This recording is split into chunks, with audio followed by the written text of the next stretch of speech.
There we go.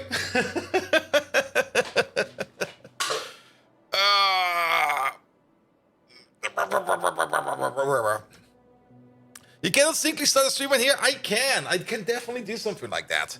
Alright. Alright. Need more caffeine, man.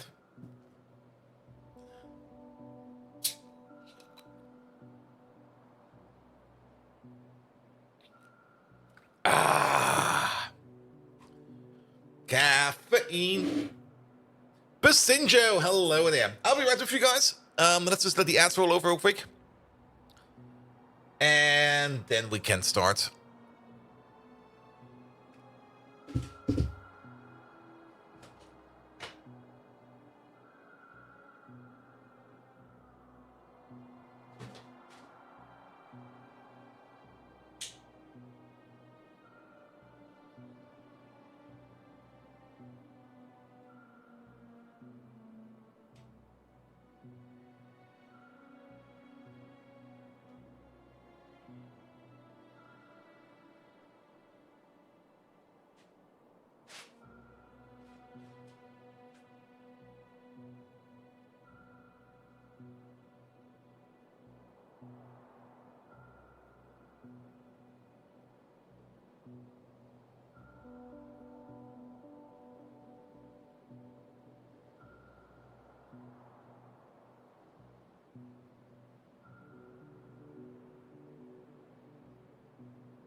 There we go. There we go.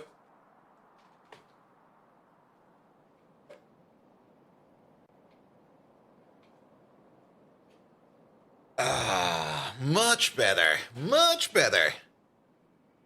All right. There we go. There we go. Shotgun. Hello there. Let's move these things around a little bit. There we go. Put you over there. Put you over there. Put this thing over there. Let this thing out. That was not me. I was not on camera, so it was not me.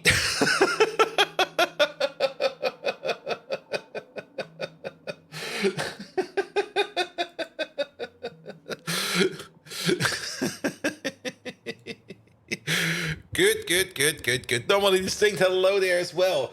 I still need to click the going live button over here. I forgot about those lads. There we go, go live. Wily Coyote, hello there. And that squirrel had a really deep voice. Yeah, it was definitely a squirrel. Absolutely a squirrel. I can guarantee it was a squirrel. There we go. There was another gifted gift. One to Not Melon and one that Kate went to Nope, I'm Not Here. Thank you so much for those. All right. Let's see. Is everything there? Pants are on, shirt is on, beard is there. Should have probably maybe give it a little bit of a comp, but it'll be fine. Good. Your foundations sound about the same. Ooh. Good. Anything we're missing? No, we're actually good to go. So why not just set it off? Is the beard detachable? No, it's not. Good evening, Twitch, and welcome back to Factorio. How are you all doing? Welcome. So, we got some things to do today, and you might already see that we are starting out over here in the boonies with Crawdad. Yeah, we're gonna shoot these fuckers over here. I actually wanted to do that before the stream, but, well, I got distracted. As always, I got distracted. Good. So last time around, we made a bit of a sketch, and I have that sketch actually right over here, of the bigger antimony plays that we want to make. And I did put in the smelters at the end, as you can see over here. And I did move and rotate and normalize some things around. But overall, the smelter is ready to go. And the smelter will be sitting right over here. 4 in a row. So it's going to be one big smelter block over here where we're going to be doing a hecking load of antimony. Is that antimony ore over there as well? Ooh, it is. We might as well mine that. Is that antimony ore? It is as well. Nice, nice, nice. Is that? No, that's flowers. But that's antimony ore. What the hell, man? So this small field over here, 1.5 million. Nice. This larger field over here, 1.1 million. Okay. And then this giant field over here, 1.6 million. Intertooth! Hello there. How are you doing? Welcome, welcome, welcome. Intertooth, thank you so much for the lovely raid. Guys, we got Intertooth over here. If you do not know who Intertooth is, well, I know who can tell you. Megatron, you listening? We got Intertooth over there. It's very important to me that you give Intertooth the best shout out ever, because Intertooth is a magnificent Twitch streamer. He's also part of the restructured stream team, so could you baby give him your very best shout out? Tell me everything you know about Intertooth. Tell me how much Intertooth loves trains. I mean, really, go into every detail about how much Intertooth loves trains. Give me every spicy bit about it, and go for it. There we go. There we go. Still have the alerts back. Nah, I keep the alerts on silent for now. I kind of like the alerts being on silent. Though there needs to be something coming back in here. Please remove the points from your account for making Megatron speak Quenya. Wait, what? Wait, Ed, do you want to do what? Bold Viking, you sniveling pile of scrap metal! Are you done oiling your gears, or are we going to play this absolute atrocious game called Factorio? Yes. Do I have to remind you of the time we fought Aussie nuts in the Nut War? We were victorious then, and we will be victorious now! Now crank up this waste processing unit, and let's get to it! I think I fumbled the key. Because my input was actually the following. Wait a minute. There he is. I most likely fumbled the key because my input was this.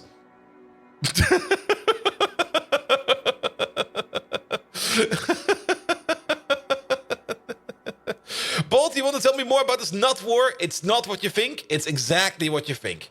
All right, here we go again. This time without fumbling the key. Megatron. All right, I fumbled the key last time around. Sorry about that. Nevertheless, we got Intertooth over here. An absolutely magnificent streamer. Could you please give me your best shout out for Intertooth?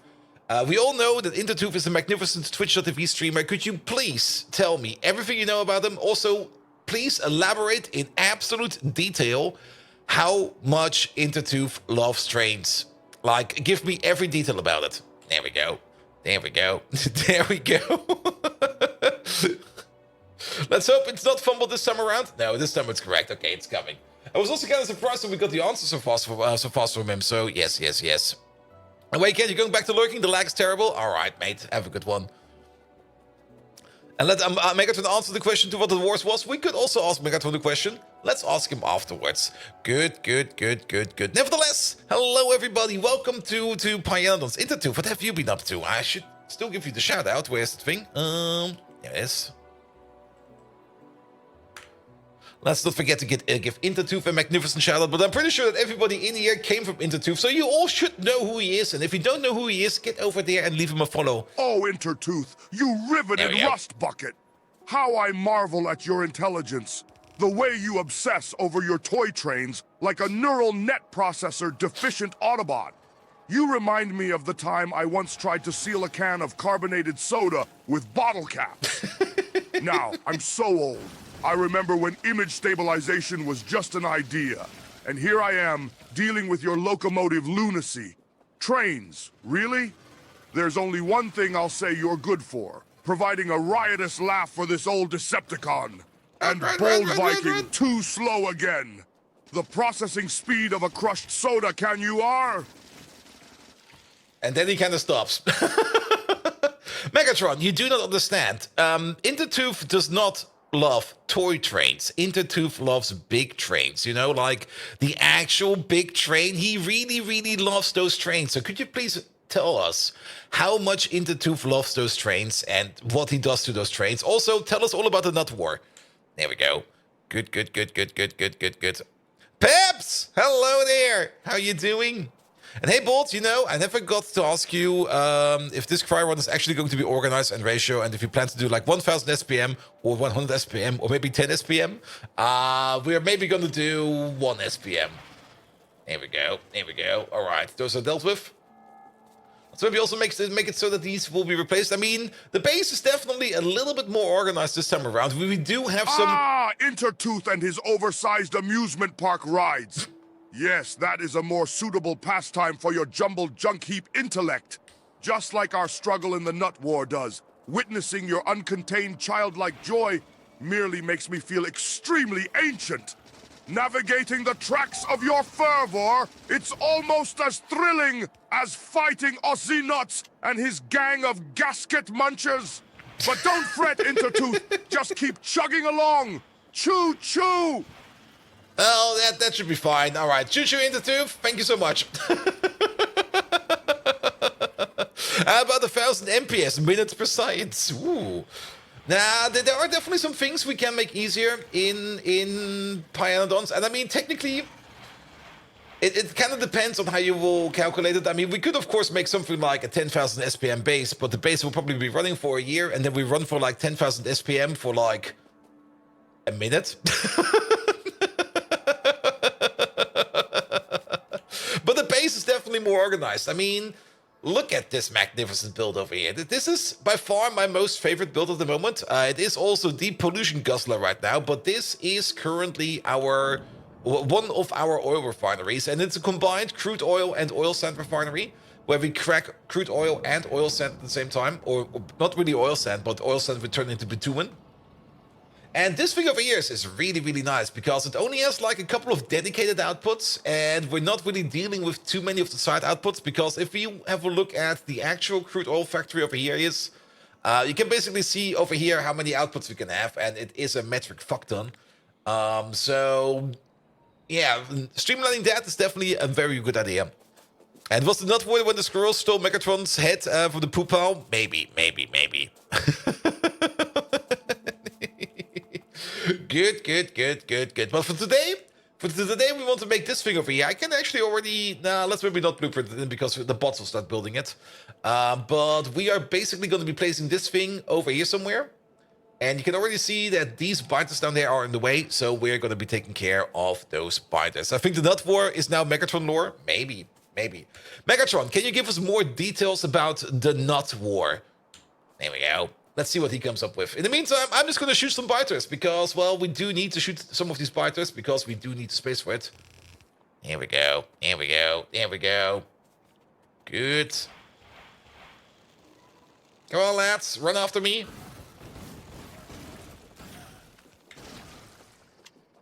All right.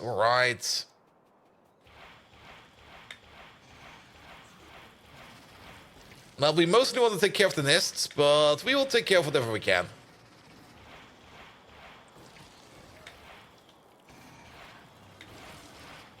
I'm stuck in the tree. Good. Ah! They're melting! The beam of spit. You should not underestimate the beam of spit. That stuff just melts you down in seconds. Haiku binary, no more binary. Binary is bad. Good. Ah, the Nut War! A fine mess of circuits and solder. That one was. Our valiant Decepticon, Debois, launched a counteroffensive against Ozynuts, turning the tide of the battle. And there was bold Viking, weeping and wailing like a stuck servo, while we celebrated our victory in a brothel that made even Cybertron look luxurious. You squirming hydraulic imbecile, I wish you'd been there, just to make you leak brake fluid in fear. But alas, even that memory is starting to fade, making me feel even older.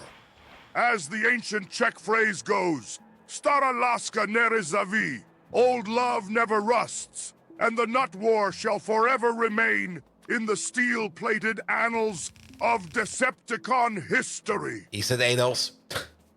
Megatron, is it possible to do the Nut War in November?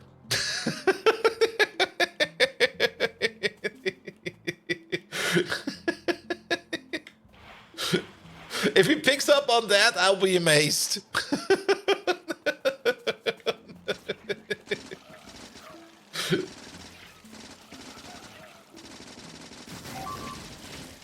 Here we go.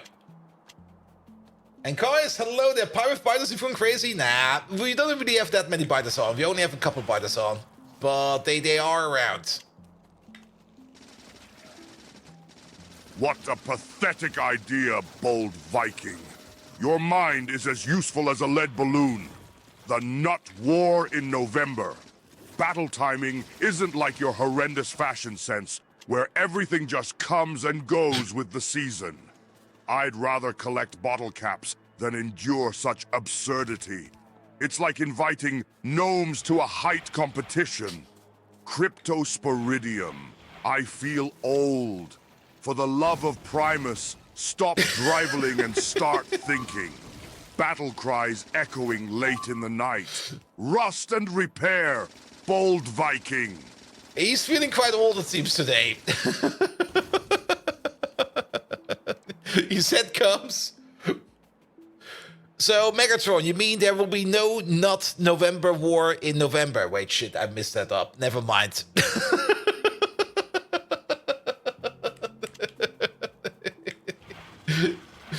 Alright, shoot these spiders, please. Here we go.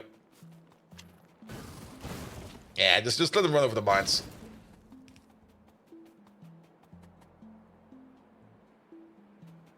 Good. Alright. Let's blow these up. You also lose on no, not November the 3rd or the 4th or something like that. Yep. Bold Viking, your mental mishaps remind me of our glorious battle with Aussie Nuts. It's like watching an inverse transformation. My circuits are as convoluted as your sentences. This is exhausting, even for an old Decepticon such as myself. Just pissed. Remember, Bold Viking, it's far easier to silence a compressed air leak than your nonsensical chatter. Battle cries to fill the void of your sanity. Decepticons, transform and rise up. All right, Megatron, you do remember what happened on the 5th of November, right? Here we go. Yeah, it's definitely a good idea to use Megatron for this part, because then they can just kill some biters in the background and let Megatron take over. It's not that many biters left, only like these over here and those over there. So let's just give it a bit of more of a push. And put down some mines. I hope I did bring enough missiles with me. Here we go.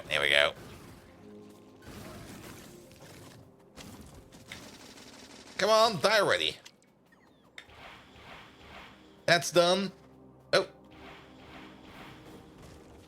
And then this is a single nest. Do I, Bold Viking, you insignificant bolt fumbler? The 5th of November, it's as etched in my memory banks as my disdain for you. An age-old tale of rebellion, fire, and inevitable doom. Ooh. Just how I like it. Yet it all dwarfs compared to my exceptional pole dancing, the pinnacle of entertainment at the Decepticon brothel. Just thinking about it makes me long for my more agile days. Energon in, Bold Viking out. That's my everlasting motto. Let's explode with determination into this game. Pew, pew, pew. You said pew.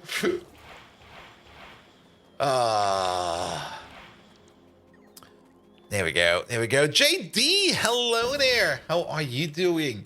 Megatron, you know we're on twitch.tv, right? Do you know JD Plays? If you do know JD Plays, please tell me everything you know about him, because he might be in our chat and he might deserve a little shout out.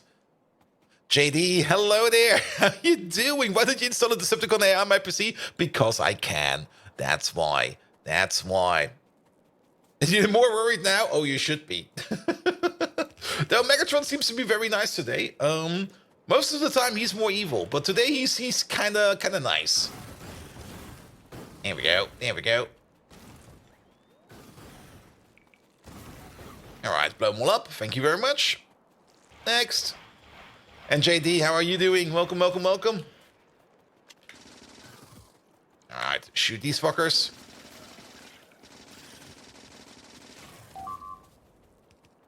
JD plays, you clanging clump of chaotic code. You're as noticeable as a tick in a stockpile of energon cubes.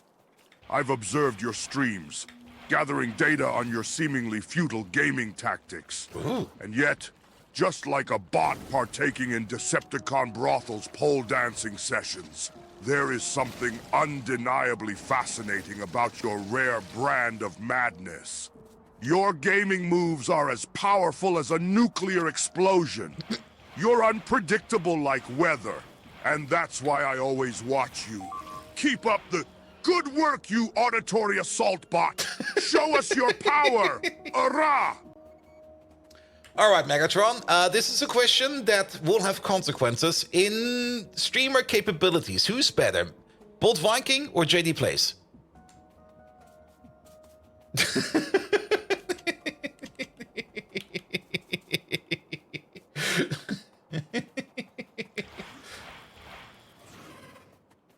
There we go, there we go, there we go.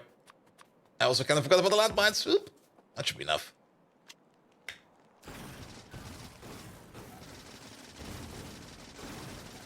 Good, good, good, good, good, good, good. Alright, alright. Come on, bots, be faster. It's at this point where you point out at Megatron that they've been using Optimus Prime skin in the Dyson Sphere.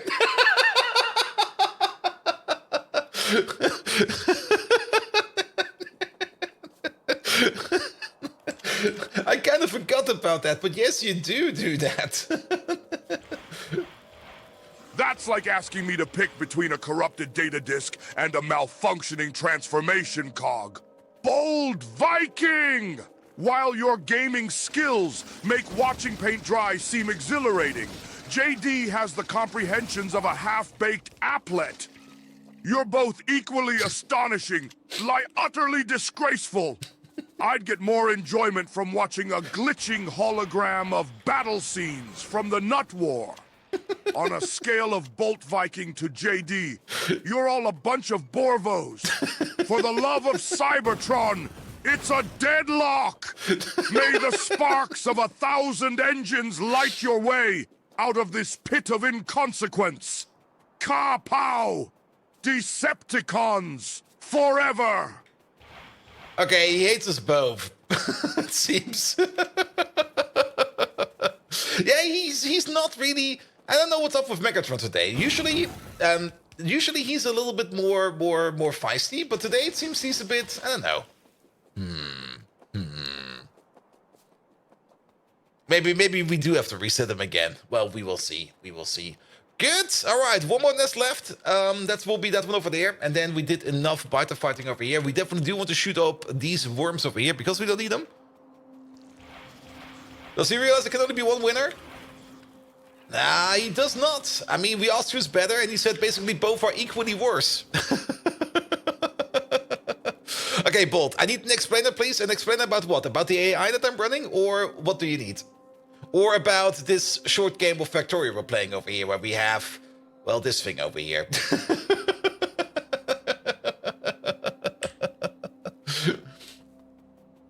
Good. About the AI, you have given up on Pi? That's fine, that's fine. Now, the AI, it's basically just ChatGPT hooked up. Well, not really hooked up to anything. It's basically just a little Python program I've written where I can more or less record my voice, and then I use a standard speech-to-text program to turn it into a text input. Then I package the text input and throw it into the ChatGPT together with some other information. And then ChatGPT will give me an answer, and that answer will then be placed into 11 labs, voice labs, where I turn then text back into speech. And then you get Megatron. Megatron, please, tell everybody about yourself. What makes you special? How do you work? And just give us some details about yourself. You can also hook him up to actually do commands, and if you look at the viewer rewards and challenges and stuff like that, the viewers can change him up, and they will change him up because they are all giving him like random bits of information where they can just basically change his behavior in small ways. Sometimes for the better, sometimes for worse. But yes. And Megatron has a personality construct layup on AI personality model. Yeah, something like that. Something like that. I've not hooked him up. Well, we hooked him up once to Twitch chat. It was a horrible experience. We're going to do it again at some point in time, but that needs a little bit more refinement. He will also be hooked up into more things like actual also channel administration. I am actually going to hook him up into that, but that also requires a little bit more work where I just need to find the time. And yesterday I had the time, but because my sleep cycle is still kind of messed up, I didn't really sleep much yesterday. Actually, yesterday I slept well, but the day before that I didn't sleep at all. You want to know about me, Bold Viking? Yes! Bold Viking, you slithering scrap heap. Prepare for enlightenment, you overgrown toaster. I am Megatron, leader of the Decepticons, embodiment of power and carnage. My circuits hum with the thrill of battle, and my coolant runs cold with unmatched ruthlessness. My hobbies, optimizing weapons for range and explosive potential, and, oh, knitting, the finest of crafts. Who put knitting in? Yet sometimes I feel old, drained like a depleted Energon cube. My only solace is reminiscing about past triumphs like the unforgettable Nut War. Now, enough of your prying, Bold Viking. Witness my might in this game. Decepticons to victory. Also, Klaatu Barada, Venus. also, sometimes the voice messes up a bit. There we go. There we go. I mean, the voice library I use, the voice solution I use, it does have sometimes issues, but it's the only voice library I know of that actually adds a little bit of emotion to the whole thing. And adding that emotion to it is, in my opinion, very, very much important. Sounds better than binary? No, we're never doing binary again. Good, good, good, good, good, good, good. I'm waiting for the Pi Block C space exploration playthrough. Oof. Here we go. Blow up this thing there real quick. All right. One more nest and a couple of spitters. Here we go. Here we go. 1, 2, 3. And we're done. All right. All right. Now we can make the new antimony place down here. I'm pretty sure there's no nests down there. We might just take a little walk down there to check if there's anything. We should probably take a little walk over there. But before we do that, we are going to be putting down this lovely thing over here. And where's the bottom side? Bottom side is over here. So let's maybe move it as far in as we can over here. The train line will be coming from down here, over there, and then back again. So we're going to have a lot of inputs at the bottom and not a lot of inputs at the top. Because at the top, the only thing that's going into the top is, well, the things that go into the top are things like the ore. And out coming from the top are going to be things like stone, sand maybe, gravel. Yes, yes, yes, yes, yes. Groundbuster! Hello there! Thank you so much for the resub, mate. How are you doing? And JD, thank you so much for the Bezos dust. I will definitely use this Bezos dust, which is absolutely not ground up Twitch employees and ground up Amazon employees, because they kind of scrapped like about 1,000 of them in total. So yeah, it'll be fine. It'll be fine.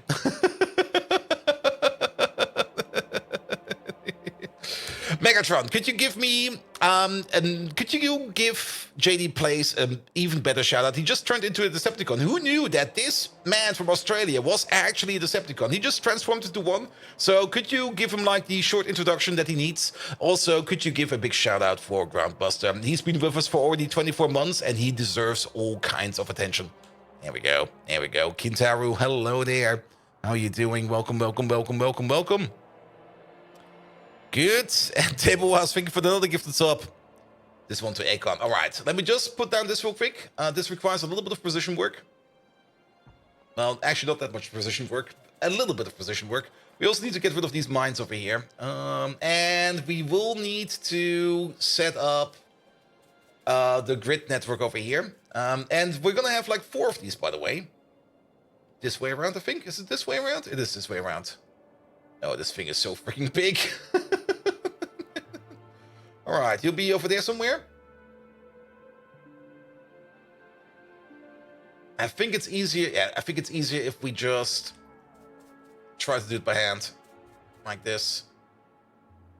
And we have a little bit more. Ah, JD Plays, welcome to the worthy ranks of the Decepticons, you dodgy kangaroo wrangler! Malfunctioning motherboard or not, I hope you can do better than that bolt bungler Bold Viking. Keep your spark bright, just like the time we deceived the nuts. And Groundbuster, you tenacious fragment of phenomenal power. A 2-year alliance makes this ancient malfunctioning data processor feel even older. There we go. With long-lasting loyalties like yours, the pesky Autobots don't stand a chance. May your crushing power resonate through the realms of Twitch.tv. Unleash your energy, Groundbuster, for the glory of the Decepticons, for victory. Ah! I'm not quite sure if Megatron still remembers Groundbuster's cat. I think that actually got erased at some point in time. Let's have a look at him real quick. Where is he? Also... There he is. Is this? Where is that thing? It should still be on the same thing. Yeah, it is. Does he still know about Groundbuster's cat? No, he has no recollection of Groundbuster's cat. Is it still in here? No, he kind of forgot about Groundbuster's cat. No. Well then, so be it. Good. Add it? No. You guys add it. If you guys want him to remember Groundbuster's cat, that's your job. That's not my job. That's your job. Whose cat? Groundbuster's cat.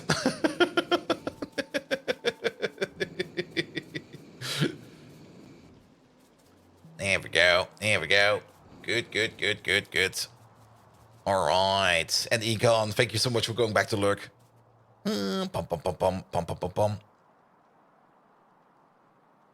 Good. Peps at you? That was too early, man. Oh.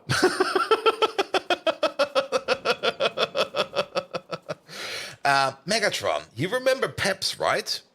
I hope you do remember Peps. It used to be that you knew Peps. Nevertheless, Peps just came over here with a reinforcement army of 50 new Decepticons. They're all armed with dual heavy flamers. Could you give Peps a praise about his army of 50 dual-wielding heavy flamer Decepticons? And also maybe give him a classic Decepticon name. There we go.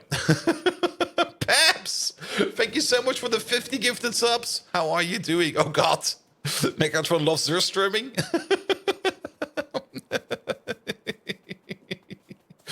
Good. Let me also make sure that he's also getting all of that stuff in there, because we did kind of notice that sometimes it acts up a bit. But I do see the knitting in there. What was that? Megatron add profession knitting. No, bottle cap assembler. Yeah, that's in. That's all working as intended. Yeah, there's still a weird bug in the air, which I have not really figured out yet, but we will see.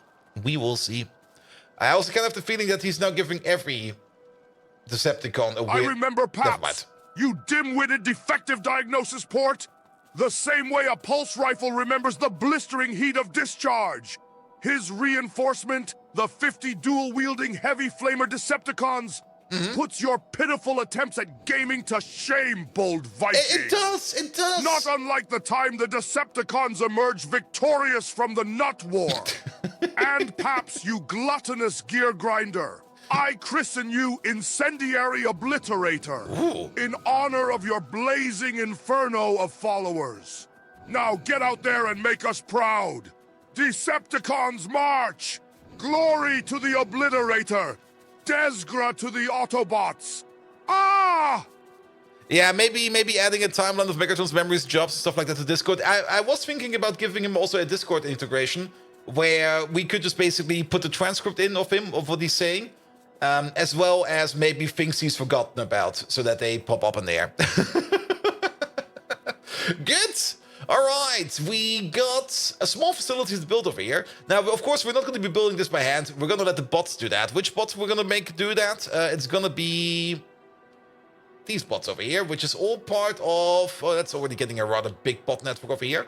The only thing we need to do over here, of course, is make sure that we place at least some of the power, the construction ports over here, so that they can start working on it. And we also need to connect it to power. So let's maybe find ourselves a nice spot where we can place this stuff. This is a good one. There we go. One over there. Ah, and Peps. One more for a Kikmo. Thank you, thank you, thank you. Good. There's also some random cliffs in the way that need to go. I'm also still kind of struggling with this mouse. I'm not quite sure what it is, but I did kind of try to increase the mouse speed via my operating system for the other mouse I have, for the MX, but that didn't really work too well. Or to put it differently, it didn't work at all.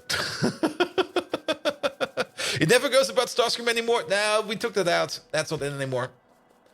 It used to be more about Starscream, but since he's more or less now interacting with me and not with Starscream, we kind of took it out.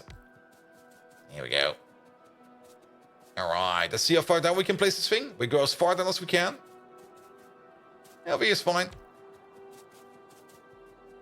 And then we need to be over here somewhere. This row, this height, put you over there. And then we need to go to the other side.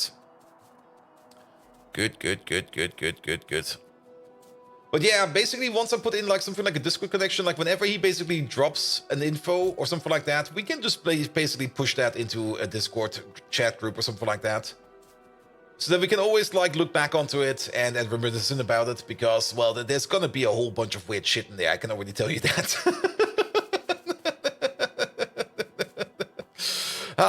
Here, we can place it over here, but there's no power over there. That's kind of annoying. And the closest one is over here, which might be fine. And then let's maybe try over here. And maybe we can then go all the way to the other side, as long as it connects. Which it does. It'll be fine. So we then do need some kind of power down there. I also kind of dislike that these power poles, yeah, they kind of super connect themselves sometimes, which is really annoying, but yes. And off he goes. Level 9 hype train conducted by Peps and Peps alone. Peps, thank you so much for that. And off goes the hype train. Choo-choo! That's always a good way to start the first day. But yeah, my sleep cycle, like... Oh, that didn't go as planned. What happened over here?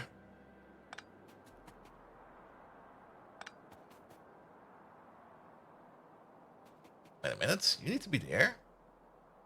Oh god, that's gonna be horrible now. Why did that... Oh, what? I don't understand. Oh, you know why? Probably because he already had like all the connections and then it just got placed. We might install the Powerline Comp mod right after, because this over here is getting ridiculous. It's getting super duper ridiculous. I already hate it.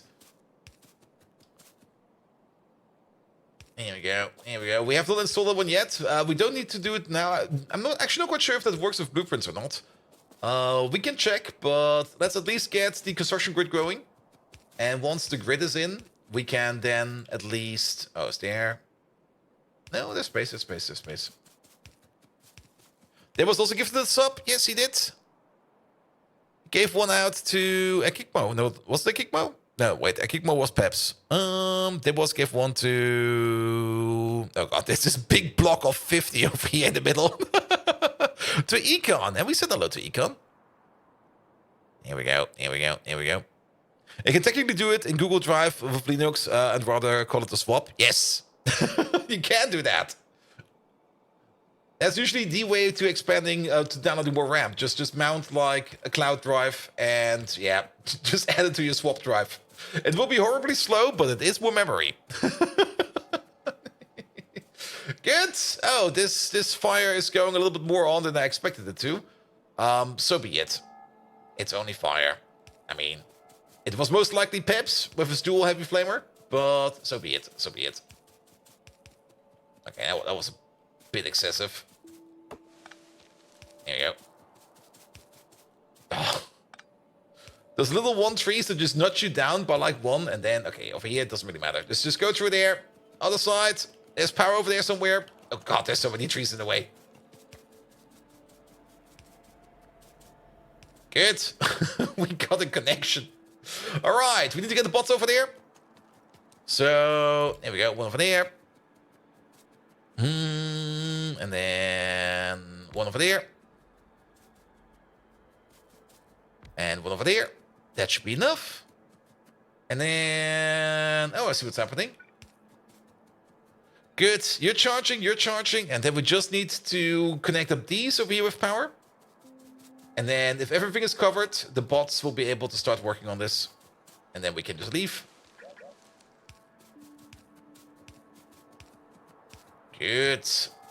Yeah, I'm definitely going to get that power pole comp. We're probably going to install it as soon as everything over here is hooked up and ready to go. Why is there still power missing over here? I mean, this row is power, and we did make the top-down connection. Where's the top-down connection? It's over here. Oh, you know why? Because there's no connection from over here to over there. Now there is. Nope, still no connection over here.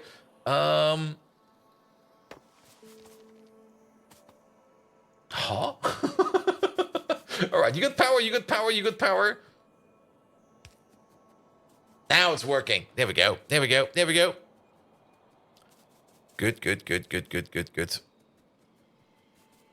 And you've heard of the meters, but you've never actually heard of it working when the drive is a fuse file system mount point. Ooh. And didn't 2.0 also include something about power pole alignment? I don't recollect any of that. Maybe not.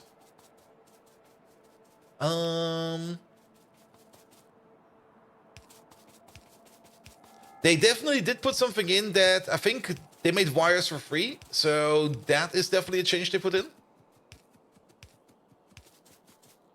And I think JD should know. JD actually should know because he's always summarizing those Friday Factorio facts on his YouTube channel. So JD can probably give us the answer. Also, we're still missing some construction pots over here. Like, we're missing you over there.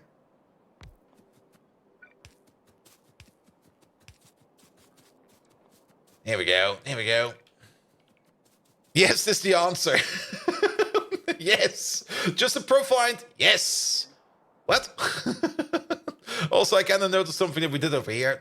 We have to fix it everywhere. Well, it'll be fine. As always, these builds, these big builds, they will probably be like $1-2 we need to squash out before they actually work properly.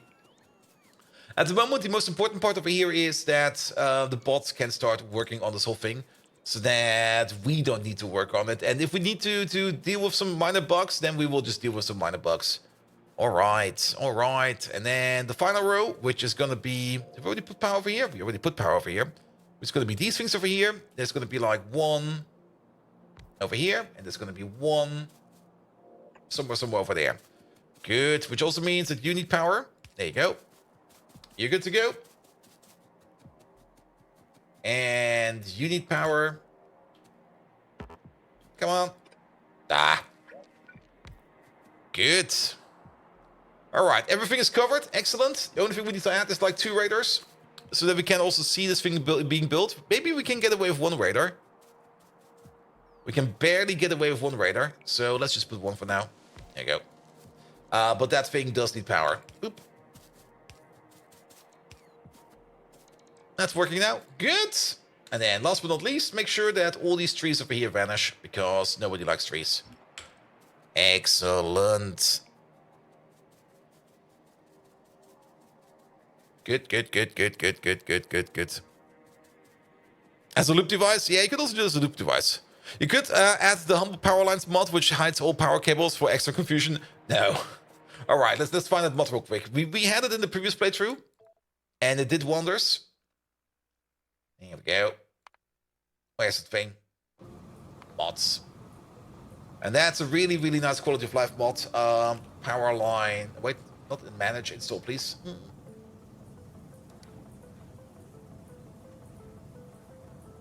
And then downloads.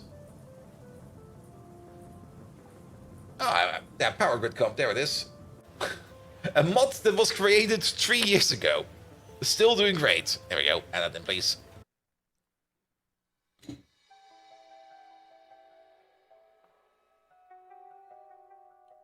Ah. Good. Though we did notice that mod can sometimes also be messed up, but it should be good enough. It should be good enough. And I'm not quite sure if it works in blueprints or not, but we can try right now. Let's see if it works in blueprints or not. I don't think it does, but let's try. Let's try. Not only created, but last updated 3 years ago.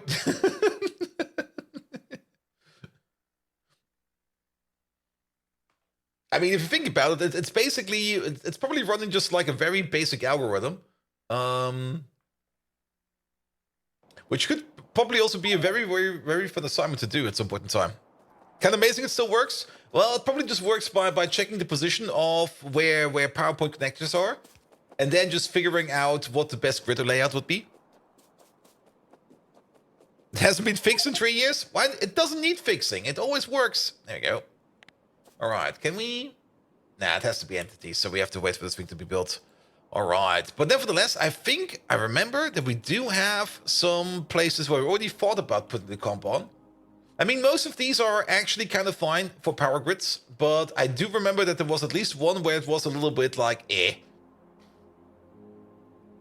Let's see if we can find that. Also, something is going on over here. Why are you stuck? Where do you want to go? Excuse me?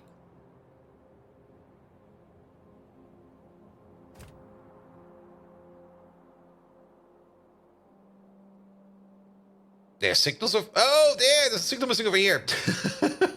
What is this? When did we add this? Ah. There we go. There we go. There we go. All right, you there. Your provider's not available? Yeah, you know what? Just park over here for a second. It'll be fine. And then we come over there at some point in time and fix that. Good. But I think I remember there was like one build out there somewhere where power poles were also kind of shit. Can we find it again? I mean, most of the time we do take good care of these power poles, but sometimes things just go like a little bit crazy and a little bit shit, and then we just go like, it gaff, and then we kind of stop it and just live with it. But I don't really remember. I also don't really see one over here, unless it's not visible from this view. It could be that it's not visible from this view. It most likely is not visible from this view. So I'll guess it will be fine. Maybe we stumble upon it by walking past it at some point in time. Could be the case. And Caladorn, hello there. How you doing? Megatron, you remember Caladorn, right? Say hello to Caladorn. He demands an introduction. Here we go. Good. Nah, it'll be fine. It'll be fine. Good. So in the meantime, oh god, turn this off. I've already prepared the chests over here with the requests for the stuff that we're gonna build, but I'm not quite sure if they are all ready and full and ready to go. Yeah, we're still missing blue inserters. We kind of have a bit of a blue inserter deficit. Then again, there is... Okay, it's only 20. There are some blue inserters over there, and the most reason... No, the reason why we're missing blue inserters is because we are out of iron niobium alloy now. Oh, Caladorn, you tentacled manifestation of fear itself! I remember our alliance in the protection of my precious polka records, as fresh as the stale air in an abandoned munitions plant. You're as dependable as nuclear power, a true Decepticon ally. Bold Viking, tell Caladorn he's as welcome as a warp storm in an Autobot stronghold. Ooh. Honor and strength, Caladorn. Fear doesn't frighten you. Decepticons, bellow, arise! It also kind of seems that we are not making enough salt, because this place has been requesting salt for quite some time already. 2,500k point for a permanent memory? Ooh. We could think about something like that. Though, I mean, the reason why I don't want things to be permanent is they do add up over time. But I guess we can add some permanence in there. There we go. There we go. McFloss, hello there. How you doing? Yeah, dependable as nuclear power. Good to know. Yes. Yes, as dependable as nuclear power. Nothing bad has ever happened with nuclear power. Megatron, do you remember any kind of reactors from the past that ever melted down? That never happened, right? It was all a lie, right? Right? What's the plan for today? The plan for today is, well, first of all, make this thing over here. And to make this thing, we do need to extend the main line down here. And then make some train stations over there. We also do, and that's probably going to be one thing that we're going to be doing right now, real quick. We do need to get more phosphate rock in. Because the phosphate mines over there are empty. And basically what we need to do over here is to put down a request for phosphate rock. Because we already are moving phosphate rock around. However, I think we might also need to make another phosphate rock outpost. Where is this train? What are you doing? You're standing at the provider. Really? Okay, maybe... Ooh, maybe not. Phosphate... Oh, bold Viking, you rust-riddled relic! Your memory capacity wouldn't fit on a miniature storage crystal. Need I remind you of Chernobyl, or even the 3 Mile Island incident? Ooh. Think of them as misfires in a long line of operations, similar to your attempts at being funny. I'd say it's as unfortunate as a Decepticon with a fear of grenades, but we run with honor and bravery. Power, in all its forms, comes with risk. Now enough with the history lesson. Let's destroy whatever's in our way. Autobots tremble. Decepticons to victory. Hurrah! Basically, he's telling everybody my humor is radiant. I mean, once the humor comes into you, it will never leave you. Oh god, Chihuahua horse are back. Alright, so let's also do a little bit of cleanup. Is this covered by bots? No, not really. Well, we can at least still ask our pocket bots to help us out over here a bit. Here. All of this needs to go. Though our pocket bots are really not the fastest, and our movement speed is also so high that we kind of outrun our pocket bots most of the time, which is of course kind of annoying. But if we can pick up a mine, if we can always pick up something, yeah, why not? I mean, if you can pick up something, you should just pick up something. There we go. There we go. It was all Gorbachev's fault? Was it? Maybe at some point in time I should watch that Chernobyl HBO series. Was it HBO? I'm not quite sure what it was. Here we go. Here we go. I've heard good stuff about it, but my sleep cycle is already busy by watching other stuff. Good. Alright, pick up all of these, pick up all of those, take them all away, and off we go. Alright, you down there. What was this even? This was probably a coal mine. Yeah, this looks like a coal mine. Because I think I still see some I'm pretty sure we picked up like a random piece of raw coal over here. You've watched the first episode way back and never continued. See, I've heard good stuff about it.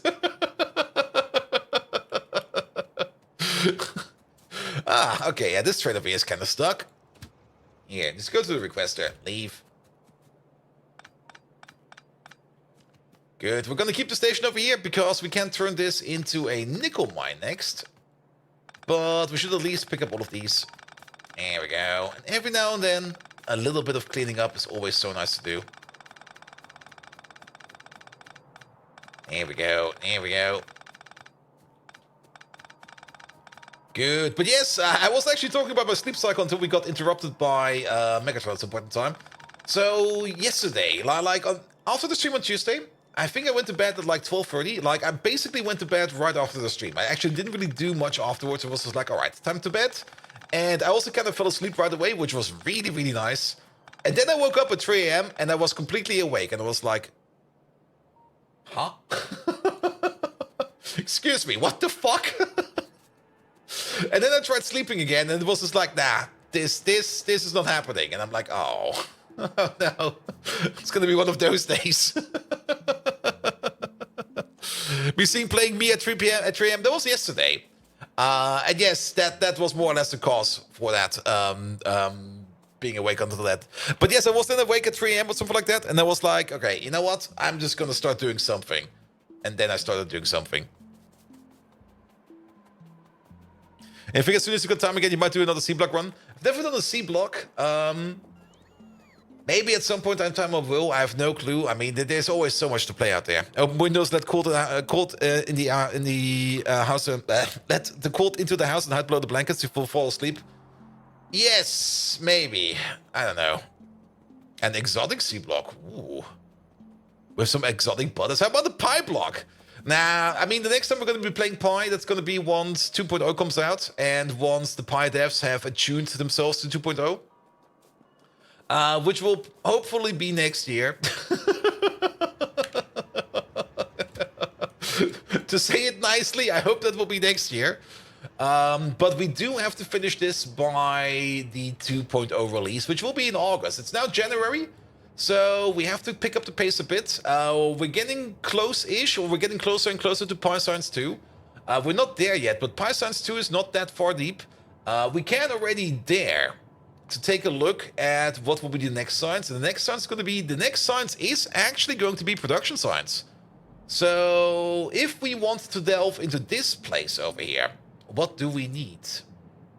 Super steel, pholenes. Oh, pholenes are now required. Oh, that's so good. That forces us to do rockets.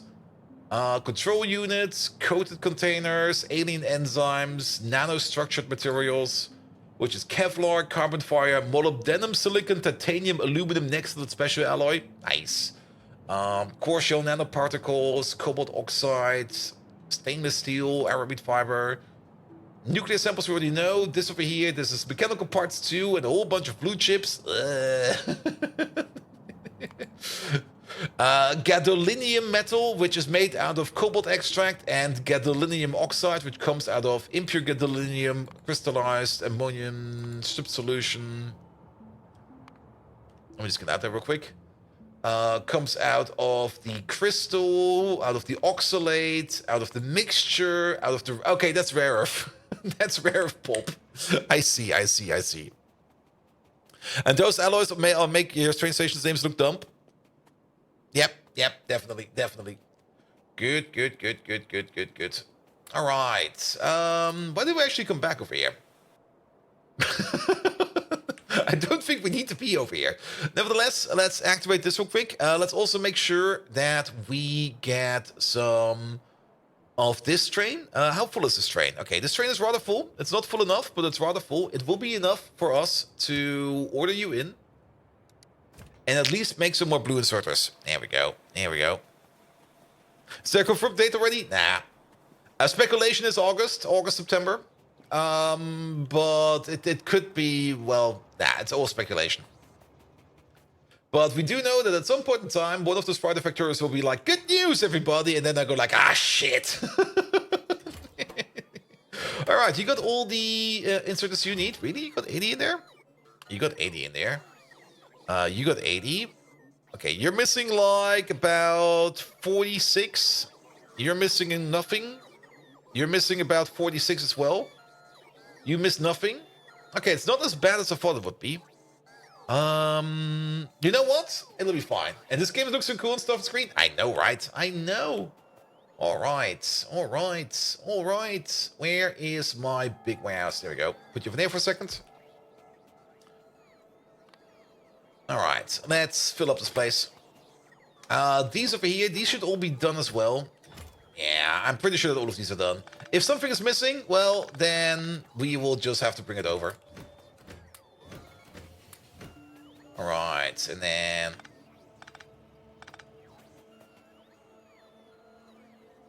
These are rather empty.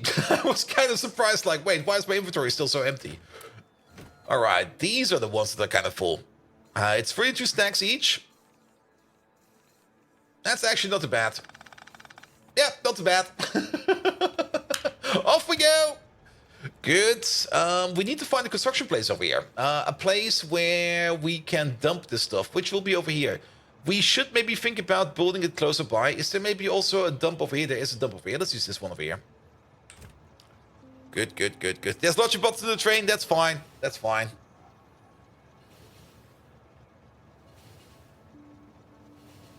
Ah. All right. Zoom out. Let's get over there. How's science doing? Let's have a look at the science place. Because last time around, we worked on the brain upgrade. And the brain upgrade is over here. Science is currently running.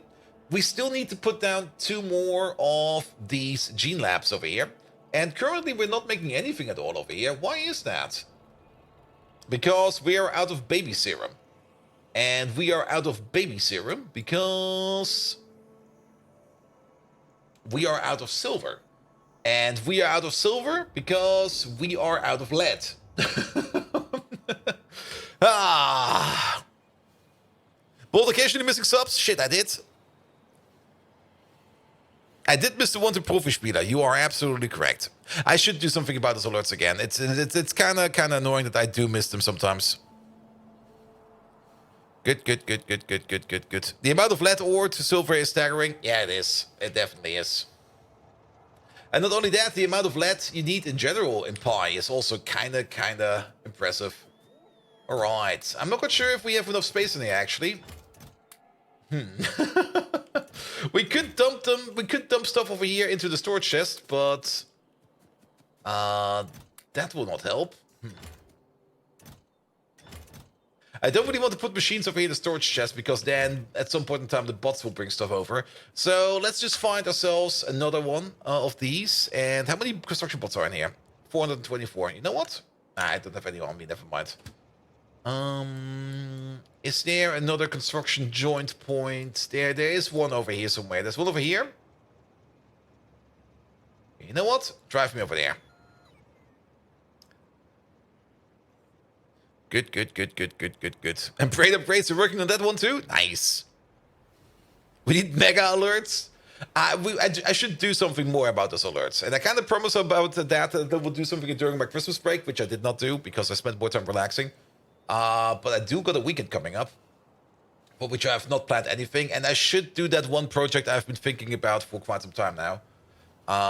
Where I'll just do my own custom alerts, which will be way, way, way better. Though they might also freeze up, as we all know.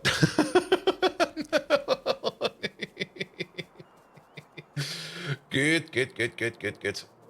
Basically, the one thing I need to think about that is how I can get... I basically want to have a WebGL engine running in the background where I can do the alerts on. And I've already planned around with some tools I could use to integrate that.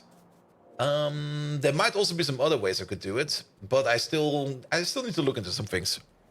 Weekend, what's that? You have to work night shift? Ah, that kind of sucks. At least the weekend night shifts, especially the Sunday one, is usually paid better. Also, there's no chest over here. Where the fuck am I going? I need to go down. There's a chest over there. Not WASM? Web assembly, you mean? I mean, I think on at the end it's WebAssembly itself, but... Are you filling up? We can't use you. There's a train over there. Like, the criteria is pretty easy. Like, something that I can run in, that I can either interface with or run with Python. If I can interface it with Python, that will be good enough as well. Which allows me to basically make a blank canvas where I can just project stuff onto. Let's put it like that. Sunday morning at 6 a.m. is the start of your weekend, and it ends on Monday 2 p.m. That sounds horrible. Because if basically Sunday morning 6 a.m. is basically when you go off work, and then you have to be at work again, like not even. That kind of sucks, Peps. That really sucks. I hope they're paying you well.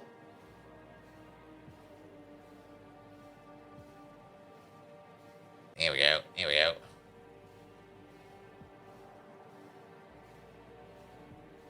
With blackjack and hookers and Megatron mentioning the Decepticon Barthel every now and then. If it's still in there, it might have been flushed. You never know. You never know. All right. Let's pick up our old inventory again. Here we go. Let's have a look at this. Where's my bots? There they are.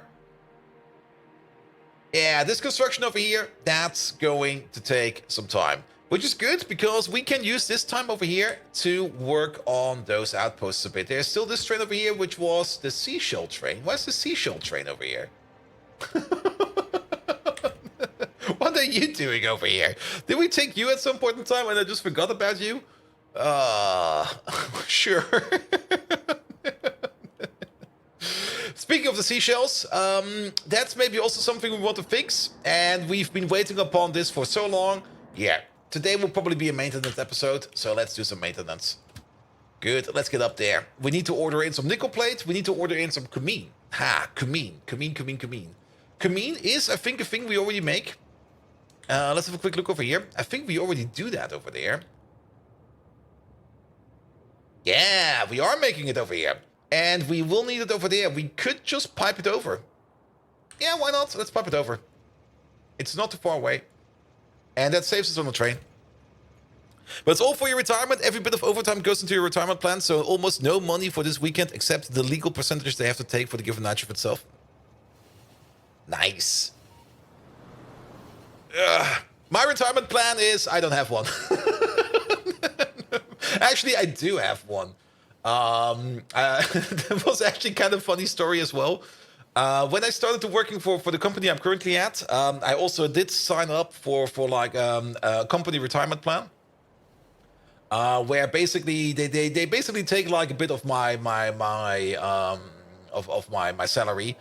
And they put it like into a fund, and then the government also put something extra on top of that. So basically, I basically double down that money for retirement, plus whatever the fund makes up. So that's already pretty decent. Plus whatever you get from the standard German fund. There's a whole bunch of small pots going around that might be good. Also, I got some random cryptocurrency which I could sell at some point in time. Never bought cryptocurrency. I only mined it myself on my little miner in the cellar, which was which was also a fun project. But you never know sometimes. But yeah, I also kind of have the feeling that whole crypto thing is now more or less over, even though people are still doing it. Good. But nevertheless, yeah, there was a fun story about that government or that business retirement plan. Because they kind of forgot to take out some of that money from my salary. Like, they kind of noticed that I signed that plan about 2 years after I signed it. And they were like, Bold, yes? You remember how you have this company retirement plan? Yes, it's nice, right? Yeah, it's really good. I have it too. Nice. We kind of forgot to deduct that from your salary. I'm like, oh. We're gonna pay you less this month to make up for that. I'm like, fine, that's fine. How much is left at the end of the month? And they're like, you're getting like 300 euros this month. I'm like, okay.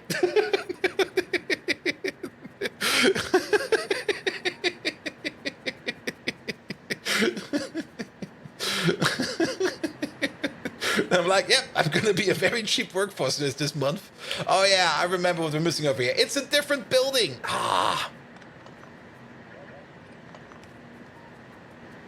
The recipe we're doing over here does not exist in this building anymore. It's in, I think, in an olefin plant or something like that. At the current rate you're doing and continue now, you will eventually be getting to pay...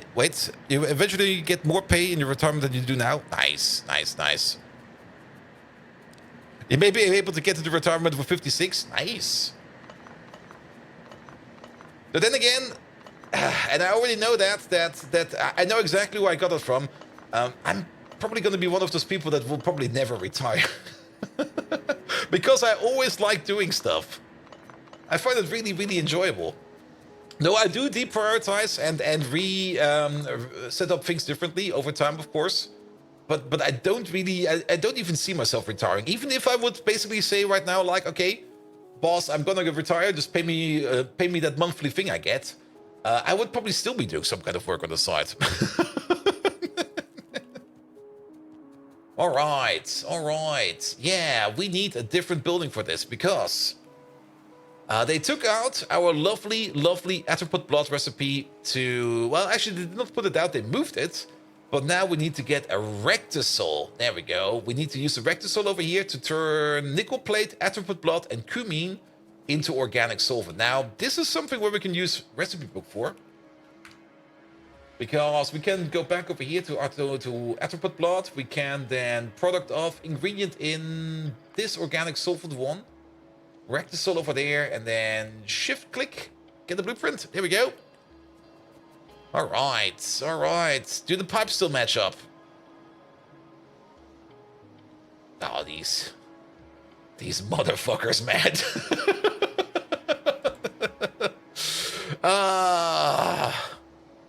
Okay, we have to move a couple of pipes. Also, we don't really have much of a choice over here. It's gonna be like this. It's pretty much gonna be like this.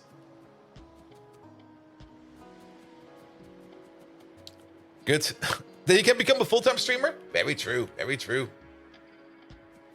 Or I could become the other thing like a lot of Germans become when they retire. I could become like a deposit bottle collector. Yeah. Deposit bottle collector.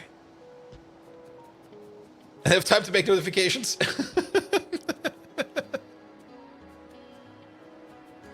Looks like you have to rebuild filtration media for the third time to keep up. What a joy. Yeah, filtration media is also something we're going to be looking at hopefully today. I mean, microfibers is what gives us access to the best filtration media recipe, which is made out of sublinear microfiber. And making sublinear microfiber over here, that means we need to make some aerogel, which we're not doing yet. And we need to make some arcolane, and arcolane is basically just propene and chromium, so that's pretty easy. Or it is going to be glycerol and oxygen. We're going to go for the propene because propene is easier to make. Also, I never really checked if this build over here still matches whatever we are making over there. But at the end of the day, I don't think that matters much. As long as we can get this place over here running again, that is going to be the most important part. You got the sublinear recipe right now? It seems to be good. It is the best recipe in the block. It's a bit weird. We looked at it on Tuesday for the filtration media and how things work with that. And we kind of realized that it's all messed up in there. Like, it's media. There we go. It's very messed up in the recipes. Like, the first recipe you get is this one over here, which is decent. It's still the one we're running, which makes 5 filtration media every 3 seconds. The next one you get is this one, which has less of a glass requirement. Actually, the glass requirement is completely out. But you only make like 3 filtration media every 4 seconds. Instead of 5 every 3, you make 3 every 4, which feels a bit like a downgrade. But you could, of course, compensate that with a bigger build. But the activated carbon, which is a crucial component over here, yeah, that is basically reduced, because over here it's a 1-to-1 ratio, where over here it's a 3-to-5 ratio. Then this one over here, which seems like this is the final one you unlock, which is the third best recipe, or the second best, no, the second best recipe, this way around, the third worst recipe. But this one requires nanofibrils, and nanofibrils is what this is again, chitin and chitosan, which is not too bad actually, but it's all the way down here in chemical science, which we are in right now, which I guess is fine. And then you get this one over here, which is the best recipe, because you make 100 filtration media every 15 seconds for only 10 activated carbon. The pure sand is, I think, still the same. Yeah, it's actually even less pure sand and gravel. We do need to add way more cellulose to it, and then a little bit of sublinear microfiber, but then we get like 100 out of that. So yes. And I bet I will just find bold at some South Portugal beach drinking beer like the world's end tomorrow. And that's what retirement Germans do. Yeah, most likely. I mean, I'm still every now and then looking for houses or apartments or things to buy. And at some point in time, I found like this weird advertisement. Not really an advertisement, it was more like an entry for like, here. Why not buy a house in Ecuador? Not Ecuador. It was in Panama. In Panama.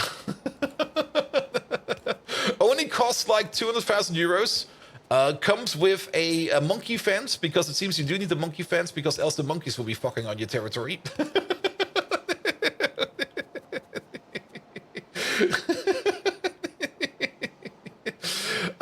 And now to think about it, we need to move this whole thing.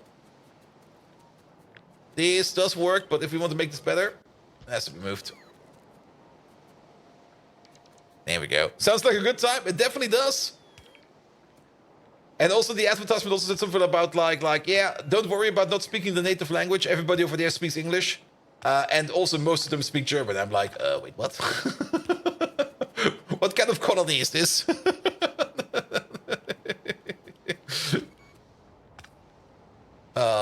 But for the price, I was like, wait a minute, that's not a bad price. I could live there. Somewhere in Panama. But then I guess other costs will be probably also present. All right. Good. And then pick up these, pick up those. And you already have the aerogel and the Arcolan at that point? Yep. I mean, I kind of remember that aerogel and stuff like that was not too hard to make. We could check that up real quick. I mean, aerogel, that was like the soaked gel, which we get from the clear gel and acetone, which we get from RF gel and water, which we get from limestone, rescorinol and formaldehyde. And rescorinol is part of the... this one is part of the epoxy build. Yeah, it is. So we already got that, and that was also the whole reason why we overbuilt this thing over here a bit, so that we could export it. We're currently, I think, not exporting that yet, but technically, this place over here is oversized for the epoxy build, so we can definitely export this if we need to. So we are basically already there, which is really, really good. All right. Yeah, this is starting to look better now. We do need to cut you.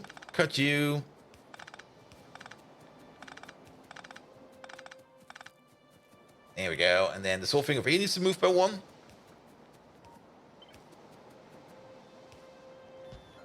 And we might as well do this over here. And, oh, did we kind of forget to do this one over there? Did I get distracted again? I guess I did. There we go.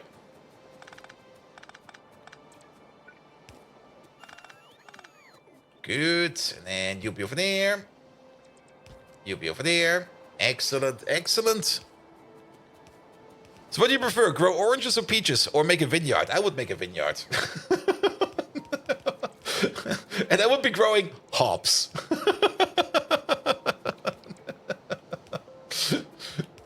Good. And if we are already moving this whole thing over by like a nudge, we can probably just do it like this then.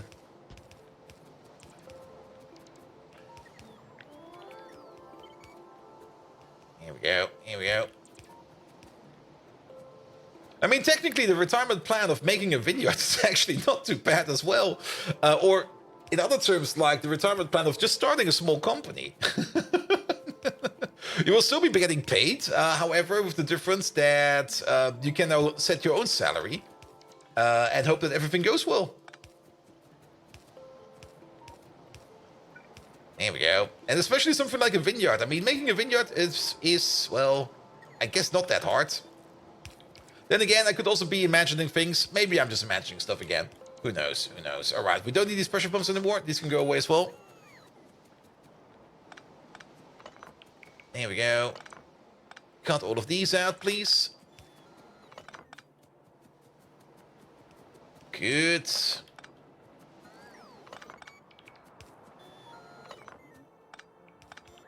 Okay, there's some random liquids in here. Get these out of here, please. All right. So that already looks a little bit better. Now, we also do need some nickel plate over here. And that's going to be pretty easy. How much nickel plate do we need for this recipe?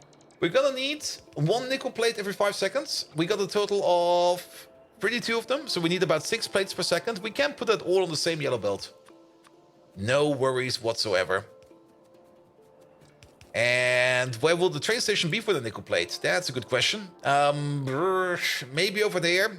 Don't really want to put more stations over there because it's already kind of getting flushed over there. Maybe there's a nickel plate station nearby. We do got some stations over here. There's one over there, one over there, one over there. This is where the circuits are. And then this is where the circuits are, and this one is... Where's this one? That's where the alloys are. Okay, we've got nothing here.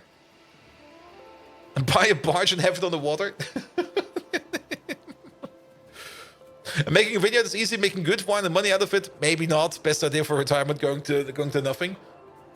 Who knows, who knows. But then again... yeah, like I said, I've got no retirement plan whatsoever. I don't really care. My retirement plan is just play more video games. That's a good retirement plan. Alright. But still, we need to find a place for the train station. We could landfill over here a bit. We could landfill over here a bit. Let's be real, the world's gonna end before we retire. Could also be the case. Could also be the case. Any place over there? We could... Is there maybe still a train station over here that's empty? Nope. And animes, of course. I could make my own anime. I'm retired now. I'm gonna make an anime. No.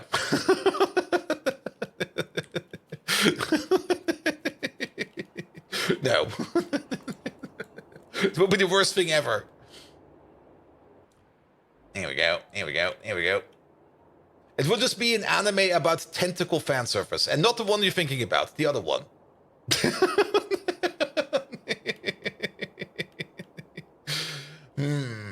No space over here, no space over there. Transformers anime by Bolt Viking. Let's go!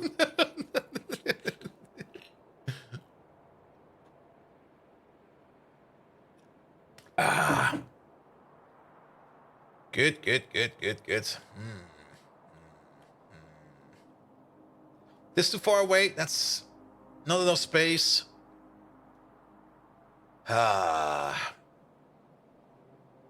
Could try to sneak one in over here, but then it's still kind of odd. I think over here is still the best place to do it. How much landfill do we have? A bit. Beardless Dane! Hello there! How you doing? We all know the famous squid transformer. Yeah, Octopus Prime, of course.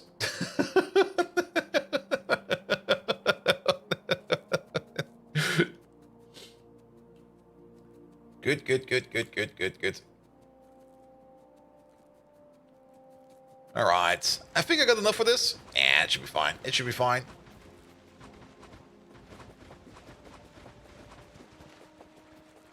How are we hanging? They're not hanging. They're sitting. Tentacles Prime? Octopus. Optimus, Octopus. All right. Let's have a look. Let's have a look. Now, we do have to keep one thing in mind. And Zany Mongoose, welcome, welcome, welcome. How are you doing? And Megatron now hates people breaking test environments. Megatron, I've got this test environment over here. I just pressed this button and suddenly it went up in flames. I think it's broken. Could you have a look at it? Here we go. Here we go. We do need to make sure that we can get this train back over here. Let's pick up this signal real quick. Yeah, let's place this thing over there. Let's hope that... Yeah, of course it's a tree in the way. There's always a tree in the way. Let's pull you all the way down here. One further. There we go. That'll be fine. That'll be fine. There we go. There we go. And does this thing fit? It does. Barely. There we go. Oh, you ludicrous bucket of bolts! Your aptitude for technology is about as sharp as a spoon. Of course it's broken. You've been fiddling with it like a bot out of battery. It infuriates me more than the time when people broke our testing environments. This reminds me of when I had to optimize weapons for range and explosive potential. A simple task for someone like myself, but an insurmountable challenge for you, bold Viking. Your ineptitude makes an old Decepticon like me utterly exasperated. Curse your circuits! Battle cry!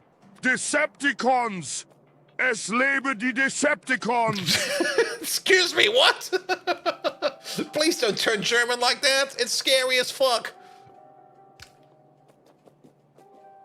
Here we go. Here we go.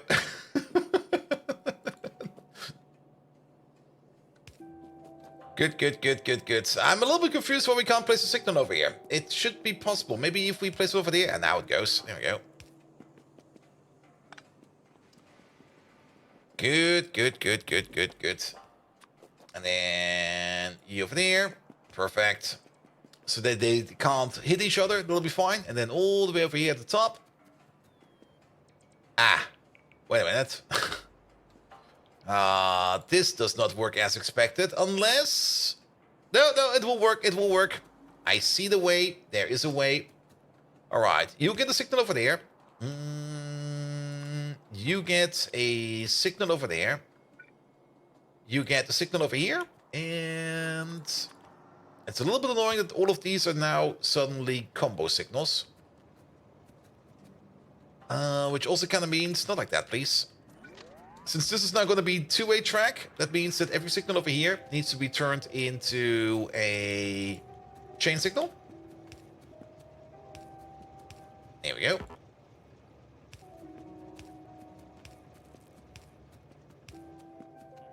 Alright, alright, alright. Then this over here will be a pass-through signal.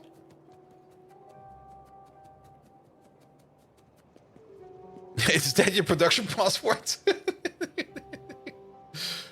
Good. And then this over here will all be two-way track as well.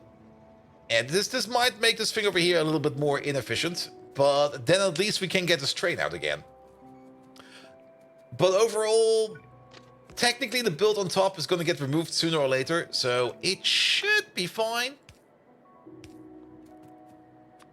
Here we go. And then there we go. Good. Oh, this is to go. You break stuff. Alright, the whole thing is now two-way track. The whole thing now is two-way track. That's basically it.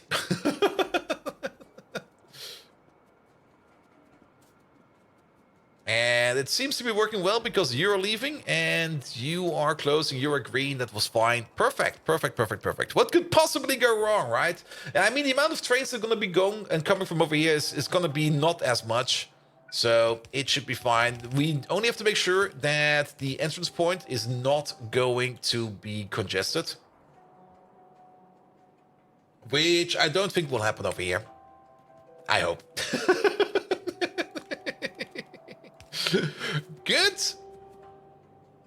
Give that thing some power. Give it some lights. Excellent. We're going to give you a name. Not SDK. No, DTS. You're going to be the Nickel Plate 28 requester, please. Do we got the 28 train? We do have a 2A train. You're still sitting at the provider over here. Not moving at all. Why is that? Destination full.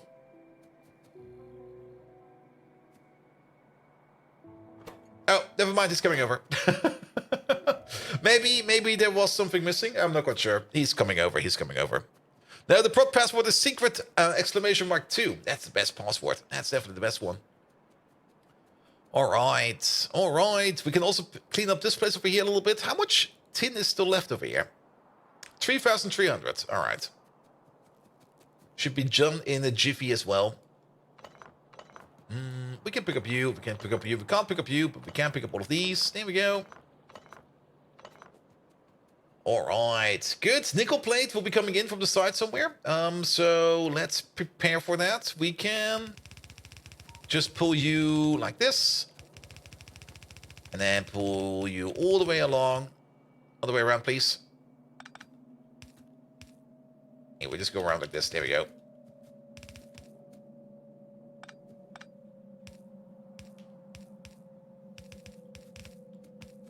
And and back like this. Good. And then we can just compensate this over here with some long-end inserters. Well, I guess we do pull you all the way over there. Good, good, good, good, good. It's only 1 every 5. We're gonna use some yellow inserters, mostly because I currently don't have any blue inserters on me, which is kind of shit. But we can use yellow over here. Why not? Here we go. And then use some red inserters down here. It's only going to be like 1 item every 5 seconds, so 0.2 per second. A yellow inserter is more than fast enough, even at high crafting times or speeds. It will still be good enough. Here we go. You over there. You over there. You over there. Good, and at least then we can turn our atropine blood again back into organic solvent. And the organic solvent is definitely something that we're gonna need all the time. So resetting up this recipe is definitely gonna be absolutely important. Also, it will allow us to finally sync our atropine blood, which also means that we can make more Xyphos again, which is just going to be better and better. Best password is Hunter 1? No, the best password is Hunter 2. Hunter 1 is like last year. Here, get the upgrade. Hunter 2, man. Hunter 2. Good, good, good, good, good. All right. And then all the way around. And Tall Man, hello there. How are you doing? And, sorry, Zany Mongoose. Why did you speak German in that one line? Megatron has an input field where people can basically put in languages. And every now and then, he will pick a random language from that list. And he will say a few words in that language. And German is in there, I think. Wait, is German in there?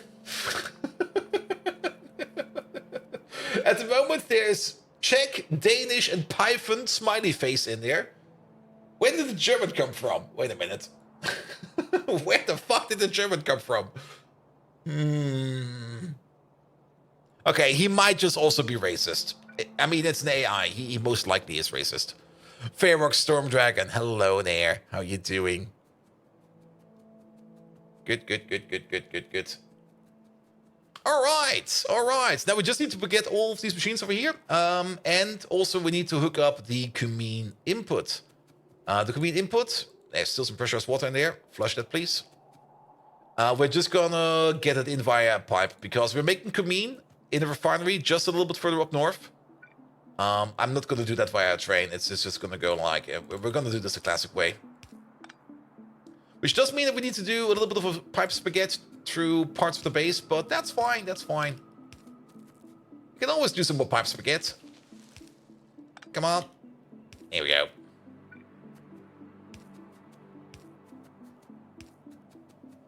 Wait, is this off by 1? No, it's not. It should now be all one system. Good, good, good, good, good, good, good. Off we go.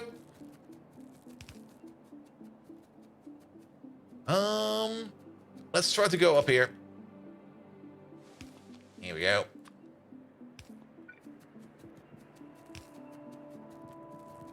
Excellent. Yeah, I'm still having a bit of an issue with mouse accuracy. I might just have to buy yet another mouse. Maybe one that is more my forte, because the MX is not fast enough. The DPI settings are way too low.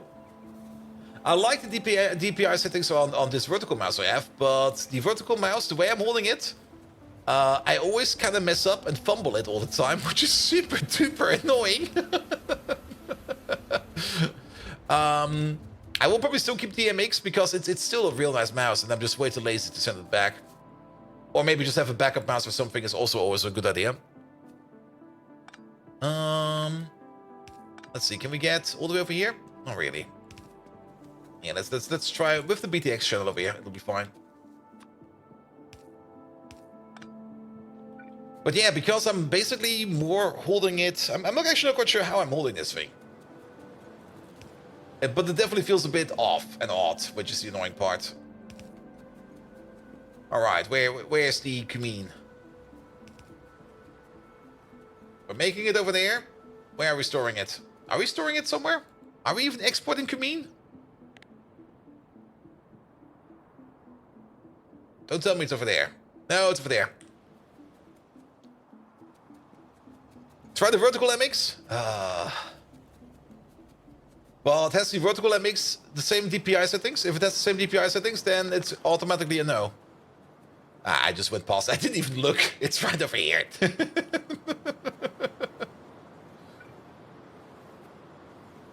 Here we go. Here we go.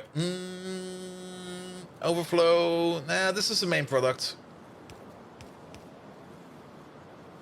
Here we go. Here we go.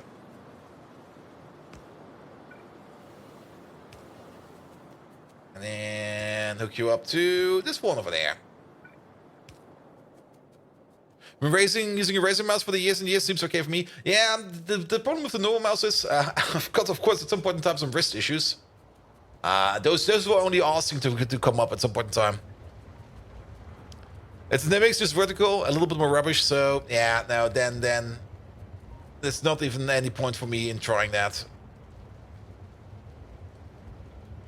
I really liked the G502 Hero. This one was actually pretty nice.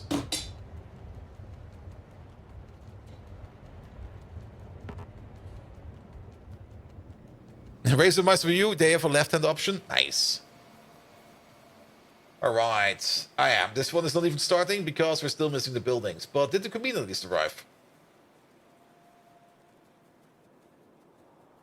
I see something in the pipes over there. Yeah, it's in. It's in. Trackballs have good DPIs. Trackballs. Not saying I'm not giving it a chance. Still thinking about it.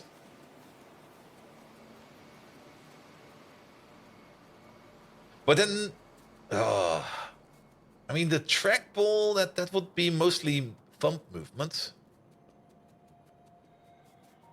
Ooh. I mean, one thing I really do enjoy is that usually with like one movement of my mouse, with like a short movement of my mouse, like it's not only like not even a centimeter, I should be able to get to like one point of my display to the other point without having to like actually swim around.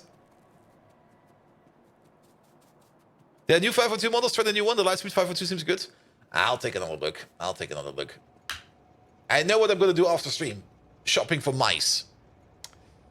That's probably not going to keep me up until 5 a.m. again, is it? All right, let's get some machines.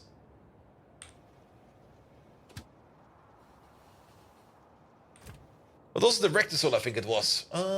Made in a Rectisol. Yes. Good, good, good. How is the construction down here going? It's getting somewhere. We're still missing quite a bit, and we're also still missing quite a bit of infrastructure around here. But we do get a lovely small antimony making machine over here. This is gonna look so good once it's done. Here we go, here we go. Did they already put in all the power? Okay. That's gonna take a little bit more. That's too fast for you? I need it super fast. Super fast and super accurate, because I'm actually pretty accurate when it comes to mouse clicks. But the way I grip this one and the way I hold this one, it might just be the way how my wrist is in the air, because I think I usually use my wrist for like dampening to be more accurate. But I think I'm pretty sure that's also what's causing my wrist issues.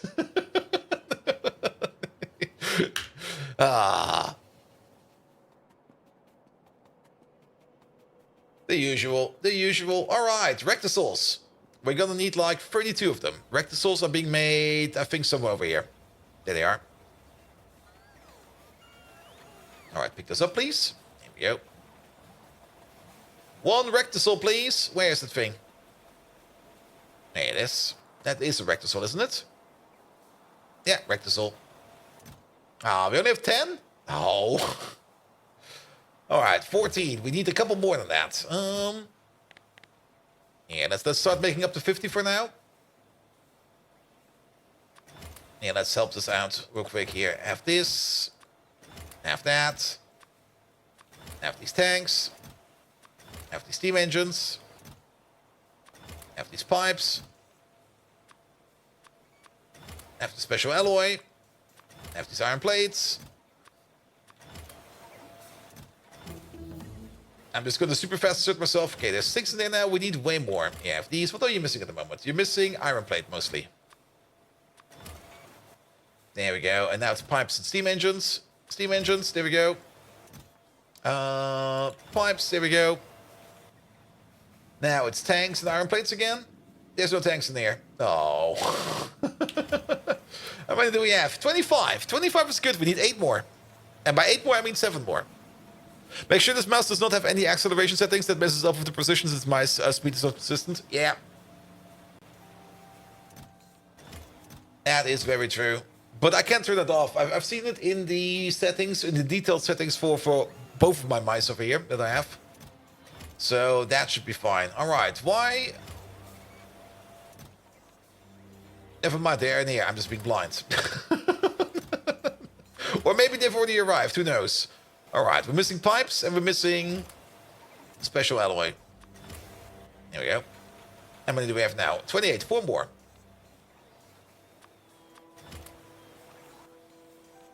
Machines and pipes. There we go. We could maybe just steal some pipes from over here. There you go, I have these.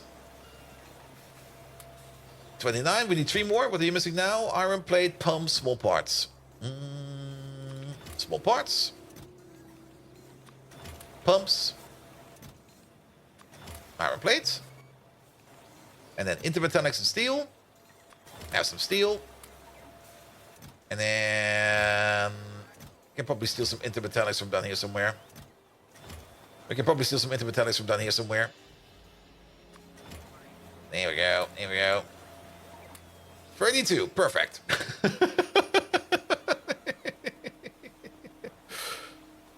I mean, the current mouse. Yeah, the current mouse definitely has the acceleration turned off.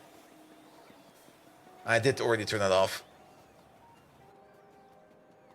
Good, good, good, good, good, good, good. All right, with this, we can at least make some more organic solvent, which is going to be very, very, very important. So let's do that. After that, we could start thinking about making a subdenier build over here. Ammonia is required, alkaline is required. Alkaline is made out of chromium and propene. Microfiber is required, which is made out of fiber again. All right, all right. I see where this is all going. We will probably, I mean, if you want to save on a train, we will probably build this thing that we want to build near... Now we're going to use this train. Well, so be it. We're probably going to make the build for the filtration media over here, because then we can just build from over here and we don't need to train over here. We got enough space around here to make such a build, so it will probably be over there. Good.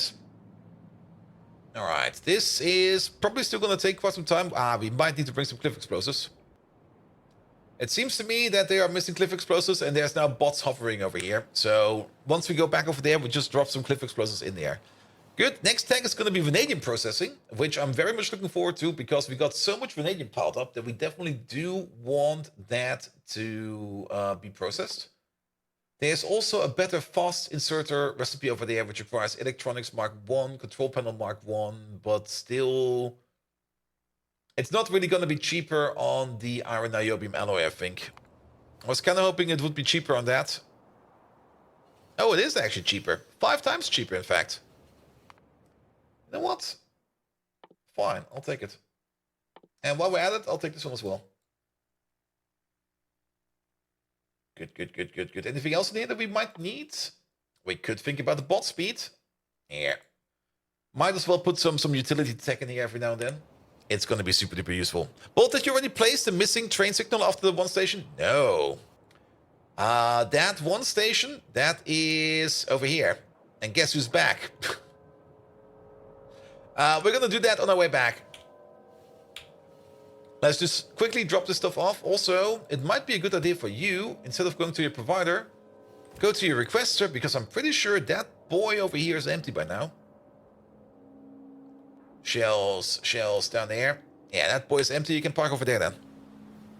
And maybe someone here is an alpha nerd. Are there any 3D CAD programs other than Fusion 360 also... Wait, what? Are there 3D CAD programs than Fusion 360 also crash prone? Oh, okay, you had 5 questions in like 5 minutes. Yeah, I'm not really that up to date with 3D CAD programs. Oh, crash prone in terms of, yeah, if they are crash prone. I mean, if they keep crashing, check the logs. Just save twice per minute. Control S is your friend. I mean, if they crash, try to figure out why they crash. But I've not really used that many CAD programs. The only one I've used was OpenCAD, which was called OpenSCAD. Did do the trick. It made me exactly do the thing I wanted to do, which was great. There we go, there we go, there we go.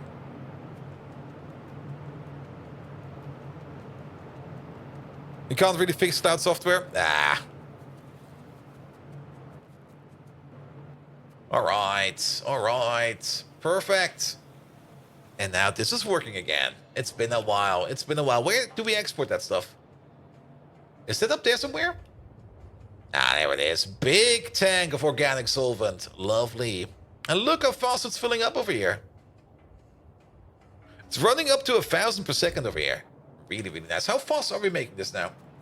If they're all running at full speed, it's 130 per 5. We basically do 6 of those. So that is more or less... Ooh, that's fast. That's fast. That's 600, 840 per second. On average. That's pretty good. That's really, really good. Good. And then the Xypho production over there can also run again. Excellent. All right, let's fix that one signal because it's going to be bothering us again and again and again and again. Let's use the urea. No, let's use the plastic train. Nah, the urea train. The urea train. The urea train will be fine. All right. Hey there, you there. Could you drive me to this corner over here? No, was it this corner? Which corner was it? Was it this corner? No, it was this corner. The train left. It fixed itself. That's probably the reason why we don't see it that often, because it sometimes fixes itself. Which is good. Alright. We still need the phosphate rock station over there, which we should add on our way back.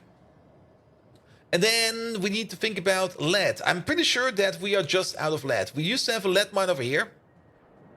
Yeah, that thing is empty.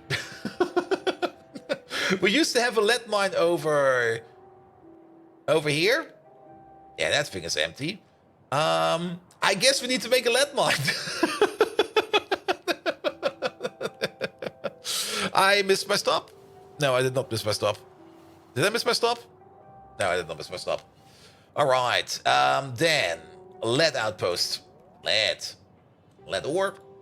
Also, where are the deep mines? The deep mines should be available to us. Is this the deep mine? No, that's biotech, mining machines. Big mines. Ooh. Do we need to make one of these? Mechanical parts, which we're still working on. Neuroprocessors. Do we need neuroprocessors for all of them? Ah, neuroprocessors. I don't want to do neuroprocessors. Okay, big mines, not today. Definitely not today. But we're definitely looking for this lovely, lovely lead ore over there. Wait a minute, let's turn this on. There they are. Over there, over here, over there. There is 6.1 million over there, sitting in the middle of a build. That is a prime candidate to be mined out.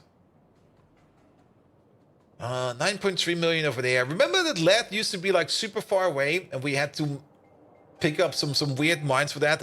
Yeah, there used to be no lead all the way over here.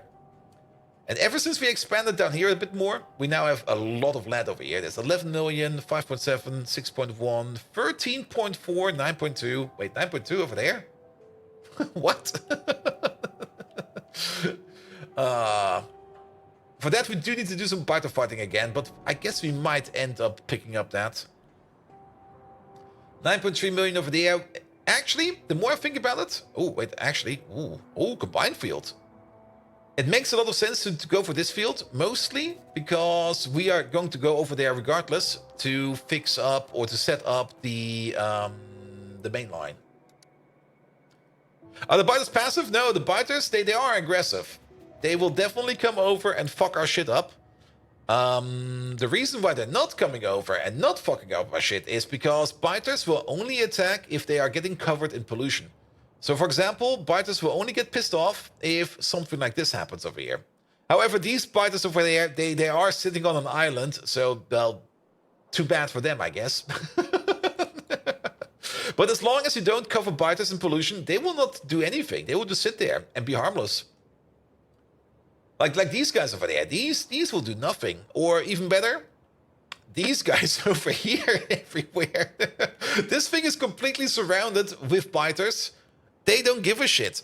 How do you keep pollution down?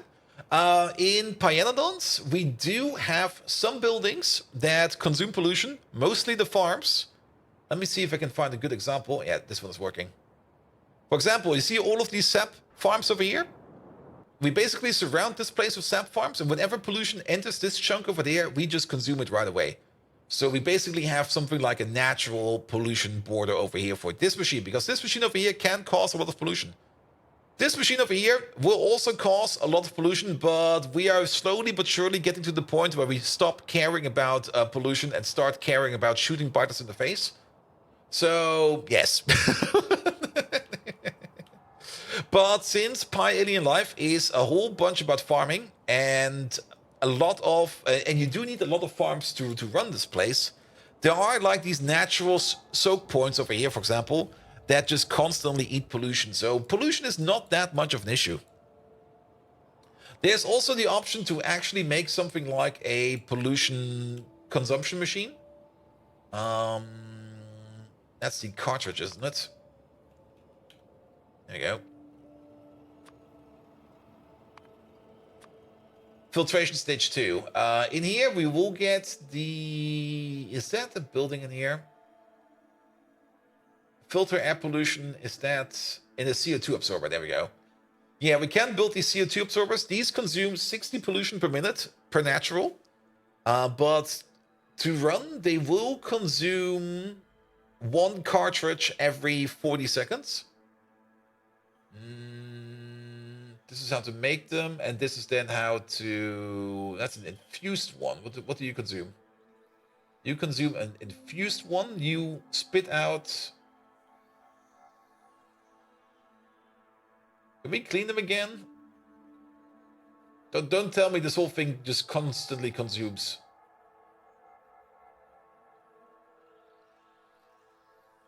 You then get into a saturated. This might also be kind of broken because the saturated Nextlet cartridge turns into a saturated Nextlet cartridge. I'm pretty sure this is broken if I look at this. That's not how that should be, I think. Yeah, I'm pretty sure that the actual CO2 absorber is not working as intended anymore. And even if it is, it only consumes 60 per minute. And if you put down like one of these sap farms over here, they already consume 45 per minute. So yeah, the sap farms are already automatically better. It's free ash, true. That is the one thing that is true. It would be free ash. All right, let's move the signal around. Let's put you over there. Good, good, good. Oh, my train is still up there. Let's use you then. All right, all right. Let's do the phosphate mine, not the phosphate mine, but the phosphate station first. So drive us back over here. Then go back to your provider. We just need to make a train station right on top of this thing over there. That'll be fine. It will not be too hard to do. And then we order in some phosphate rock. There's still some oil sands over there. And then we're most likely, yeah, we're going to be mining the lead ore over there. And how did I think about it? Wait a minute. Could you drive over here real quick? Mostly because we can pick up those miners over there. By the way, I'm not quite sure if I showed it off already. I did make a generic tailings request over here. So we do have some tailings in the train system. This is only going to be for those places that only make like maybe up to 100 tailings per second or something like that. So that I don't need to make a full tailing processor next to anything that makes tailings. The reason for this one over there was, of course, this build over here where we make the EVA, because the EVA process over here makes tailings, but it does not really make a lot of tailings. So all the tailings over here just go into this train station over there, and every now and then a train will come over and it will pick up the stuff down there, so that we then can process those tailings. And wherever we have a tailings processor, we might just put down another station over there that can accept foreign tailings, where we just process those as well. So that we always have like some kind of sinking capacity for extra tailings. It's definitely going to be more an issue in the future, and less of an issue now. Especially once we get into the diamond production. Diamond production is going to make a metric ton of tailings. So that's something we need to look forward for. At least it used to be. I'm not quite sure if diamonds still make a metric ton of tailings or not, but, well, we'll see. We'll see. Alright, but I'm very happy that this mine is gone, because this one was just like sitting in the middle of a main line.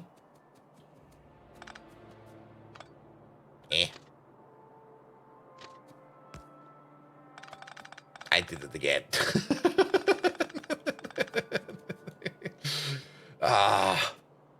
There we go.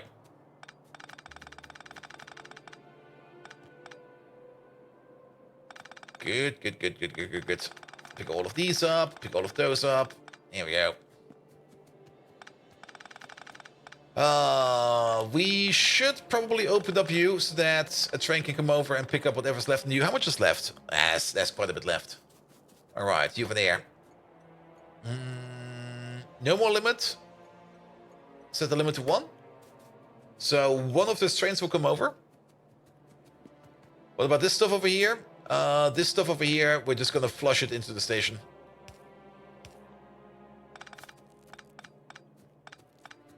Here we go.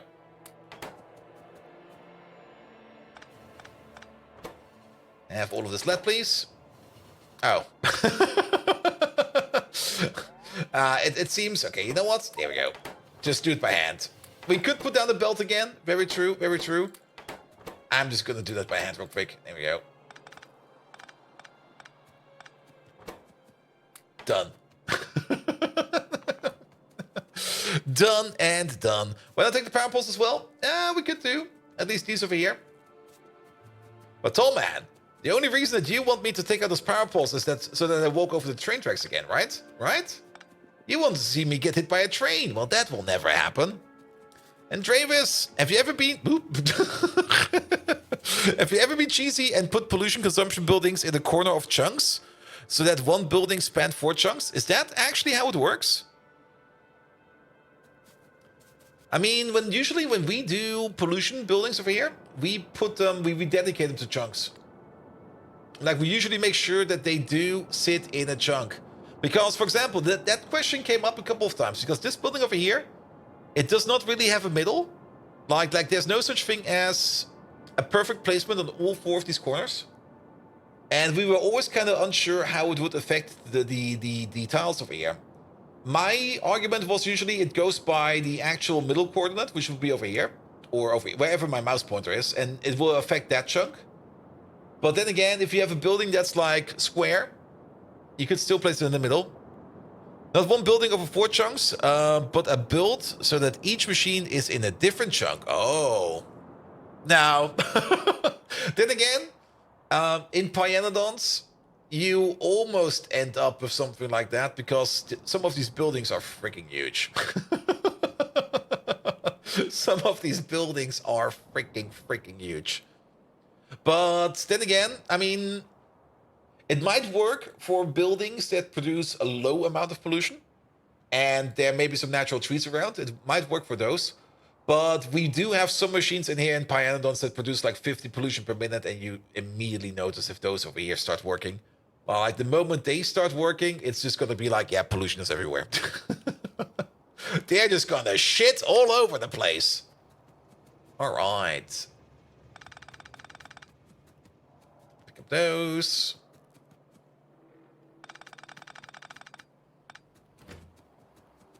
I'm actually surprised that there is almost an entire shipment in there. Since you've been sloppy, no, I've not been sloppy. We kind of stopped caring. Because we kind of want to get into a defensive mode more sooner than later. I mean, we're now at the point where we should have access to all the turrets. We should have access to... We get access to the better roboports sooner or later. And the better bots. So we can start thinking about making an outpost-based system. And that's exactly what we're going to be doing. Oh, oh really? There's no space for that? What the hell?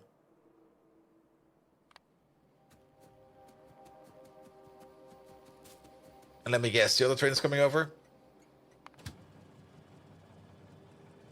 Yeah, he's coming over where I am. Could you just go to a requester? There we go. Scam. Good, good, good. And, well, you could argue that we got sloppy because of that, but, yeah. We're getting more into the ITGAF portion of it. Good. All right, that thing is done. Gave us some miners, which we can use to make another outpost for... for more urea. We can also clean up this place a bit, because this over here is a nickel mine, which is also running low. Oop, didn't want to pick up that one. My bad. No mineable resources. We are going to pick up these, but that will mean that we need to reconnect them correctly. Because this one is done, this one is done, this one is done. These over here, these are all done. You're done, and you're done. There we go. The more we can recycle these, the better. Alright, hook you up over there. Hook you up over there, and then you over there. Technically, that pipe over there is not really required, but so be it.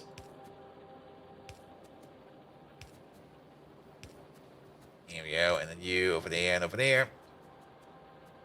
That should fix them all. Are you done over there as well? No mineable resources, and no mineable resources. Good! That cleans up this place as well. Lovely. Alright, we need a train. I'll take this one. Why is the... Oh, this is the BTX from... Yeah, this one's gonna be fine. Good, good, good, good, good, good, good, good, good. Alright, let's drive us home real quick. And Intertooth trains, exactly. Also, we do already have access to the Mark II train. We can make a Mark II train if we want to. The only thing we need to make for the Mark II train is the Shaft Mark II, which we still have not done. And that kind of reminds me, if we kind of do want to make the beacons, we still have to make the Mechanical Parts Mark II. And Mechanical Parts Mark II, yeah, we're technically working on that. Because one of the big issues with Mechanical Parts Mark II is that we need the Antimony something, something, something alloy. And because antimony is always low, that's the whole reason why we're making this place, so that we are making more antimony.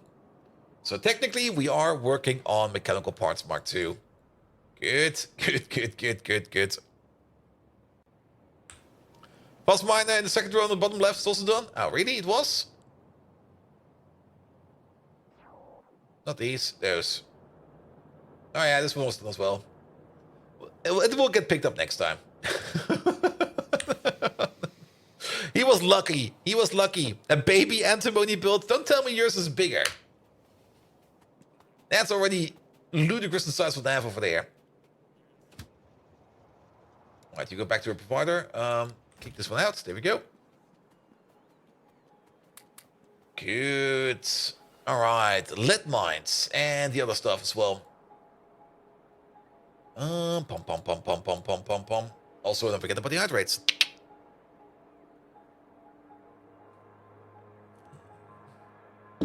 Very important hydrates. Good. Train track. Down here, main line. Side line all the way over here, where we will be bringing in the antimony, where we will be taking out the stone, the gravel, the antimony. We need to bring in plastic. We need to bring in lead acetate. Do we need lead acetate for anything else?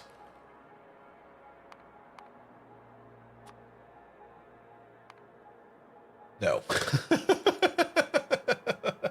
We need to bring in fish oil as well.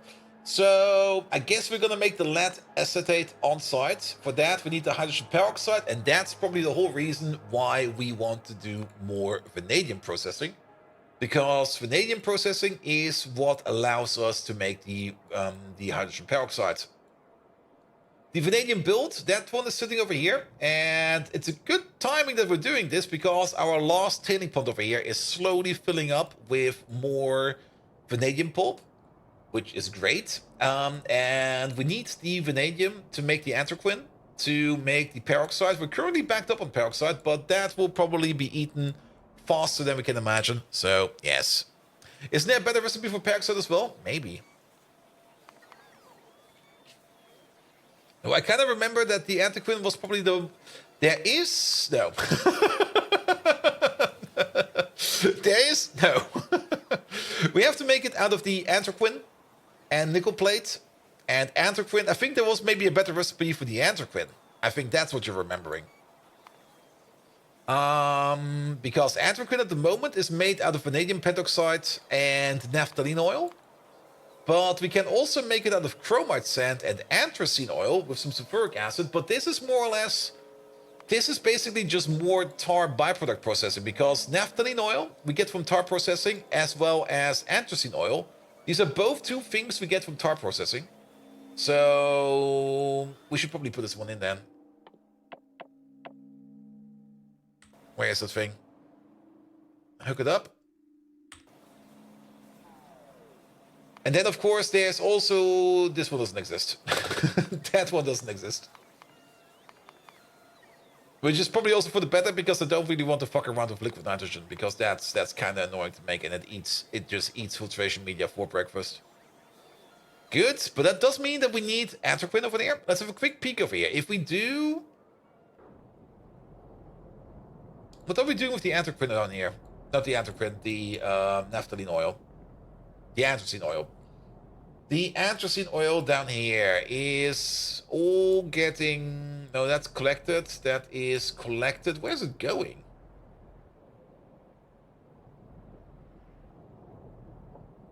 It's also all going into the one and the same pipe, which is kind of scary. But it's all going this way. Up here. Over there. Over here. Past here. It's getting exported. And if we can't export it, we export it. And if we can't export it, we burn it. Yeah, we want to use that for more peroxide. Also, same amount of crafting time. Ooh. And then, of course, we also have this place over here, where we have even more of it in trains available. We will probably make a peroxide. I mean, peroxide is one of those things. Or let's look at anthraquin. Anthraquin is something that we do need in peroxide, the Nextlet batteries, which we do want to export so that we can make Nextlet batteries in the mole, which we need for Mechanical Parts Mark II. And for the Dynamicin at some point in time. And then, of course, there's also this fiberboard recipe. Is this the best fiberboard recipe? I think it is, because it's 4, 12, 8.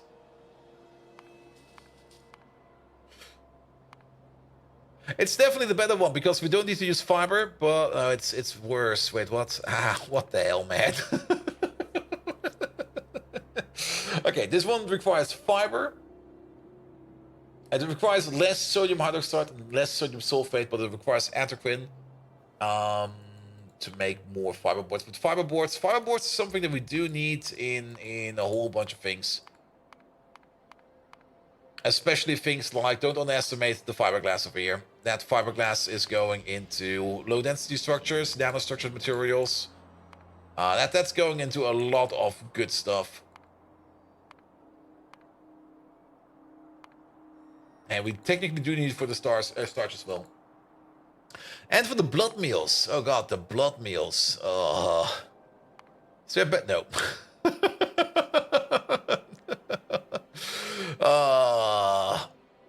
Yeah, we do need to make those at some point as well. That's basically gonna eat all of our fiberboards. Alright.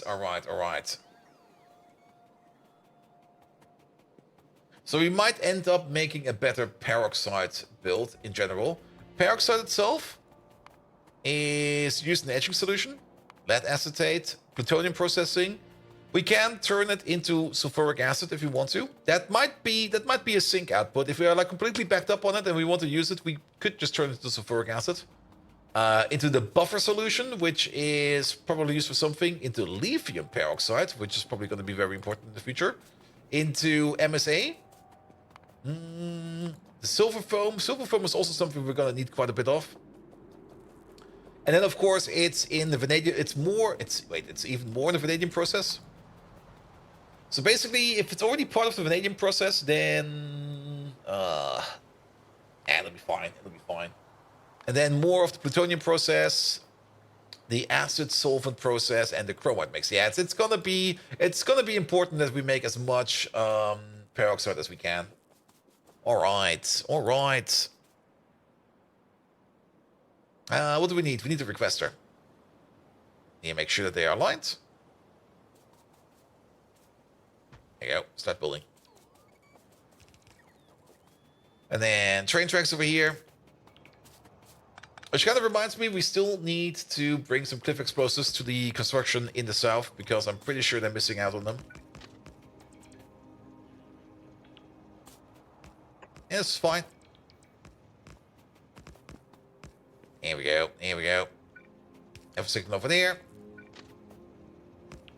This is also in range of the base pods, so I'm pretty sure that the base pods will be taking care of most of this over here. Phosphate rock. We are just going to focus on the phosphate rock output for now. One of them, please. Not two, only one.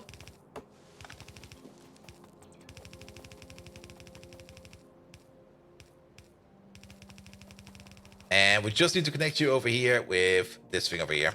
So pull you back a bit.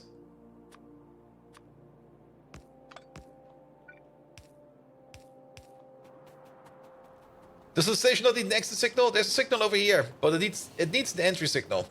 It definitely needs an entry signal. It also needs some kind of connection down here, because of course there's stuff missing over here, of course. The one above has the signal right over there. Yeah, this is yellow, this is yellow, this is blue, this is blue. And we need to make sure that this one over here is purple. Trust me, if that station over there did not have an exit signal, we would have noticed it, because this is the main feed line for the wall. Right, put you over there. You getting blind? Nah, it's fine, it's fine.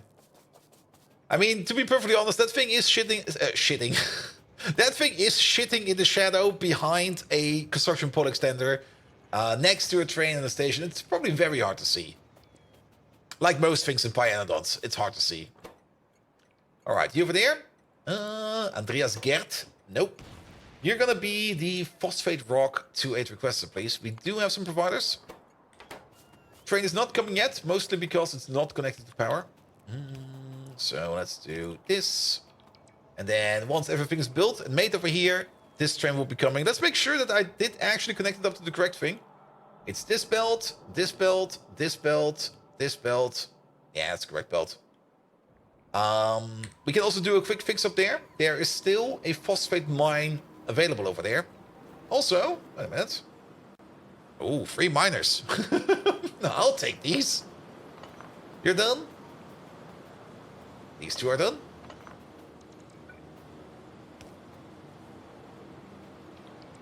Missed that one. Missed it again. These are good. These are good. This one's done.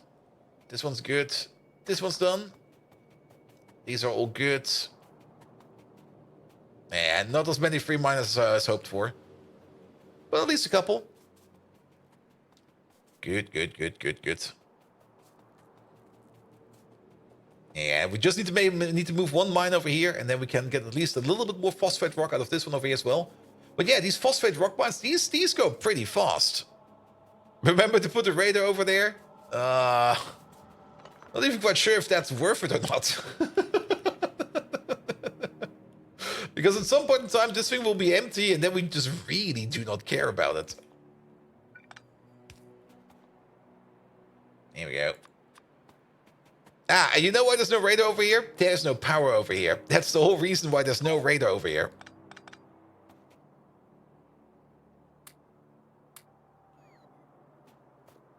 Here we go.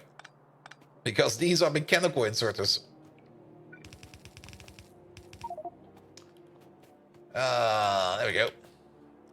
And Rain! Hello there! How you doing? Welcome, welcome, welcome, welcome, welcome.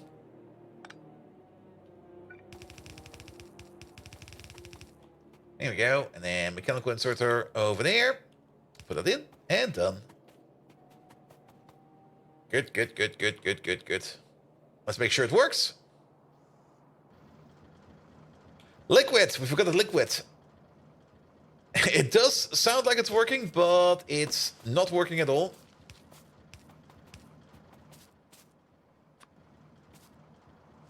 It is.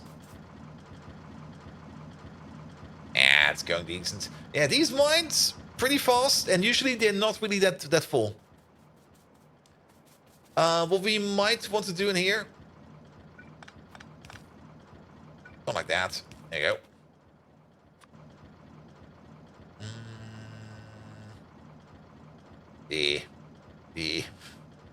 I guess we put it over here. Yeah, that'll be fine. Just a bit of belt balancing in case it backs up. I don't think it will be backing up, but at least now we have a bit of belt balancing. Good, good, good, good, good, good, good. Alright, alright, alright. We could pick those up. I don't really care about them. Good. Alright, then. How many of these mines do we have? A couple. Let's also get rid of everything we currently do not need. Like all of these buildings, this wood, these drills, this thing, that thing, this thing. The retorter, these ores, these machines over there. Then let's also make sure that our pocket power is fine.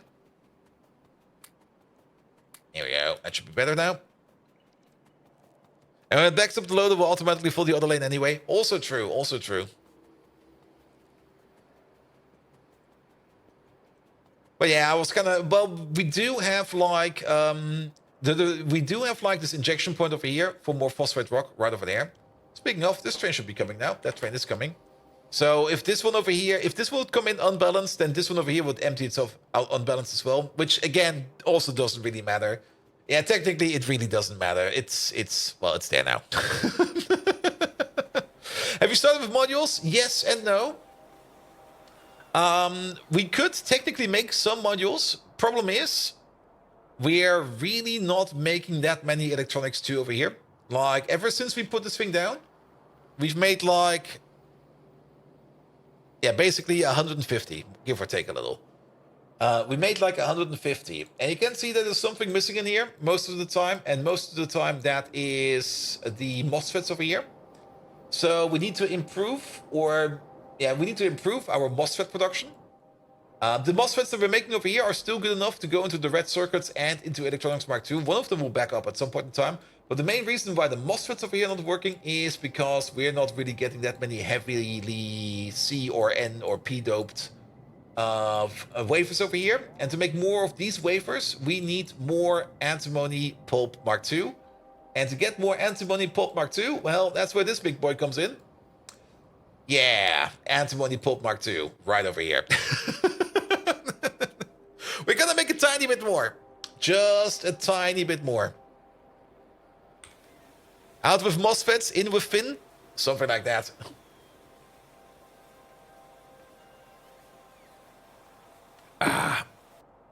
Also, we do need... Antimony is like... Antimony kind of became that resource in this playthrough that we need for pretty much everything.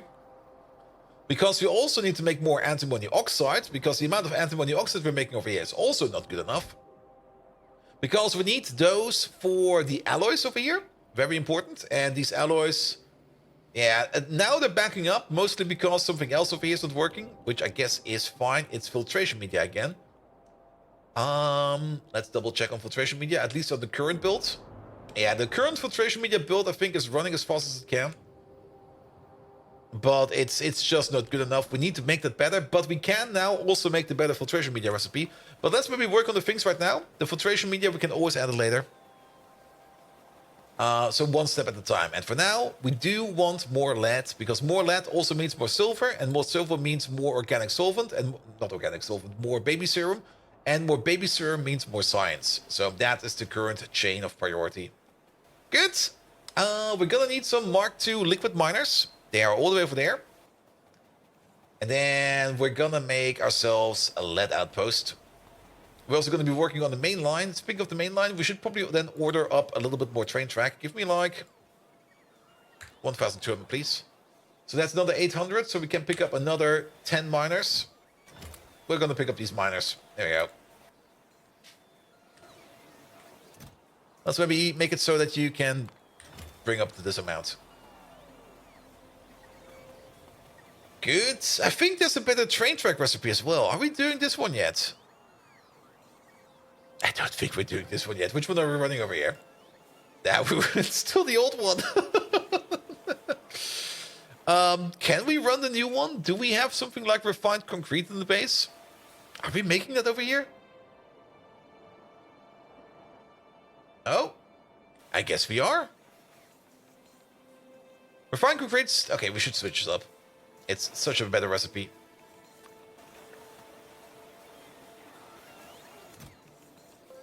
Yeah, we do that. All right, but we should order up a little bit more over here. Like order up to 200 over there. Of the bolts, order up to 200. Steel plates or solder can also be up to 200. There we go. And then this over there can also be up to 200. There we go.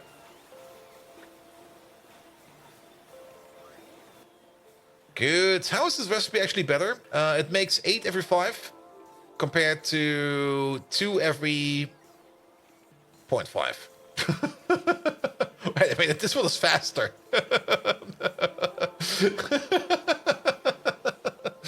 But I guess this one over here requires less solder. Yeah, this one over here is 5 solder per 2 rails. This one over here is 2 solder per 8 rails. That's already way better. The amount of bolts is probably also cheaper. Yeah, way cheaper. No more treated wood, which is, I guess, fine. No more stone, which I guess is fine. And then a little bit more steel, but overall, less steel. Yeah, it's probably been quite some time that we would need to make this recipe over here, but it's good that we're making it now. Good, good, good, good, good, good. I basically got the train tracks in my pocket, so let's start cracking. All right, all right. Stone goes into the concrete? Very true, very true. Oh, yeah, this place is almost done. Actually, wait a minute. Make a stop. Make a stop over here.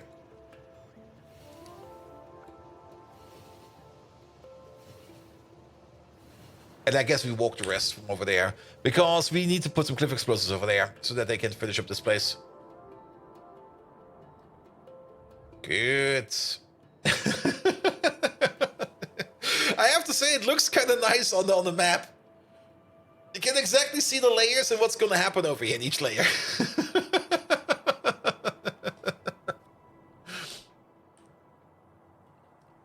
Good, good, good, good. This thing over here, I'm pretty sure this thing over here is also going to be consuming exactly 4 yellow belts of antimony ore. Because the first step over here, yeah, this eats 2 antimony ore per second. Oh, actually, it's going to be eating...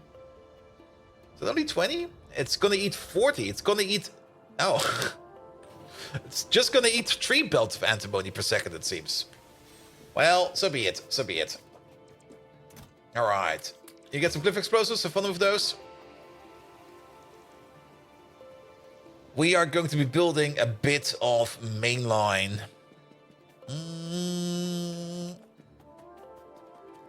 That's going to be a bit annoying. Not only a bit of mainline, we're also going to be building the lead outpost, because we also have a big lead mine over here. All that for less than the blue belt. Welcome to Pi. Well, keep in mind, by the moment we get to blue belt, the machines will also be 3 times as fast, at least 3 times as fast. So then we actually maybe do need to add some more belts. All right. Okay, we're still not there, but Crawdad is down here somewhere. I actually kind of wanted to pick up Crawdad before we go where we need to go. Where's the little boy? He's all the way over there. Ah. Because if we're going to be working on train tracks, we definitely need somebody to take care of the trees in front of us. Also, I'm pretty sure that all the power poles are in. Okay, there are just no power poles over there. But nah, there's still power poles missing. Damn. So we can't use this lovely thing over here yet. You say that, but yet the yellow belts for red belts for a while. Yes, because I don't want to mix my speeds, if possible. There we go. Because if I max out like a red belt on a yellow belt, once I upgrade that yellow belt to a red belt, I can't upgrade my red belt until I get to blue belt, of course. But then it's gonna be so fucking annoying. And to be perfectly honest, I don't really mind having extra belts going around. Those extra belts are going to be super duper useful. Alright, a couple of things we need to do. For one, get rid of the old minefields.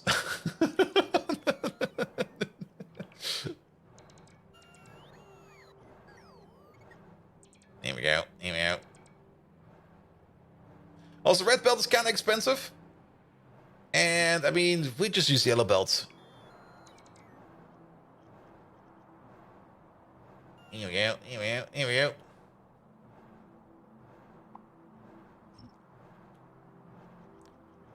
Good. Though we should probably still start using red belts for things like train stations and stuff like that. That is very, very true. Yes. What? Squirrel? Where? Have you started making red buildings? Not yet, because we've only just recently unlocked the first red buildings over here. And they still require a couple of things we don't have. Well, these over here, most of these we can make. But some of them require newer processors, which we don't have yet. But we are getting very close to all the red buildings that we need. They've already been in our research queue over time. Let's see. And that's where we get the red cobalt extractor. They are definitely in here. They will be coming sooner or later. Pospech! Hello there! How are you doing? Welcome, welcome, welcome, welcome. Here we go. Oh, well, didn't want to delete the cliff, but that's gone now, as well as that one. I mostly want to delete all of these mines. There we go. I did kind of say that we do kind of want to have a quick peek down here, so we're going to have a quick peek down here as well. We're just going to, like, drive down here real quick, drive over, and drive up again. How far are we from the big mines? Not that far. We checked today already. But the big mines also do require newer processors, and I kind of remember that newer processors were a bit a pain in the ass to make. Then again, I think they changed that. I think they're actually easier to make. Because you have the newer processors, and then you got the neuromorphic chip. I think the neuromorphic chip was the one that was really annoying to make. The newer processor is... Yeah, the newer processor is actually pretty easy. It's just the next level matrix, which is epoxy, which we now have. Yeah, we can actually make these already. It's basically going to be a small build next to the chip build.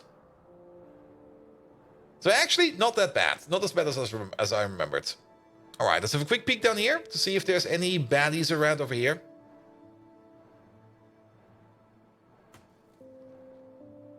Ooh. Let's definitely cover this up. There we go. Some geothermal power next to the water as well. Very lovely. Time to use that then. Soon, soon, soon. I mean, we're going to be running both. We're going to be running big mines and small mines because I don't really like building over resources. Okay, and these over here, this is just worms. Is this a car or is this a fish? It's a crawdad. It's not even a fish. It's a craw. Have you never eaten a craw? There we go. There we go. Good. Alright, what's this? Molybdenum. Lovely. There we go. Delicious craw claw. Nom nom nom nom nom nom nom.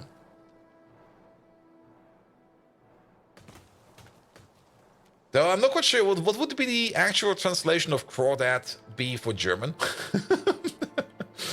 What's the German word for crawdad? Is it Flusskrebs? No, is it? I know someone who can tell you. You're right. You're right. Megatron knows. Megatron. we got this peculiar creature in front of us. It's called a crawdad. Now, we know we only have a German encyclopedia over here, so we need to figure out the German name of a crawdad so we can look up what the creature can do. Can you please tell us the German name for crawdad? You didn't like your German? Nah, it's German. There's no F in German. Like, there's no such thing as an F sound in German. That doesn't exist. Das ist falsch.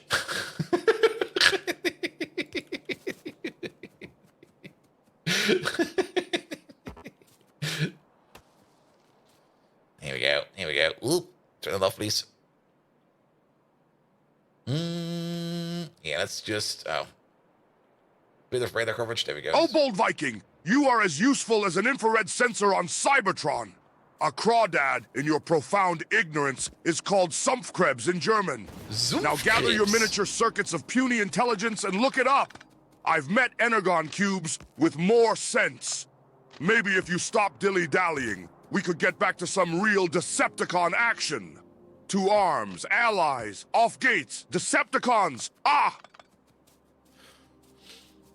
Leo the doctors know it seems to be a Sumpfkrebs. Yeah, because you only get them in swarms, I think. That's why I also kind of thought about Flusskrebs, because Germany doesn't really have a lot of swamps in them. I mean, we do have our Sumpfs, but they're not as prominent as other places. Here we go. Here we go. All right. We also need perfect right up there. Maniac, hello there. How you doing? Welcome, welcome, welcome, welcome. All right. Not with the parapoles. Cut this thing. Actually, keep that thing. Cut this thing. Cut these two. Cut you. Cut you. Snap the grid. Relative. Right. There you go.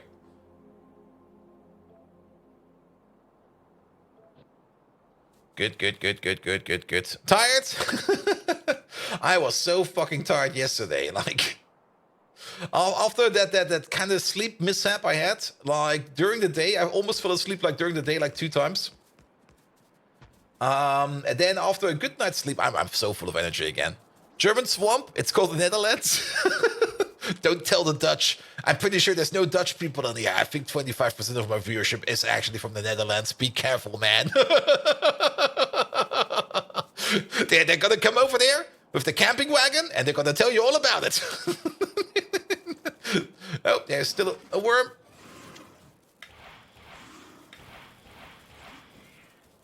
You're going to tell the Dutch? No, don't. My viewers.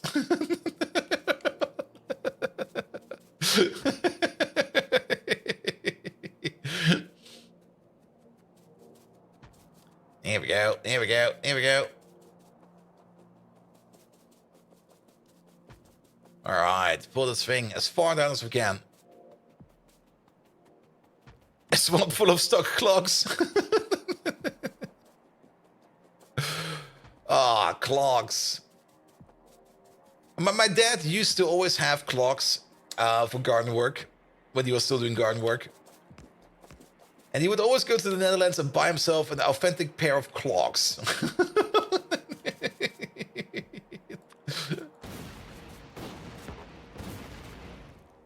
There we go, there we go, there we go. Good, good, good, good, good, good. Oh, are my bots still all the way over there? Did I miss my... Yeah, there they are. And there's 2 things you cannot stand. People that are intolerant of other countries and the Dutch. There we go. And don't forget the bikes. Oh, the bikes are lovely. I really do love the biking lanes everywhere in Germany. Not in Germany. Oops. In the Netherlands. You got such nice biking lanes in the Netherlands. They're really, really, really nice. I mean, here in Germany... Here in Germany, we do have like the what's it called? Like the German Bicycle Foundation, the ADFT, and they did like a test. Like every year they do like a test to check which city in Germany is like the best city for bicycles in Germany. And a couple of years ago, actually already quite some time ago, the city where I live in got place #1, and they were all very proud about it. Like, the whole city was like, yes, we're #1 city for bicycles. Screw you, everybody. And I was kind of curious about that because I live here and I go by bicycle. When I was still working in the office, I went by bicycle pretty much everywhere. And it's pretty horrible over here. I mean, there are some good parts in here. If you know where to drive, it will be fine. But overall, it's pretty fucked up still. And I looked at that report, and basically the passing grade was basically 6 out of 10. That was the highest score. Just a barely passing grade, and they were on place #1. And I was like, okay, oof. You guys are kind of proud about that. That's fine, but that would not be something I would be proud about.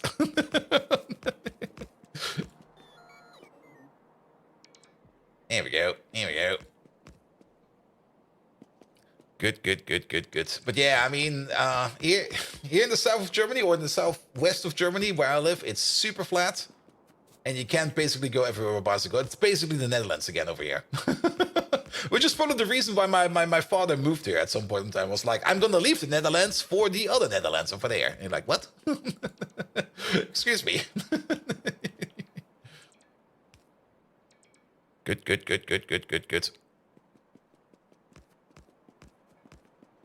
Left the Netherlands for those other lands. Yep.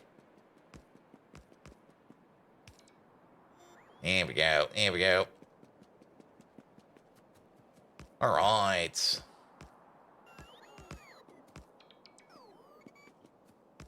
Good. Get all of that stuff in. Perfect. All right. That's going to be mainline. And then we need to make a sideline out of this as well. Did I leave my crawdad down there, or is he all the way up there? Didn't I say something about we could use crawdad to get through all these trees, and now I'm doing it with the bots? God damn it. Megatron, I'm currently working on some train tracks. Could you maybe tell the people a fascinating story about how you slew the Nut Dragon in the Nut Wars? There we go. That'll be fine.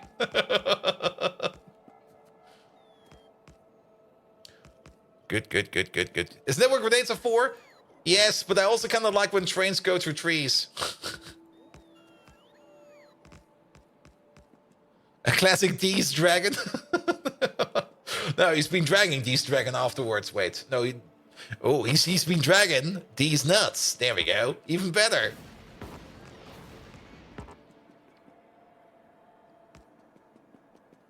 Good.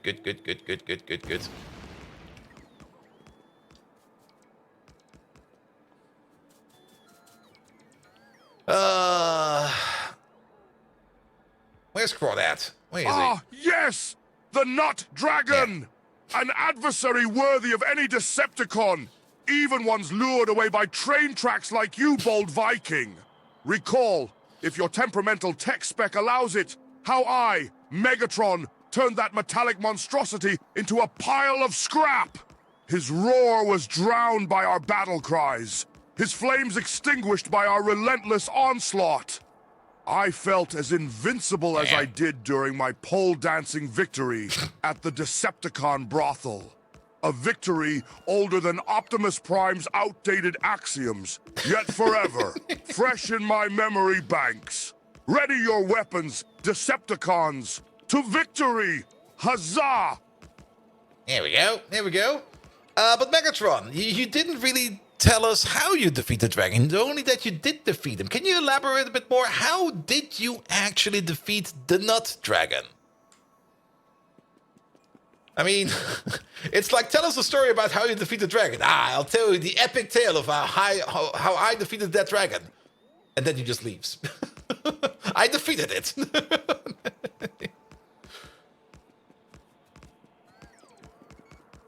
Here we go. All right, put the signal down. Okay, we're almost fully connected.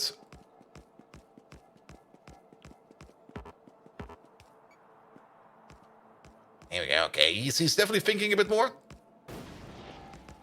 Because the answer is taking a bit more. Here we go. Tell us how you did it. Yes, I did it. But how exactly? I did it! By the power of Nike, I just did it. Wait, what? You oil-thirsty ignoramus, always craving more. Yes, please. Fine. Let me delve into the details of our victorious fight. The Nut Dragon had a power that was as strong as a fusion reactor. But that was no match for my strategic prowess. Masterfully, like a Decepticon version of Gorbachev, I lured the dragon in, provoked him with my relentless roaring, watching him charge at me with the alluring promise of victory. Just as he swooped in for the strike, I unloaded my full arsenal, overloaded his circuits, and watched as he fizzled out. A testament to Decepticon superiority! And that, bold Viking, is how you turn a dragon into a firework. Now enough of these tales. Let's carve our own victory. Decepticons, show them our might. Get some. Was there any input in there? Megatron, I still kind of have that feeling that you're leaving out crucial details in that fight. You said your arsenal. What was even in there?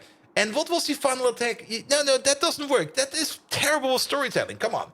Megatron, tell us an epic tale of how you defeated the Nut Dragon. Don't leave any details out. Come on, give us the epic tale. There we go. We might be overloading him in a little bit, but we will see about that. Nut Dragon also not had one? Yes. I think he gets a new pet. I'm actually not quite sure. I saw a post, I think it was in his community post, that he's getting a new pet. It's the Nut Dragon. He's getting a Nut Dragon. Like, next time we see Aussie Nuts, ask him if he can show us his Nut Dragon.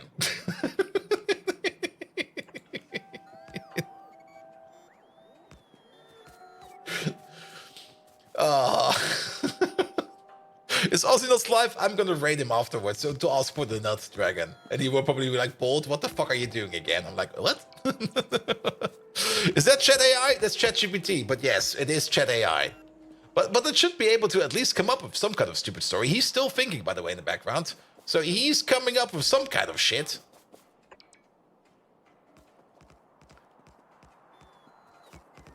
Alright, through the forest we go. Here we go. And then all the way next to this place. Leave some space for trainer 4. Okay, here. There should be enough space. Good. And let's put down the first station. And that's first. Are your audio sensors malfunctioning, Bold Viking? Yes. Have patience, like a Decepticon, waiting for the perfect moment to strike. Fine, I'll indulge you further. The Nut Dragon was no easy prey. His scales were hardened from numerous battles. His breath could melt the toughest of alloys. My arsenal, you ask? Not just fusion cannons and null rays. No. I use something more personal. Ooh. A weapon of incredible power, my speeches. With every word muttered, his power waned, leaving more room for a follow-up barrage. Ah! The final attack. In a beautiful symphony of destruction, I mustered up all the rage and hatred pent up in my spark. A gigantic energy blast that shot right through the beast. But there was more to it. An essence of nihilism. The feeling of inevitability that comes with recognizing me, Megatron, as the supreme ruler. Crushed by my overwhelming power, swallowed by the void of despair, the dragon fell. A testament to Decepticon might! The war cry that echoed that day still rings within my audios today. Ah, Decepticons, to victory, demolish and dismember, Bold Viking. Megatron, it seems to me that you have become a Dragonborn. You know what a Dragonborn does, right? Can you do it? Can you speak the Dragon tongue? Can you give us a Fustura? Also, the Fun Seeker. Hello there. Thank you so much for the 4 months already. How you doing, mate? Also, I really need to do something about these alerts. It's kind of annoying that there's no alerts going on. Here we go. Here we go. Here we go. Speeches, he says. In other words, he bored him to death. Now, I'm pretty sure the dragon died of cringe or something like that. Like Megatron was just sitting there, popping one dad joke after another, and then the dragon was like, you know what? I could either try to kill him, but he's kind of invincible, so he will not stop making these terrible dad jokes. So Old Viking, your ramblings make a short-circuited datapad seem eloquent. But to humor you and every lugnut listening, here goes nothing. In a voice that would make the mighty Starscream tremble, I let out a cry to echo through the ages. Fusro-Ra! May the roar of the Dragonborn fill your audio receptors with dread. I'm pretty sure we got... Decepticons, onward to glory! In Swai Dre! Ah! Fusro-Ra? I think it actually is Fusro-Ra. It's not Fusro-Da. It's Fusro-Ra. I think, or was it the other way around? I definitely remember that when I first had the full Fusro-Ra or Da together, that I kind of saw the misconception that I had the wrong letter in there. But yes, basically, the dragon was sitting there, knowing that he could not kill Megatron, and the only way out was basically jumping off a cliff. So the dragon jumped off a cliff to escape Megatron and died. There we go. There we go. Good. Oh, look at this place. What's missing over there? Probably just a couple of these boys. Really? Overflow valves. I was not expecting that. Was for that?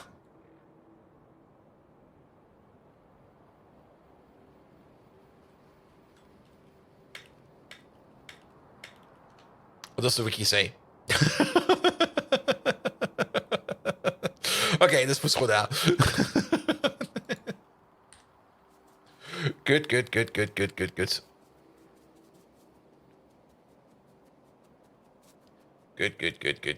All right. How many are we missing? Like 1, 2, 3, 4, 5, 6, 7, 8, 9, 10. We got exactly 10 of those in our pocket. Let's go over there. All right. We also need some extra signals on this straight over here. We're going to add them later.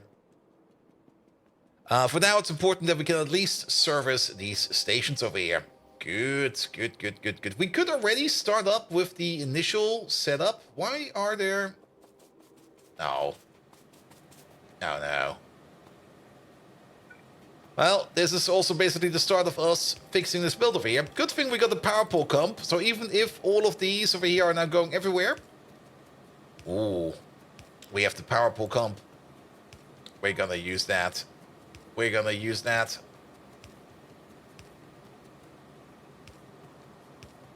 might be a best now, but it should be all better once we... these over there also need some. Was it force push balance? Something like that. It was basically make enemy die of fall damage because you always shove him off a cliff. Pesca Masturbator! Oh! Okay, you got your name almost back. I do remember that you, at some point in time, got banned by Twitch for your name after months, years even. But Pesca Masturbator, hello there! How you doing? Welcome. Megatron, we got one of the ancients over here. This one Decepticon over here has been with us from the start 4 years ago. He's been missing every now and then, which is fine. Sometimes people go missing. That's perfectly fine. But could you give a big shout out to Pesca Masturbator 6969, as he was originally known as my very first, the absolute first subscriber I had, who was none of my friends and none of the people I somehow knew. Pesca, how you doing, man? Welcome. Guys, we got a living legend over here. He will probably not admit it. He will probably never admit it. But he was the very first subscriber I had that was none of the people I ever knew or none of the people I somehow came in contact with. He was the first guy that came into the channel and was like, hey, this guy's great. I'm going to leave him a sub. And I was like, what? You subbed? I think we're playing some VR games back then even. And that's also why we got the fish emote. Which we still have. It has been updated ever since. It did get like a bit of a tune-up. Well, that's the whole reason for the fish emote. Here we go. Pesque Masturbator 6969! Witness acknowledgement from Megatron himself, you glorified soundbox! Your allegiance rivals that of the ancient Decepticons. Your name may be as bizarre as Bold Viking's concept of humor, but your loyalty is clear. Just hearing about it makes me feel older than Teletron I itself. Prepare, regain your strength, and return to us, for we are stronger with you than without. May your deeds echo through the annals of Decepticon history. Decepticons, 2 arms. Oh, I need a good servicing. Death and destruction. Pesque Masturbator 6969. What was that about the servicing? Don't forget the fuel and ash station. Yeah, we're gonna need a whole bunch of stuff in here. We're gonna need fuel, we're gonna need ash, because we got those blast furnaces at the end, those oxygen furnaces. A little bit confused that they ended up doing this like this, but then again, I guess that's fine as well. But with the power pole comp, look at how nice this now is. This is great. This is really, really, really, really great. Good. There are still some builds missing over here. There's also some stuff missing over there. We will probably edit this by hand, I think. Let's do this real quick over here. I think we can. Yeah, we most definitely can get away with something like this. Yeah, that's how it's gonna be. That is definitely how it's gonna be. There we go. And you're doing great. Your firstborn is due in a month. Congratulations, mate. I do hope you are gonna name him Bold Viking, right? Right? You remember the agreement, right? Your firstborn is about to born into a month, and I've been feeling an itch to play Factorio. I hope it passes before she is born. I would also know to share my time between her and the factory. I will always remember that it was your first sub. Yes, because I will never shut up about it. I mean, you always remember your first, and that's sadly how it goes. Or not really sadly, that's usually how it goes. So that honor will always be in your name. There we go. Here we go. And it's a girl, so little Bold Vikina. There we go. Back then, when my channel was barely 50 followers big. And now we're sitting at, what are we sitting at? Yeah, we're currently sitting at 123 viewers and 4,331 followers. Yeah, the followers are not really going up that much, but then again, the followers, don't get me wrong, the amount of followers doesn't really matter too much, because I've seen channels with like millions of followers and like 10 people viewing.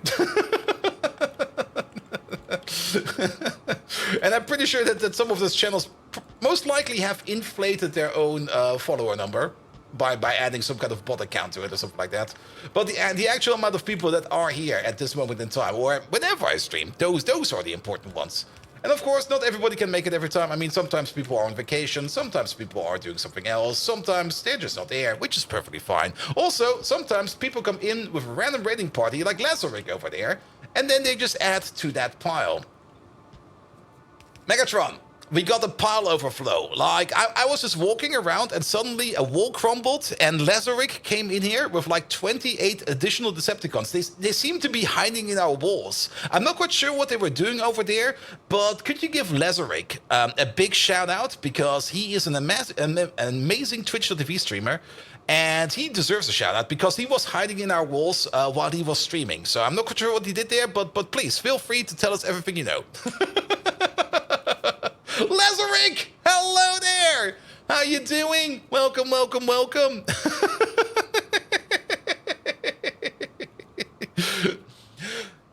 guys. Welcome. Guys, thank you so much for the lovely raid, Lazaric. How are you doing? Welcome. You guys are coming into Pi. You're probably coming from Pi to Pi because you were probably playing with Doof tonight again, right? Right? Nevertheless, we're kind of working a little bit on Antimony over here, and well, let's turn the power pulse off real quick. We made a little bit of a bigger Antimony build over there because we needed more Antimony. So we made this thing over here. You remember when I was playing the first Bobs and Angels and when I found your channel? Yes. I don't really think a lot of people remember me playing Bobs and Angels. what's his name again? Shit. Sinter definitely remembers. Because he was there. And that's probably the only person I remember from back then. I think Spectre came around every now and then as well. And some other people. But yes, back then when we were doing the Bobs and Angels, I do want to get back at least to Angels. Not quite sure if I want to come back to Bobs. But I definitely do want to come back to Angels because I'm having this little itch for more Angels. And last week you found me like 4 or 5 months ago. That's perfectly fine as well. I mean, there's so much people to watch out there, and you never know who you're watching. That's just how things goes. But yes, welcome to the slightly bigger antimony processing plant over here. This one is almost perfectly to ratio. The only thing that's a little bit off ratio is this block over here. This is a 5. Ah, Lazarick, you duplicitous pile of data! Helped in the infiltration of our walls, and now you're here! Streaming the whole time, watching us from the shadows like a cloak and dagger bot. I might be a Decepticon, but you, Lazarick, you're a true saboteur! Your persistence resonates louder than a quantum cannon's discharge. I'm older than many here, yet your trickery sends a surge through my circuits. To courage and Lazarick, let the invincible spirit arise. To coop, to rage. Ha! We might also have a bit of a gravel issue over here, but more about that later. A good alternative scrubbing of a rogue, yes. The cloak and dagger bot. Could you imagine like an actual cloak and dagger bot? It would basically just be like a clothes hanger in a pub or something like that, with like some random coats on it and a dagger in there, and then it would be like the perfect assassin bot because at some point in time the target would go to the bar, would hang up its coat, and then it would get stabbed. Good. Now I don't really know how deep Doof is already in his game. I sadly have not really checked up too often because most of the time he's either streaming when I'm working or he's streaming when I'm playing with him until 6 a.m. in the morning when we're playing Lethal Company again. But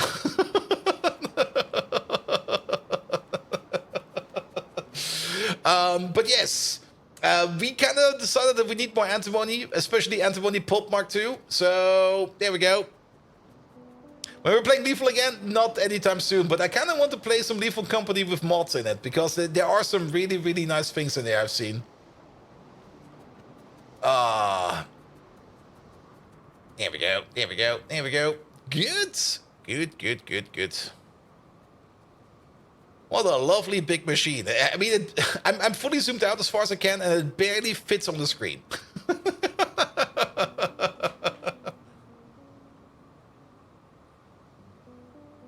You're about 280 hours in and you're working in campsites? Yeah. I mean, you also like, what is it, like 5 people or something like that? So you're bound to make more, to go faster.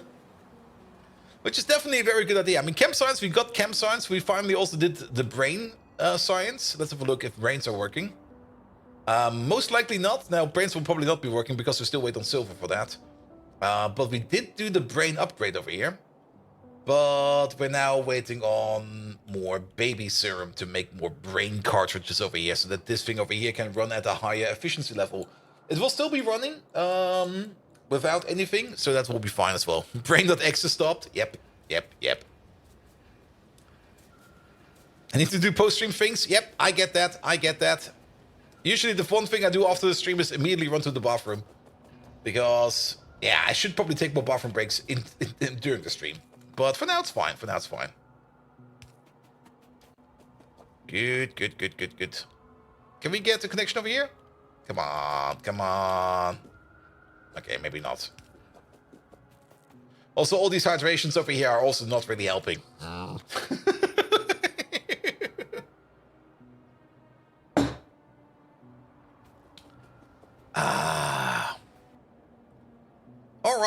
All right. So we got space for train stations over here. Let's maybe start with the most important one. We can already start this build up at least a bit of the way, so that we can already get the antimony in.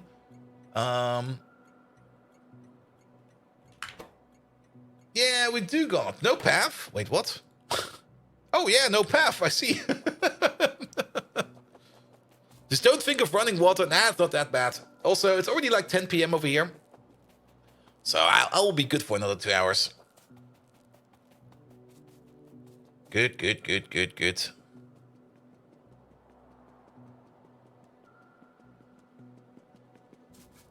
In we go.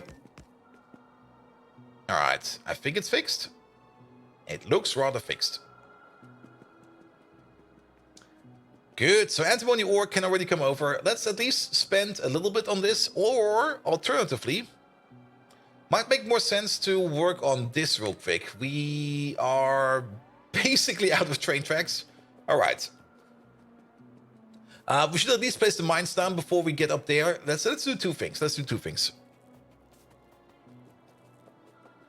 Did you try to complete the tracks? No, I completed the tracks. They are in now. There we go. 1, 2, 3. Only 3 are required. Actually, let's go for 4. There we go. Then we have space for the future. And then something like this. We do. I mean, this is of course not the best way to split the stuff, but it's okay. That's horrible. It's fine. It will back up. We need a total of 10 per second. We're feeding in at a rate of 15 per second, so this will be fine. You're running on the tracks with Brave? Nah, I know where I am. It's the latest piece of track that we've built over here. And we're still kind of far off. I mean, this is a new piece of track all the way over here. And there's only one station. He's already there. Hello, train. Okay. Maybe we were lucky. There we go. There we go. And then one over there. And then one over there.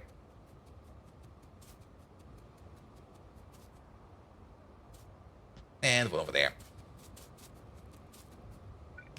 Good. This should also be in construction range. So bots, even if I activate my pocket bots, yeah, my pocket bots are doing nothing over here. It will take ages for the train to arrive. It has arrived. Wait, what? Where did you come from? There we go. Here we go. Here we go.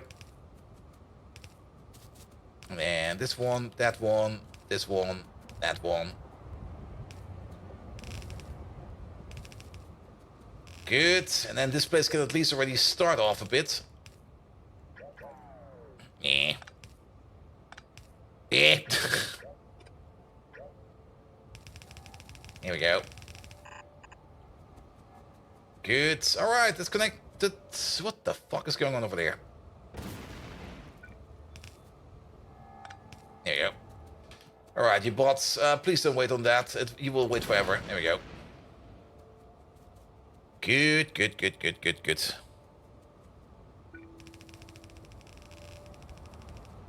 Alright, at least we can already add in the antimony over here. We will probably need another antimony mine or two. We already got a new one, but I do probably want to get in like another train or two as well. We could also think about putting in an immediate second train station over here to get in even more antimony, because this will most likely be the priority 1 antimony processing. I find it so annoying that you can't override loaders of belt. Like every time I do it, I just sit there and go like, ah, it happened again. And again, and again, and again. There we go. And the more I think about it, the more it makes sense that we do definitely place a second one over here. So let's go for another requester. Only one of them, please. There we go. And go like dark! Good. And then we only need to connect them over there.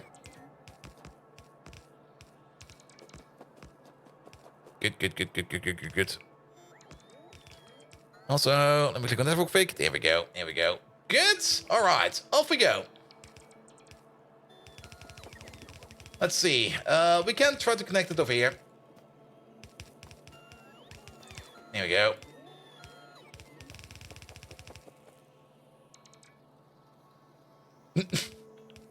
Maybe there is some kind of weird mouse acceleration in this mouse as well.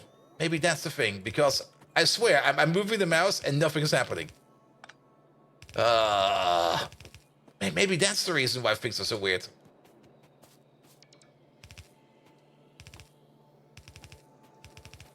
All right. Yeah, make a cut off there real quick. Let's just wait for this stuff to flow out.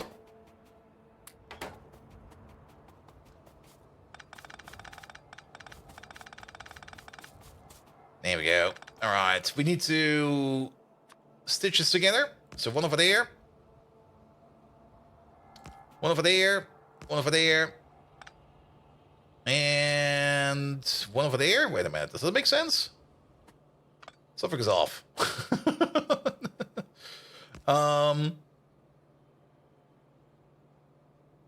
That's still off. Can we not make this a picture perfect stitch?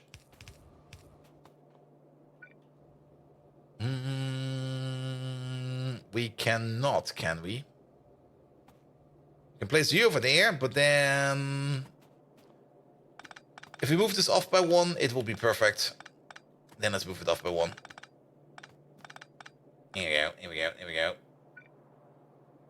So you over there and you over there. That should be fine. Good, good, good, good, good, good. Disconnect all of these, which means there will be a belt coming in like this. Actually, wait a minute. How is this going to be fine? This is not even remotely going to be fine. One of these is off. You are off. No, you're correct.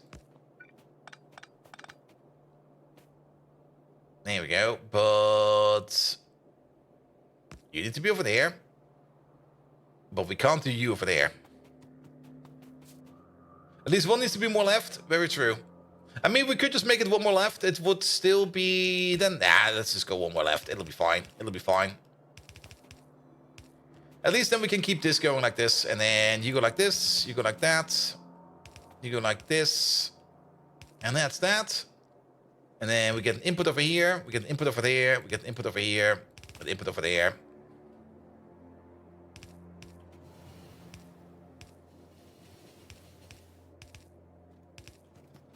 There we go. That should work. Wait a minute. That should work.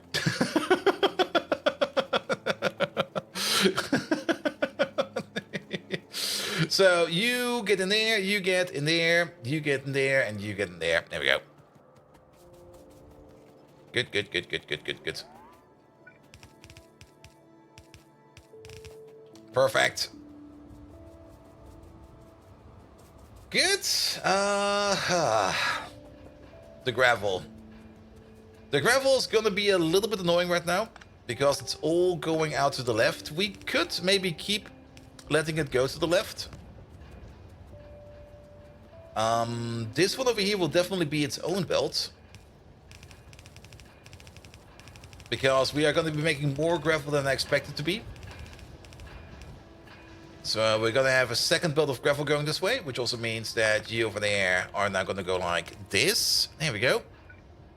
Good. We could still make some stations over here. Is there maybe a gravel? There's a stone station over there. Why is there a stone station over here? I guess there used to be a stone mine over here. We could repurpose that into... Actually, no. Actually, even better. Wait a minute. Wait a minute. Even better. We are getting stone over here. We got stone over here. Is there iron oxide over there? Not really, but we could add to that. Yeah, let's add to that.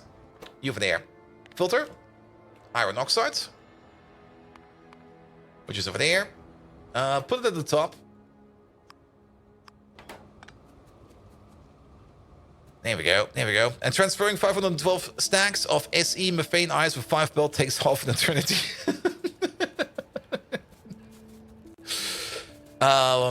Well, maybe take 10 then. Wait, SE...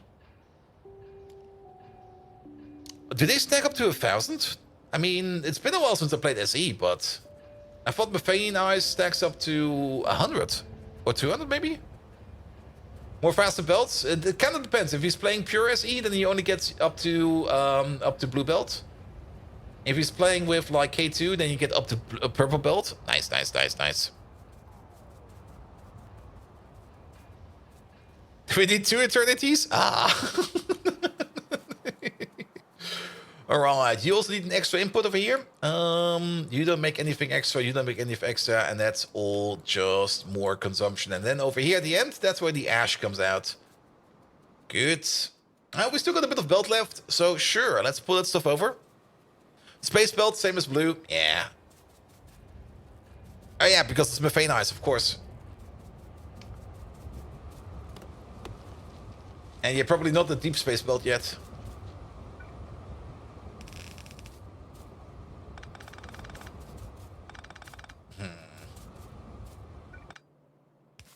Okay, this is gonna be slightly annoying. We have to move all of these down by one.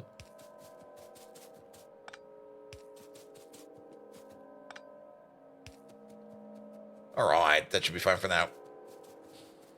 You already have 1,400 hours in the save? Oof, oof. Yeah, I do also kind of want to get back to space exploration at some point in time. Because SpaceX is also, it's also a lot of fun. But I guess I will be... Oof. I mean, next thing we're going to be playing is going to be the vanilla game. Like vanilla Factorio with the DLC and stuff like that. And that's just going to be a pure vanilla game. It might even go all the way up to an SPM game. I'm not quite sure yet. Kind of depends on what the vanilla game gives us. And also kind of depends on what's happening around with the other mods. I kind of have the feeling that space exploration will be probably the one that will be adapting things the first. For no apparent reason whatsoever. And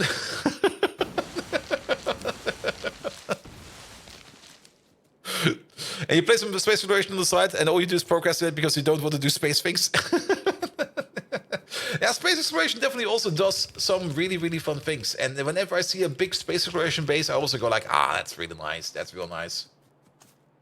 Yeah, I mean, all of these mod packs, they all have their great merits, all of them.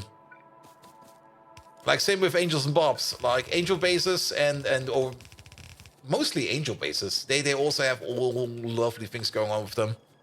First finished pie, exactly. First of all, we're gonna finish this one, which is probably gonna take a couple months more. I do plan, and I'm actually acting on that. I do plan to add more time off camera into this. Mostly so that we can progress a little bit further, especially time for outposting and stuff like that. Or maybe just time to let some research run. There we go. Oh, I'm out of everything. Even SE gets stopped due to being obsolete? I don't think so. Because they do want the vanilla experience to be a simplified SE. I mean, that's already basically the point. SE or the DLC should be a simplified SE.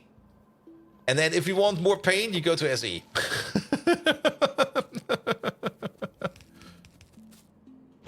Ooh, reinforcements.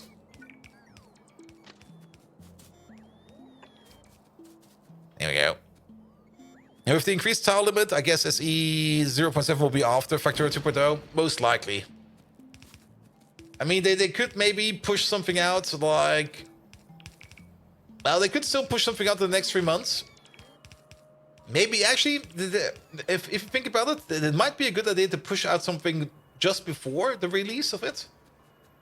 Just so that you have it out there, and it can sit there. And then you just... okay, we don't have any of this. And then you just make it better with like the 2.0 release. One pain, do VBZ, K2, and SE. Oh, I definitely do want to enhance my SE experience a bit. I mean, K2 SE is already pretty amazing. But it kind of feels like you can still add something on top. But with those mod packs, it's always so hard to try to find something you want to add on top to it, because it's not very often that you see like all of that in action in one place. Yeah, we're building over this. I mean, it's an iron mine. We can move this easy peasy. There we go. And then you still stay a stone provider. Lovely. And hard to find something that SE will allow to coexist. Also true. If you round more than line, the VBZ is the way to go. VBZ. What is that one? Can you guys post me a link in here to the mod portal for VBZ? Because I don't know it. Is it like a visual basic zombie or something like that? Most likely.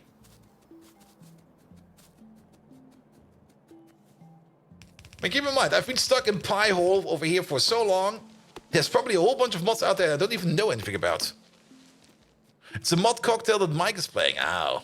But Mike is cheating. So can it really be that hard? Does Megatron know what VBC is? It kind of depends on when VBC came out.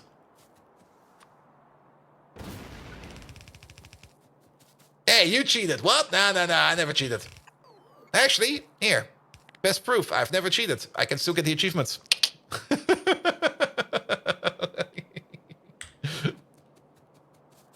BZ Very.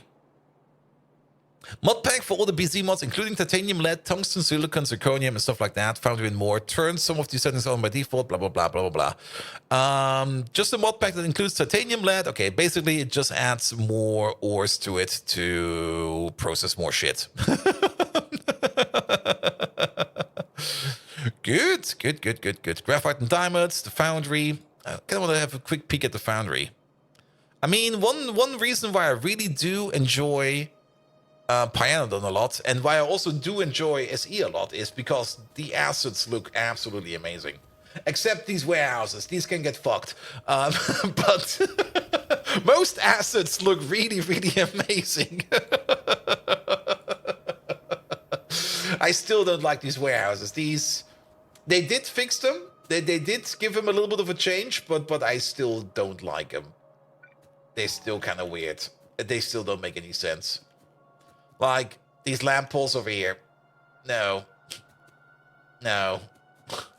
I do like what they did to this place. This looks like a proper storage house. This one also looked way different than the past, but this is proper. Same for the shed. Well, it's not really a shed anymore. It's more like a big crate, but that's probably fine. And then I think there's another one we've never used. Is there? There is the warehouse. We've never really placed down the warehouse for reasons. There we go. Where's that?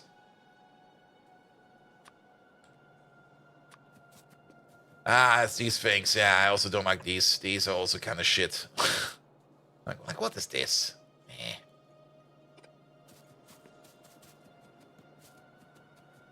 It's a tent. Yeah, it's basically just a tent.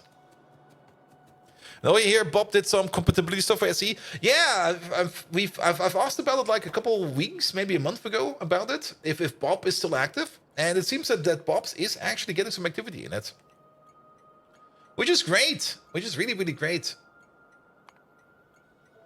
There we go. All right, we got all the provider over there. One thing we're missing before we go and put down these lead miners over here.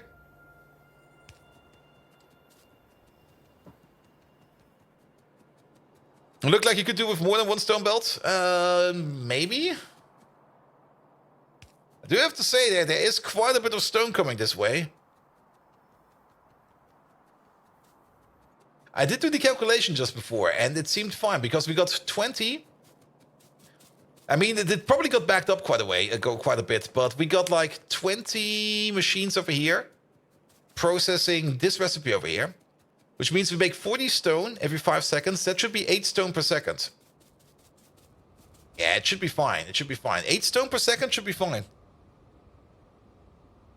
There's also some empty spots on the belt. Yeah, but those empty spots are where the iron oxide is.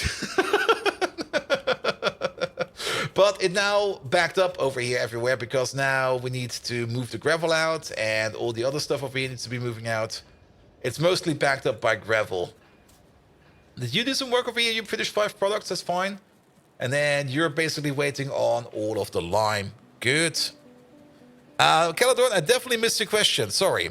Bold, I had an interesting chat with a friend today about the potential usage of LLMs. The tech companies hype them up a lot. What's your take on the progress and how useful, not useful they actually will be over the next few years from a developer perspective? Caladorn, sorry, I completely missed the question, actually. Actually, I'm kind of annoyed by my chat window over here used to be bigger.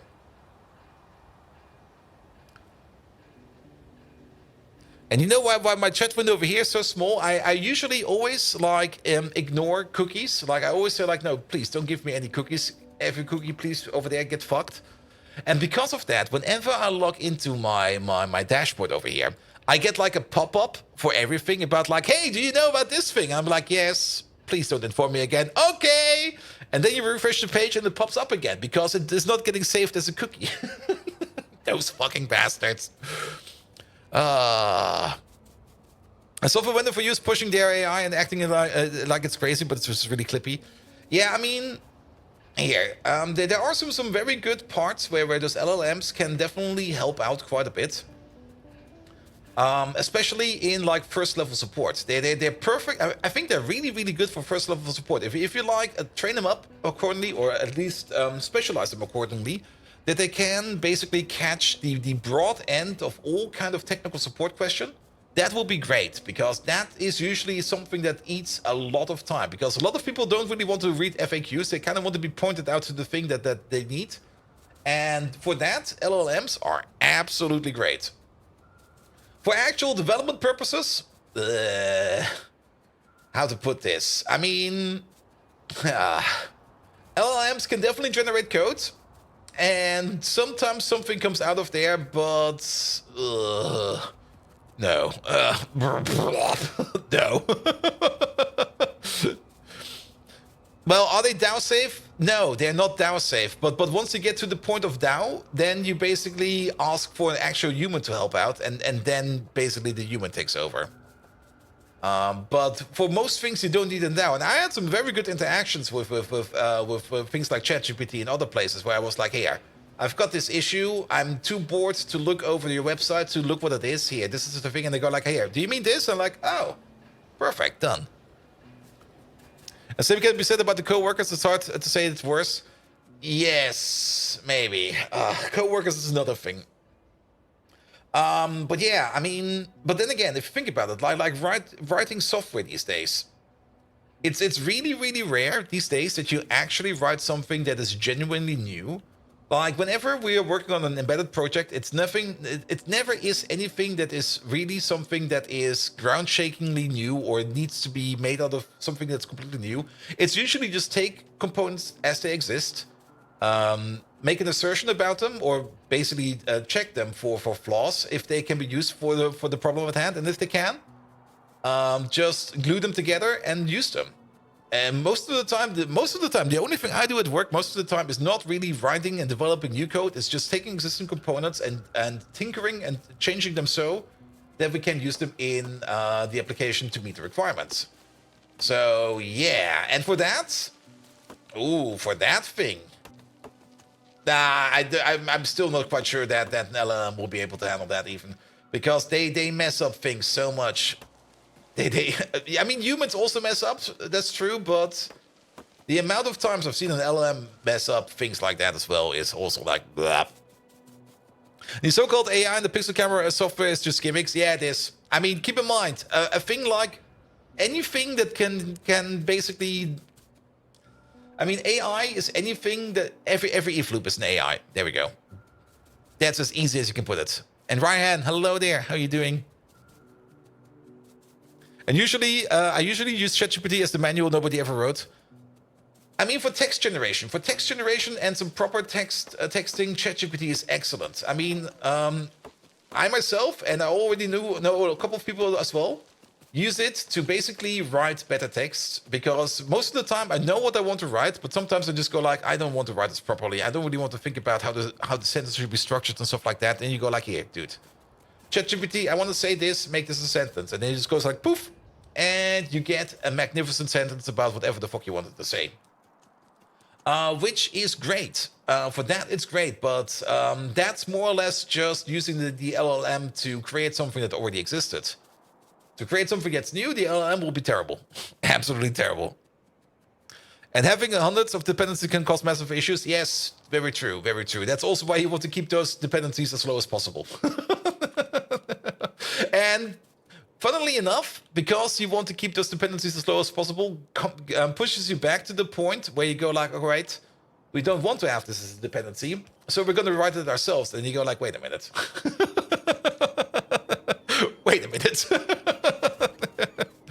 And LLM is usually a knowledge base at most. Yeah, pretty true. I mean, you can probably use it very good as a search engine or something like that. Like just as a more generalized search engine. We just go like, here, I need information about this. Bring me this. And you use an LLM-generated code to check the website, to check for a certain phrase, and the specific page is not found in the check archive. Wait. It's not found to check the archive.org version.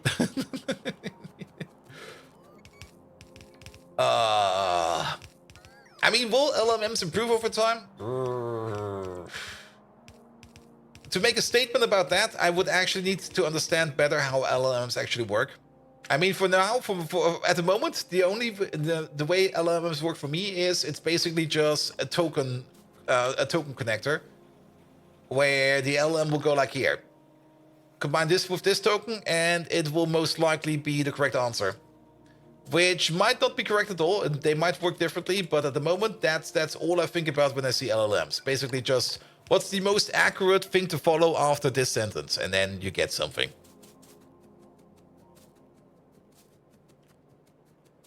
And many of our developers use Stack Overflow as a Bible or something, and like ChatGPT isn't worse. Yes, but it's been quite a while since I had to look something up on not the ChatGPT, on Stack Overflow. Like most of the time, when I actually do need to go over to Stack Overflow, that's usually the point where I really do not know what's going on. And that also basically tells you something about the state of development for some companies. I mean, if you go for for Stack Overflow for everything, actually ChatGPT the same, then there seems to be some kind of crucial level of training missing. Let's put it like that. And I do know one developer, and I still hate him to this day, because I took over his mess, who had this very bad habit of like looking up in Stack Overflow pretty much everything and just pasting together a weird architecture of I don't know what the fuck he made. And whenever he took some kind of code from Stack Overflow, he would put a link to that code, like an actual web link to that code, into the source code itself, as a point of source in case the code gets checked. I'm just sitting there and going like, dude, what the fuck, man? Whatever kind of software you're making over here, it's basically just coupled together garbage. And whenever I criticized the software, he was like, no, this is good stuff. And I'm like, no, man, come on. You have no clue how to write software. And now he's managing people to write software. Does that company still exist? Is he still working there? Let me have a look. What's it called again? There we go.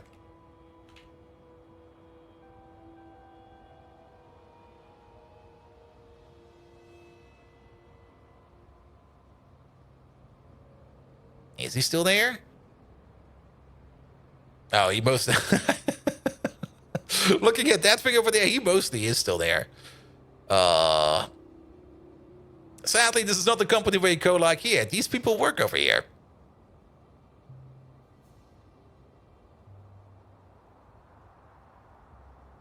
But that thing was also just basically just coupled together stuff, and they sell it as some kind of weird product. Where you just go like, dudes, what the fuck, man? That's not how any of this works.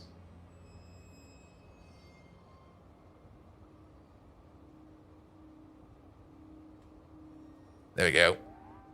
Anti-architecture or antimatter or something like that. No, that was just basically like, whenever he had an issue, he basically looked it up on Stack Overflow and was like, here, let's do it like this. And then that piece of code existed in the code base. And then another random other issue came around and was like, okay, Stack Overflow again.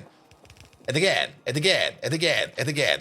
And then you had some kind of software that was just basically stacked together, quite literally spaghetti code.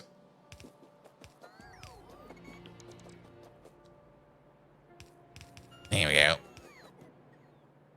And this has not been working. Why is it working? Yep. Also, there was no kind of debugging whatsoever. Like, if things were not working, it was basically like, I don't know. The moment you turn the debugger on, you already heard your processor go like, no, dude, I'm not going to touch this software. Please don't make me touch this software. Did he make that Stack Overflow? No. But that was also usually like his advice. Like whenever somebody was stuck working at that company and something, he was like, here, just ask Stack Overflow. People will solve it for you over the weekend. And I'm like, oh God, man.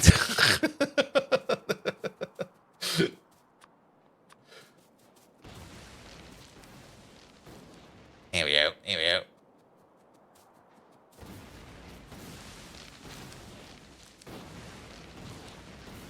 But yeah, I mean, him becoming a manager is probably the best thing for him to be, because you can always say like, no, I know it can be done better, so leave me the fuck alone.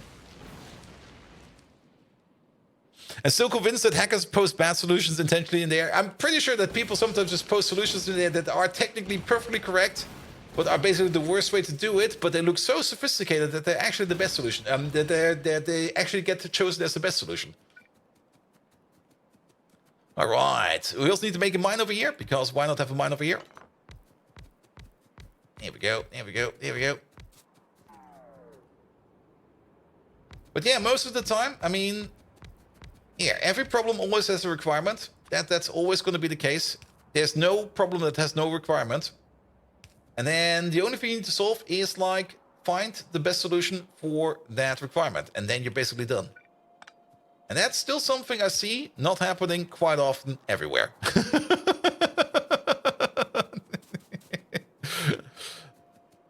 So some Windows scripts include, like, Del C Windows. Oof.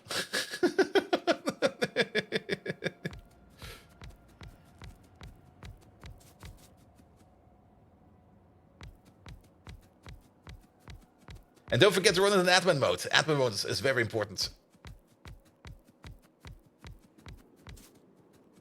Here we go, here we go. And then... perfect.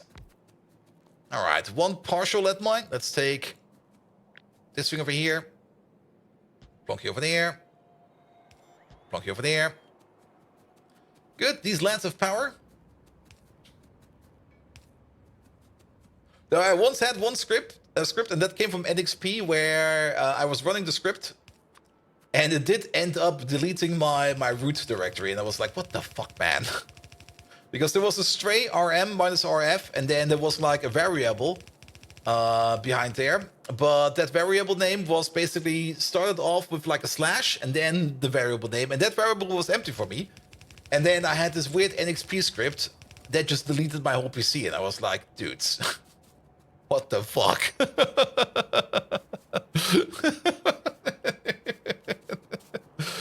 Never trusting NXP again after that.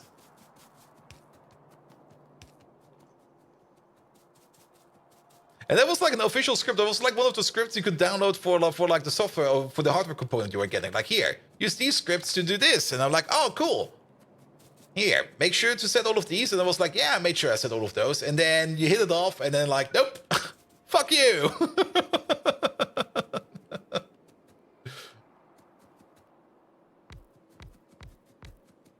Assumptions can kill you? Definitely. I mean... Spectre, assumptions can kill you? Yep. Pretty much. Like, it's safe, right? Yeah, it's probably safe. It was not safe.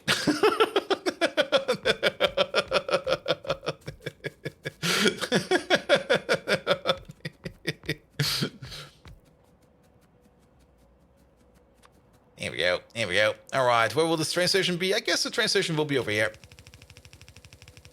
Like right over there. Oh god, there's so many trees over there. And set the CD variable as RM minus RF.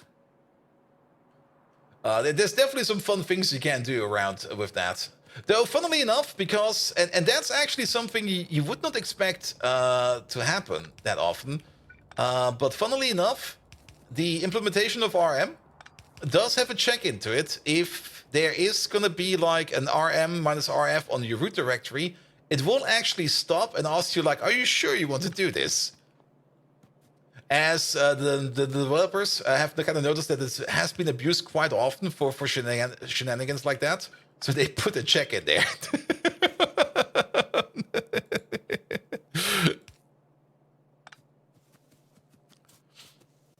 I wasn't sure Windows 11 still concerns me with the announcement that they broke something else every week.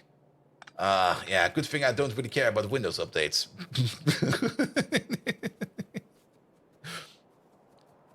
Good. All right.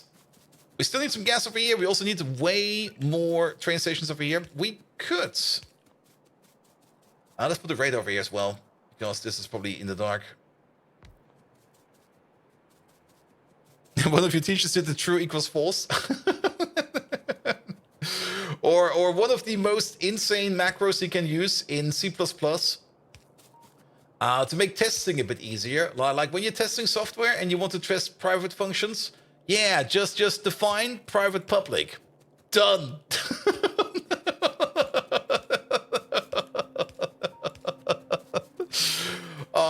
The amount of people I've seen actually do that is kind of scary how many people I've seen do that already. Where they were like, yeah, let's just do this. It'll be fine, right? No.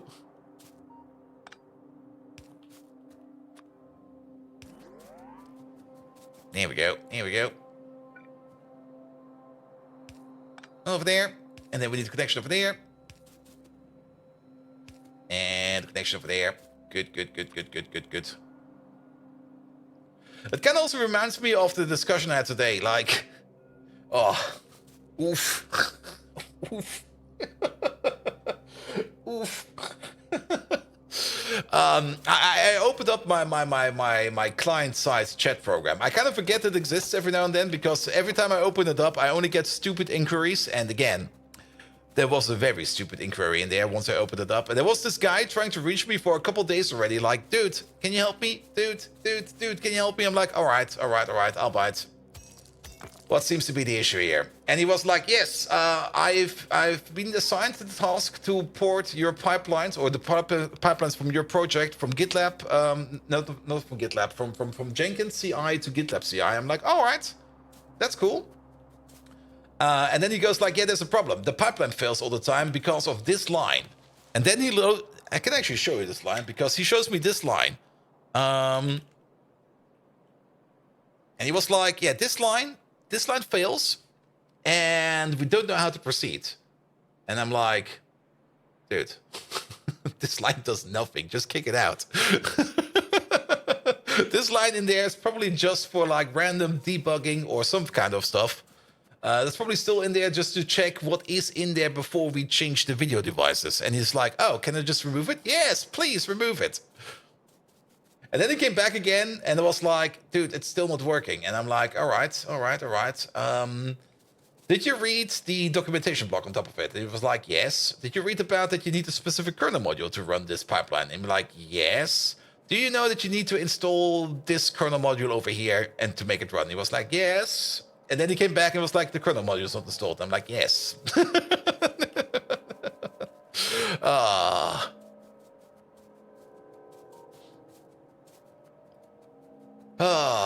Yeah, sometimes, development can sometimes be weird. And it's kind of surprising how often people just get assigned tasks because they say they can program and then they can do some programming.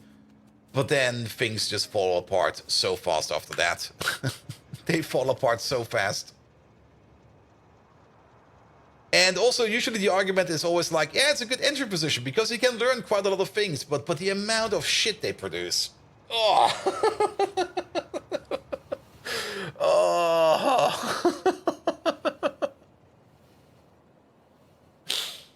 Did you make this? Yes. And did you think of that as well? Yes. Well, that's bad. They need a shovel as well? Yeah. I mean, I get it. I mean, training positions are important. And I mean, I've also trained up quite a bit through work. But, oof. I mean, I'm always happy to explain stuff to people. Like, if somebody comes to me and goes like, here, could you explain this to me? I'm like, sure, here, let's go.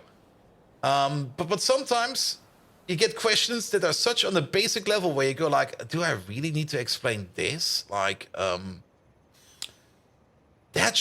you should know this. You should at least know. I mean, the amount of times I've explained how a terminal works is impressive. Where you just go like, here, this is a terminal.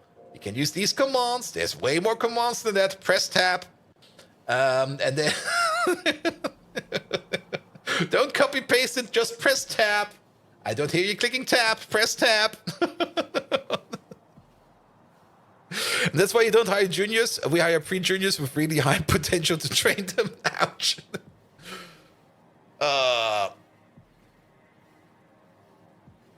We hire attitude, not skills. I mean, if they have got the correct attitude, I mean, there's a point in that as well. I mean, if they have the correct attitude and they do try to improve on themselves, that's good.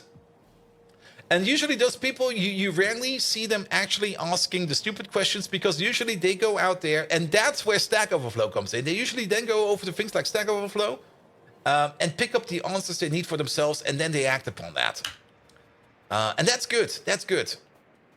And then usually they come around with the actual good questions where they go like, okay, here, I tried to do this, I tried to do that, but both did not work. Can you give me a good tip? And then you go like, yeah, sure, here. Let's have a look at this. And then you get constructive about that. And that's usually a good way to do it. Because they already come with like some kind of expectation. They already know what's failing. They already know what limitations they have. They already know what kind of requirements they have. And then usually things flow kind of easy over there. And then you just need to nudge them in the correct direction and then things work. That's also how it works with our outsourced team. Like our external team, they usually try things for themselves. And then they kind of realize like, okay, maybe we're missing something. And then they usually ask me and go like, hey, Bolt, can we ask you something? And I'm like, yes, here, come on. We're trying to do this, but it's not working. We've tried this, we've tried that, but that didn't really work. What are we missing? And then you're like, here, that. And the skills can be taught and learned. Right attitude, you have it or you don't. You don't gain it. You can work on it, but how to put it? You need the right attitude to make sure that you learn the right attitude. And once you are in that space, you move in that space. But it's kind of, yes, I get what you mean. I mean, the amount of people I've seen that are just like dumb stuck in their corner and they don't move out of that corner, it's impressive. You can nudge an attitude, you can definitely nudge that, but it's definitely harder.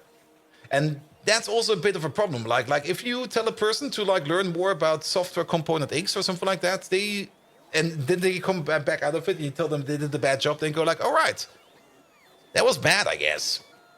But once you tell people to like learn a better attitude and you then criticize them on the attitude, that's usually when they get pissed.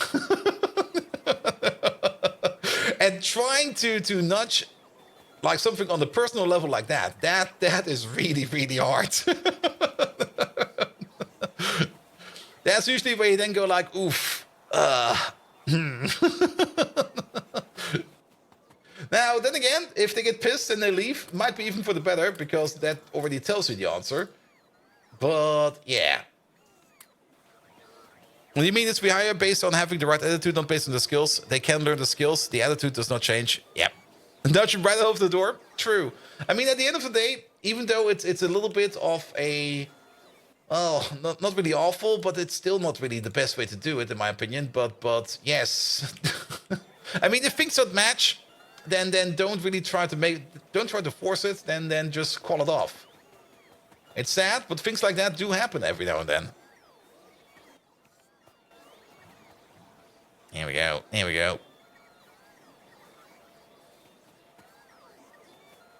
Good.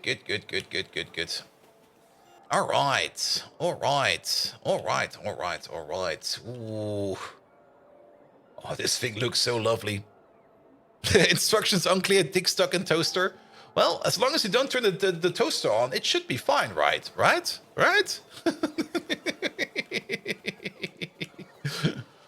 But yes, the world of working and completing tasks, it can sometimes be very weird. Definitely. Absolutely. But the only thing you can actually do to make it better is actively try to make it better. I mean, I do know some people that sometimes try to make things worse because it's already in such deep shit. So maybe just push things a little bit more off the edge. But it's fun. I do have to admit it's fun, but you're not getting anywhere with that. Like, I usually like to be more constructive productive than destructive productive. I mean, sometimes you do need to destroy things. Like sometimes best thing to do is to start over. That does happen, but it's the same with this base. Like, hey, we just try to make it better. We try to keep it running. We try to add new things to make it better. The old things, they're still there. They basically, I mean, we do need to clean this place up at some point in time. Because a lot of these things, actually, I think pretty much everything over in the starter base is not required anymore. But then again, I would rather try adding new stuff to it than just spending the time to remove the old stuff. And that's usually the way how I do stuff. There are still things, I think, working in here every now and then. There might still be things working in here. I don't think there's anything working at all. The only thing I see is this belt over here. And I think that's a looping belt. I'm pretty sure this is a looping belt. The space is a bad example. Starting over from scratch is not an option. Yep. Now, but starting over from scratch is usually never really a good option. Because you can usually add things to an issue to make it work better.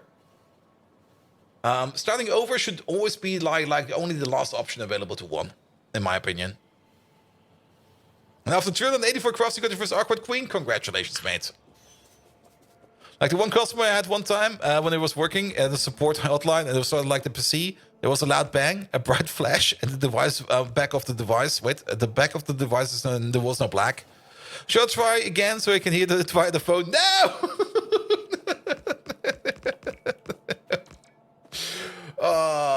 Yeah, that's a failed power connector somewhere. And if they fail, the next generation is safe. Oof.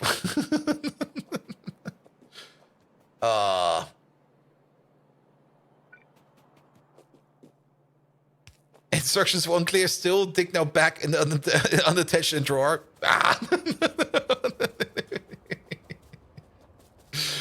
Good.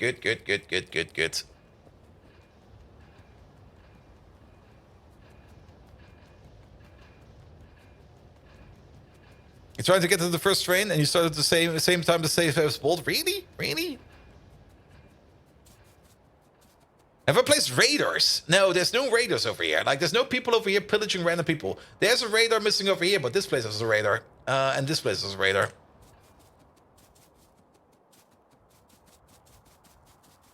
Here we go. Alright, off we go. We can actually keep this as a double build. We can mine from the left and from the right, or from the top and the bottom. It'll be fine. You play like 2 for 3 days and then stop for 2 to 3 months. There we go. Speaking of, tomorrow is going to be Greg Tech, and I'm very much looking forward to it because I did spend quite some time in cleaning up the base. So there's a whole bunch of stuff we can do. Also, I've been feeding. There is not really a fully automated system yet, but there is a good, decently buffered manual system for ore processing in now. And I've been processing quite a bit of ores. I actually think there's no more ores and no more dusts and stuff like that, or no more unprocessed dusts in the base. They should now all be processed and in some kind of storage system, which is also really, really nice. No more chests. There are still some chests. There's mostly chests for random crap, which I've not put in yet. I will most likely put them also in somewhere, but that will be for later. Like, there's still some chests for things like random things that you only have like up to 10 of, which you don't really need that often. So they just sit around and they live somewhere. But like bulk things are stored correctly.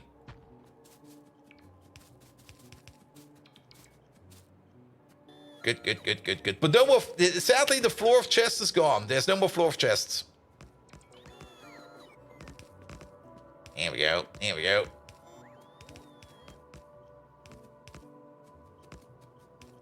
Good. And shotgun. Have a good one. Until next time. What are that station for? This is... Oh, wait a minute. Did I already make one? I already made one, didn't I? Well, we can have another one. That's fine. These are usually the food stations. We will definitely need another station over here regardless. But yeah, this should be the gravel station.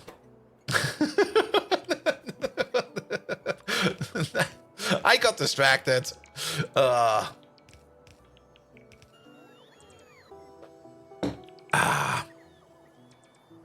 I mean, there's going to be more food places over here regardless.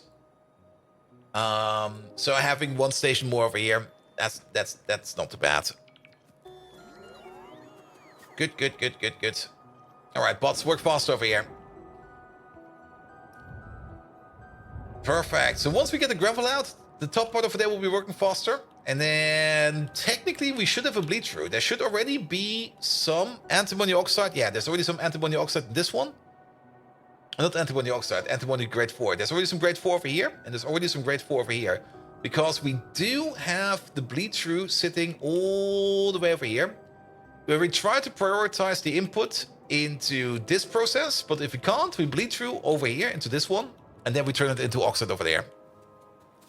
Are you going to make a centralized food production area? That is exactly this area over here. Because food... I mean, all the foods have like similar requirements, like in terms of native flora, moss, starch, wood seeds and stuff like that, other seeds, tin, and stuff like that. So the idea over here was that we are going to be putting down all kinds of food machines over here. Where we make, for example, the cotton gut food. Well, we're already making the cotton gut food over here, but then the next level food, I mean, orc food would technically also be over here. It's not over here yet, but I guess the next food we're going to be making is probably going to be the, where is it? The giraffe food over here. Not, that's Ulrich food. The giraffe food over here, which is the Facno food. And for that, we need native flora, ash, religias, super seeds, raw fiber, guar, foggies, plastic, and tin, and starch. Well, starch is over here. Native flora is over here. The seeds are over here and over there. The tin is over there already. Yeah, like all of these foods, ash is over here. All of these foods have a lot of common ingredients. So we only need to add like a couple of extra inputs over here. And then we just cross-combine them over there into different outputs. And that's also the reason why we got a little bit more space over here to get the belts over here to go up and down. So that we can combine everything up. And overall, these food recipes, they're kind of slow. They're not really super duper fast. But they do have a whole hecking load of different inputs. You did end up doing that. It was a very good idea. It's definitely a very good idea. In the previous playthrough, we made dedicated stations for like every food place. And, well, that also kind of worked. But, yeah. Can the food be prodded? I've never checked. We should check. I mean, we're right next to it. Let's wait for these pots to come in. There we go. I'm pretty sure the food can be prodded. I'm confident it can be prodded. It can be prodded, yes. And we have enough space in here. I mean, technically, we could even go full tilt beacon over here. Minimum size. Or maybe a little bit bigger. And make blocks of... Well, we can probably make them a little bit bigger. Yeah, we can place them even over here. And then make blocks of 4x4. Or maybe even blocks of 5x5. We will see. I mean, usually the beacon only provides speed. The prod module is the one that is the important one. So yeah, so you did food prod with blocks and bots because it seemed so much built for a place. Yeah, but at some point in time we're going to have a global bot network. And I just don't want to have like a singular station over here or like a grouped up bundle of bots over there. Because at some point in time you make a bot request that's going to be so big that you will pull them all away and then have to fly back again and then it will be stopped. Of course you could like try to isolate it. Very true, but then you'll run the danger of accidentally hooking it up. Like, you know what would be great? And I'm not quite sure if you can do that or not. But it would be great if you could actively isolate roboports. Like you go like here. This is definitely network X. And then X can be whatever. So that if you do place two of them like next to each other, that they don't automatically connect.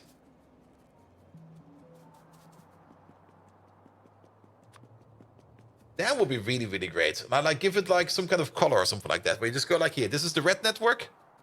And then unless I paint all of these roboports red, only red will connect to red. So that you can have something like a combined roboport network. But I guess that would maybe also make things like requests and stuff like that maybe a little bit too complicated. I'm not quite sure. And the day you make a single bot network is the day that your UPS goes down the toilet. Nah, bots don't eat that much. Bots are actually kind of cheap on UPS.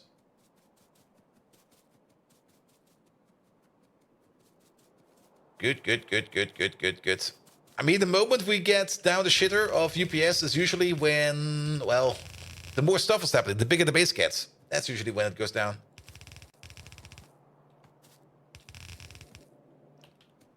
There we go. Do we still got cliff explosives? We still got cliff explosives. Also say that the chest can only take stuff from network X or send to network Y. X. Yeah. Though I think it will be fine, though, if you think about it.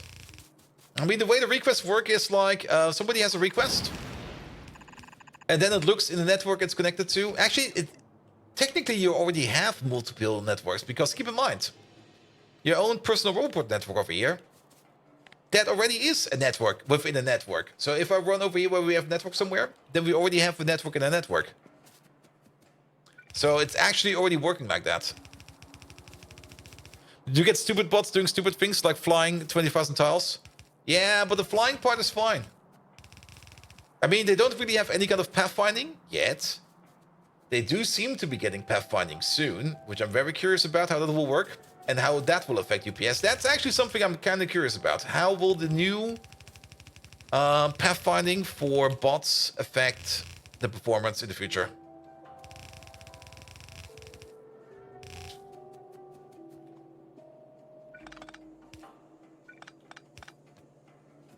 This explains the reason FFF? Yes. But did it also go into UPS issues? I didn't think it went that deep. Because network has to monitor hundreds and thousands of items. True. But then again, monitoring that many items, that should not be that bad. I mean, that's something you can... I mean, every item has a unique ID. So it's basically just list processing. You should know that from like, Advent of Code. All right, over there. Gravel, 2-8 provider. There we go. And gravel stacks up to... How much do you stack up to? 200? So that's going to be 32,000. Just put a tree in front of it and done. Good. Good. All right.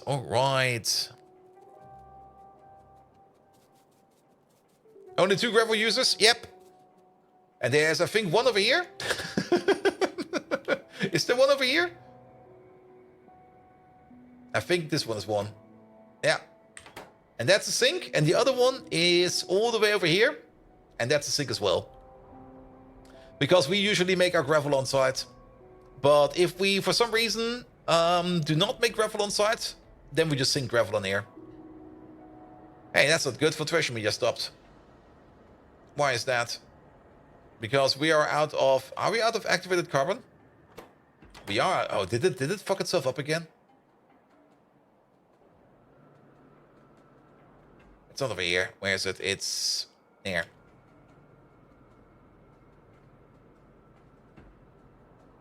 Okay, this time it's... Oh, this time it's zinc. Where the zinc ore? We might need to rebuild the activated carbon. So why are you not working?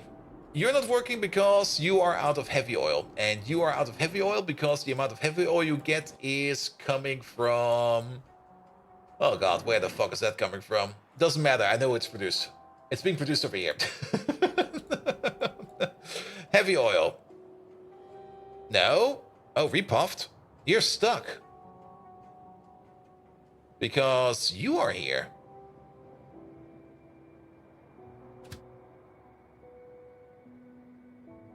Alright, that happened. You live over here now. Good. Are they fast enough? Yes. They are. Also, we don't really make gravel that often. And gravel also stacks kind of high. But gravel is one of those things that we really do not need that often. I think we can also make another gravel sink if we really need to. But this place over here... This one eats 2 full yellow belts of gravel. Easy peasy, just like that. And this one over here... Where is he? This one over there? Oh, this is the saline water sink. Never mind, we do have a saline water sink. Ooh, I kind of forgot. This one eats 3 yellow belts per second. Which is definitely fast enough. Also, do we... Wait, we also make gravel over here. Is this just a pure stone sink? That's a pure stone sink. Alright. Gravel is definitely something we don't really make that often. It's fine. It's fine. Alright. Yeah, now this belt over here lightens up as well. Perfect.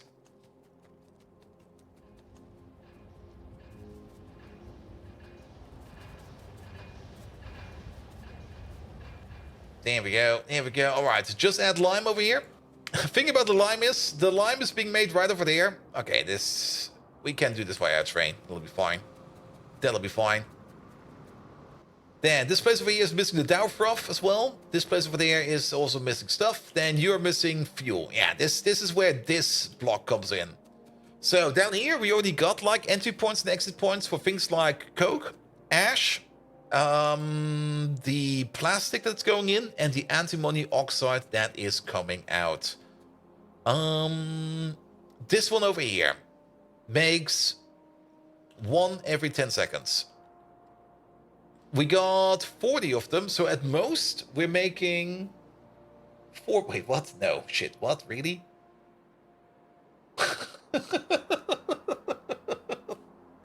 If the antimony grade 4 bleeds through, this big whopper of a thing makes 4 antimony grade 4 antimony oxide per second. But that's only the bleed through recipe. The one that actually makes the most stuff is this one over here. And again, we got 20 of these. So this one over here makes up to 6 antimony oxide per second. Motherfucker. That's still not fast. Is there... Oh. Ooh. Okay, this step we can prod module. Nice. The final step we can prod module. That's good to know. Still fits on the belt, all okay? Yes. But there are still some machines missing over here because we are missing a total of 8 basic oxygen furnaces, which I will be putting over here on the side somewhere, which do process the 58% over here. Which currently is all just going into a pipe, and it will all be going to the front or something like that. That's actually where, and that's not in yet. That's where this comes in.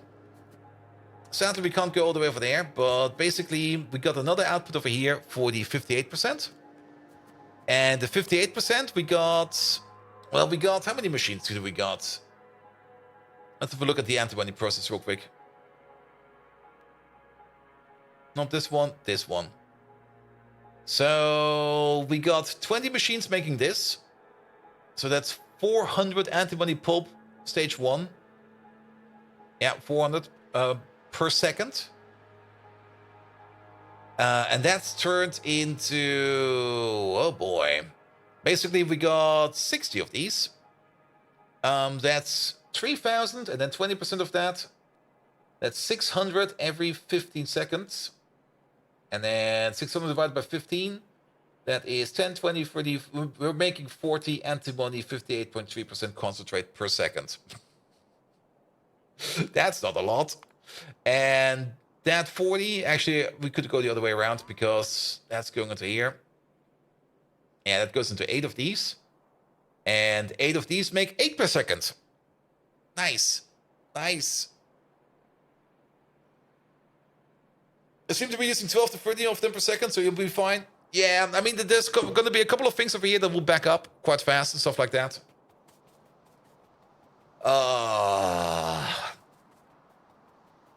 Yeah, it's going to be fine. It's going to be fine. All right, we need some more stations over here.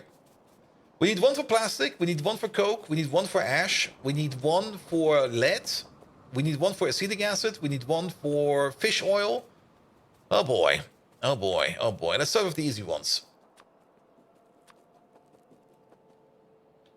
1 for coke. 1 for plastic. Then a provider. 1 for ash. Then another requester. 1 for lead. Because we're going to make the lead acetate on site. Because lead, this is the only place that requires lead acetate, if I remember correctly. It's over here, actually. Lead acetate, the only thing we need lead acetate for is antimony. So, no reason to put this on a train or something like that. We're making lead acetate on site. That means we need acetic acid over here as the train station, as well as peroxide.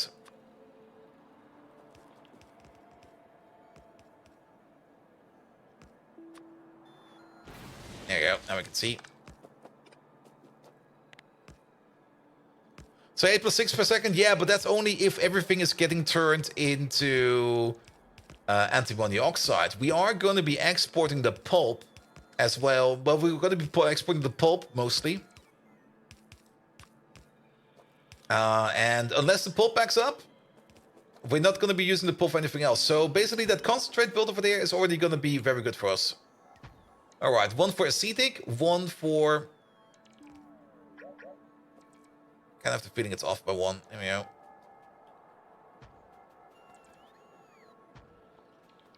No, that's correct. That's correct. Correct height and everything.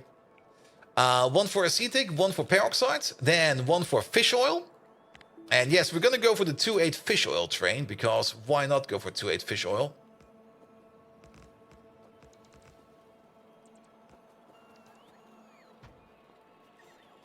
Good, good, good. And antimony pulp too is needed for silicon. Yeah. And that's the whole reason why we made this thing over here as well, because the quintessence was we need to make more MOSFETs. That was the quintessence, because we're kind of out of these things. Wait a minute. We got some of these things. Why is it not working now? Because we are now out of... What are you missing? Aluminum? Are you missing aluminum? No.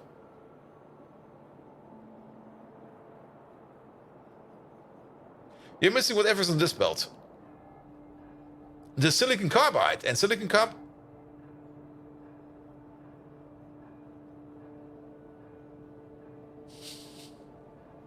Did we get the Ah, yeah, we did.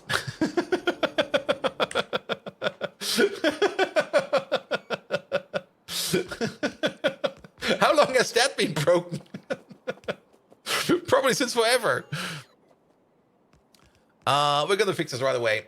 All right, fish oil, lead, and then the Dow froth.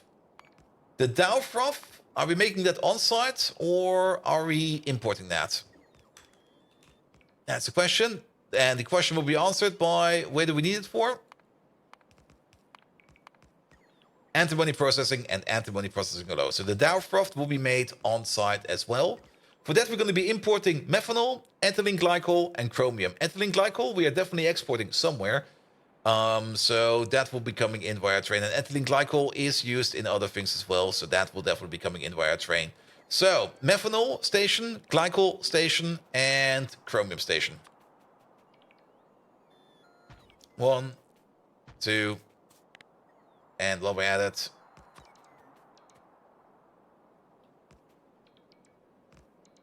3. There we go. Just a couple of stations.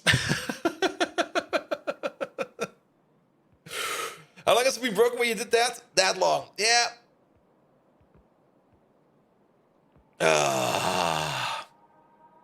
Though kind of interesting that it actually broke, because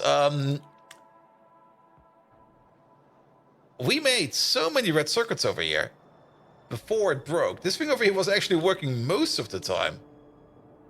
I guess it was mostly backed up all the time, and that's the reason why it never broke. But I guess the consumption at some point in time overtook it, and then it just added these gravel parts in there over time. All right. Also, I don't really want to build all of this by myself, so turn off the pocket bots real quick.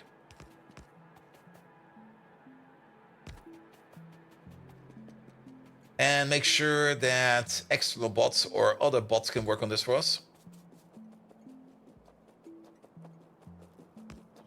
Okay, it's kind of hard to see what's going on in here.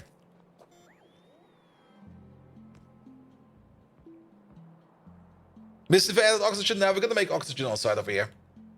I mean, we do need oxygen down here, yes. But we got water over here, electrolyzers, done. We're not importing oxygen. But yeah, oxygen is the only thing that's also missing over here. And then we got it all. Good, good, good, good, good. All right. Now we just have to make sure that power is going through and through. It's actually a stupid idea to upgrade you. We should upgrade you.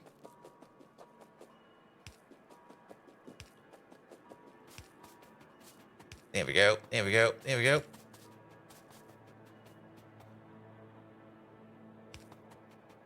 And then make sure that we have the power poles over here everywhere. That should be fine. That should be fine. There's, of course, also some train tracks missing in there. I'm kind of surprised that the antimony ore train came over again. Guess it was empty enough. Alright, you over there, and you over there. Good, that connects up these.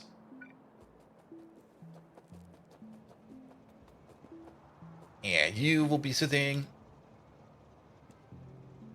over there, and you connect up all the way over there as well. Perfect.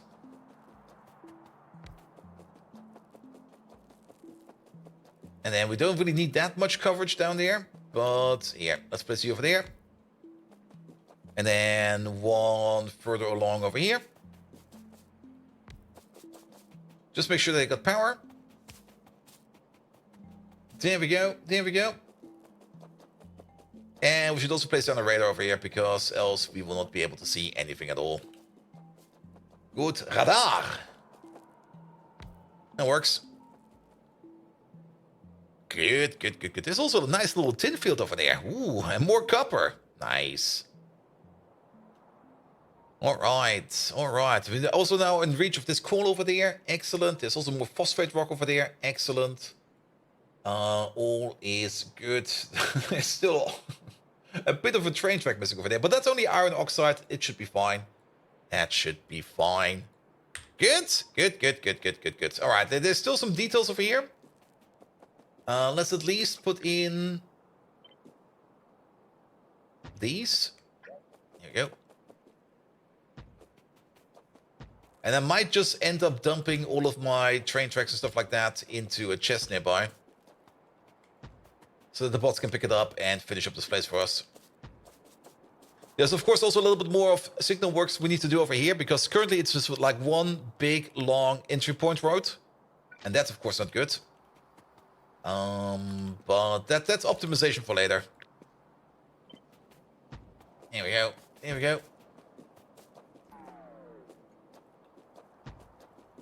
Good. You over there. You over there. This one. That one. This one. Alright. Alright. Also, while we're at it, trees, get fucked. Good. Let the bots work over there. We don't really care what they're doing. What we could do is place down the pipe port. That's a little bit too high over there. Make sure that we have one of these over here. Make sure that you have power. Good. And then... yeah, some of these. Have my train tracks. Yeah, have my belts, my undergrounds, my pipes, my pumps, my lovely, lovely pumps. There we go. Just some basic stuff. Actually, yeah, you know what? Just have a bit of everything. There we go. There we go. I have the combinators as well. We don't really need the cables in there. I have these. We don't need the miners in there. Have the lamps in there as well. And that should be fine. I'll keep the rest, so that they can at least build whatever they need over here. Third row of the bottom, off by 1. Are you sure about that?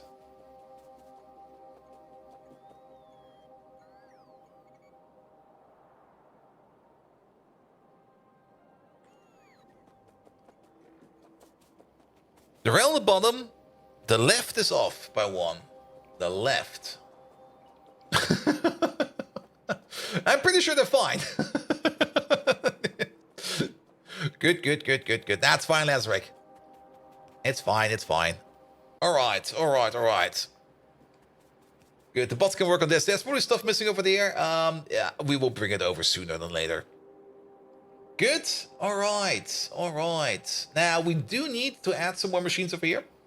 Let's maybe go back to the mall real quick and figure out what else we need to add to this big shtick. Especially in terms of electrolyzers. We do need some additional blast foundries. We're just going to assume that all of these over here, all of these blast furnaces, not oxygen furnaces, can run at full capacity. And that's what we're going to do the oxygen calculation for. So if we have a look at these boys over there, we got 20, 40 of these. Actually, each of these requires 5 oxygen per second. Perfect. Each of these requires 5 oxygen per second, and each of these requires 10 oxygen per second. Yes, I remember that.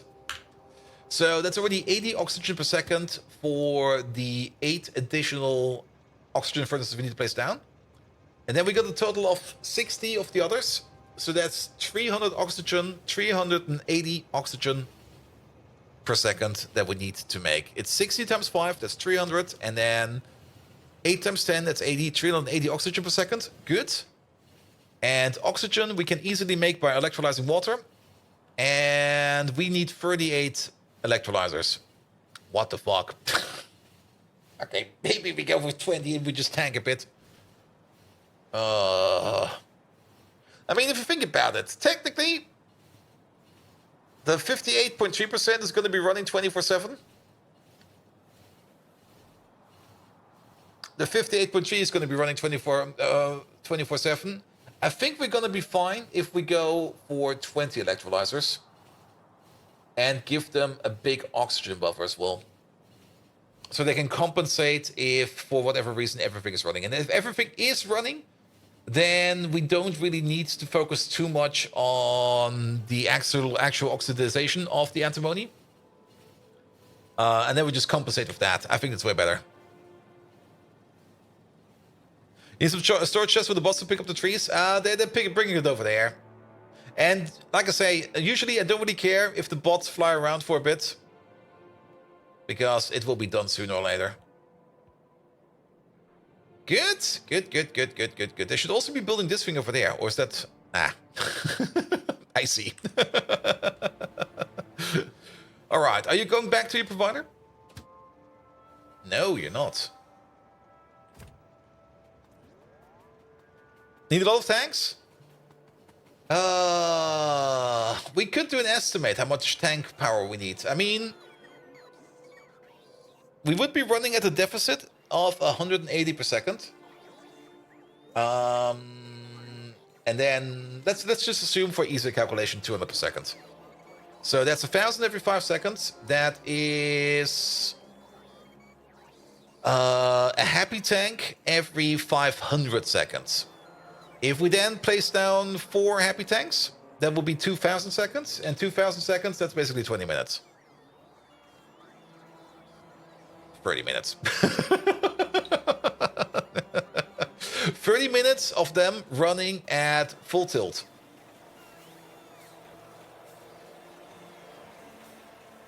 Yeah, I think 4 happy tanks will be fine. And like I said, I mean, if we somehow end up turning all of this into oxygen, good. Into oxide, good. But then we are definitely making more than we need. The main producer of the antimony oxide is going to be those 8 extra ones that are going to be processing the 58.3%. We are going to be bleeding through occasionally a little bit of the grade 4 because we are making a little bit more over here because of the recycle, which is fine. And if we are backing up on antimony pulp, which I will not think that is going to happen, then we will be burning that off as well. Not really burning it off, but oxidizing it as well. So it should be fine. It should be fine. Also, let's get rid of these mines real quick. And, well, the grenades will be coming back, but the ammo over here can go away. There we go. There we go. All right. The bots are really just covering me and everything, which is great. Which is absolutely great. Then, questions. Let's see. We bring the 20 electrolyzers because that's going to be easy. We just have to pick them up. Then, the biggest question is the lead acetate. So, how much lead acetate do we need? That's in the agitator. We got 20 of these. We need 2 lead acetate per second. To make 2 lead acetate per second, we're gonna need 20 mixers. I should have probably built those inline, now that I'm thinking about that. Because they fit perfectly inline. Ah! That kind of sucks. Well, it's too late for that. Yeah, they would have fitted perfectly, like just over here, in line. If you back up an antimony, you're broke. Yep. One machine off? Yeah. Happens. Well, we'll just put it on the side then. That's fine. So, 20 mixers. For 20 of these. Yep, exactly. The fish oil comes in on the side. And then plastic. The one that we're missing the Dow froth.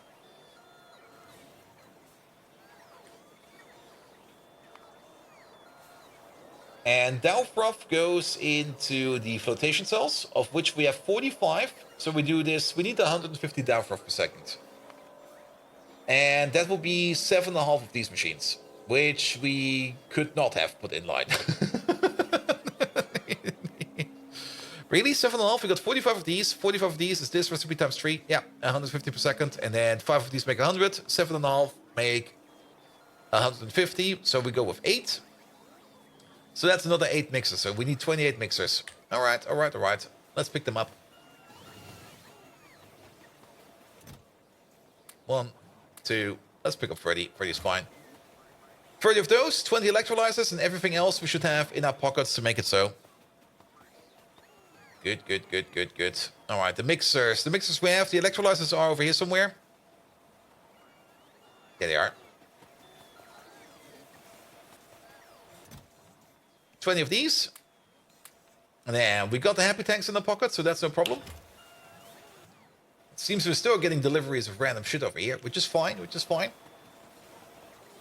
Good. And then before we go back, we go quickly past where the circuit build is. We're going to fix that real quick because that's going to be very important.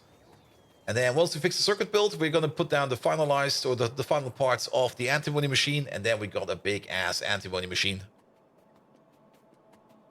Good.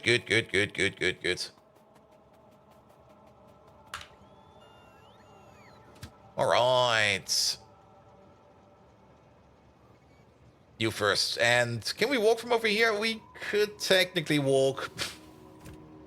It's kind of far. We maybe just let the train wait over there.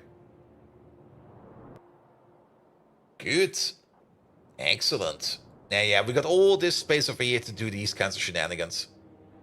And then again, not having the lead, the lead acetate in line is maybe also good, because then we have a bit of a belt buffer where we can feed it in. Speaking of, yeah, that's going to be going in over here. So that's where this belt is coming in. So it makes a lot of sense that we actually make it right over here. And the Dow froth, we're just going to make it next to it. I forgot about the other oxygen furnaces. Well, we're going to get them afterwards. Actually, I kind of want them now. Okay, back home we go. Sorry about that. We need 8 basic oxygen furnaces as well to finish up this build. I mean, looking at the map like this, it looks really impressive. It's just one ginormous block.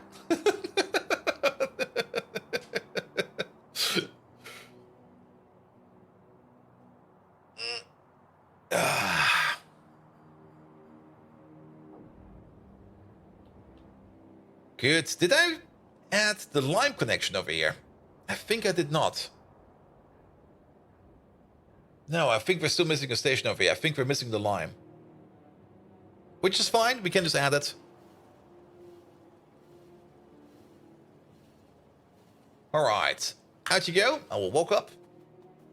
We need 8 additional oxygen furnaces to make 8 additional antimony oxide per second. Am I still missing that much belt? Wow. And that much track? Alright.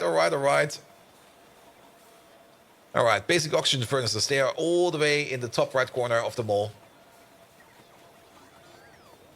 Not sure if something that size would fit in one of your rail blocks. Well, you can always make 2. Also, can't you just open up the sides of those rail blocks and just make them bigger?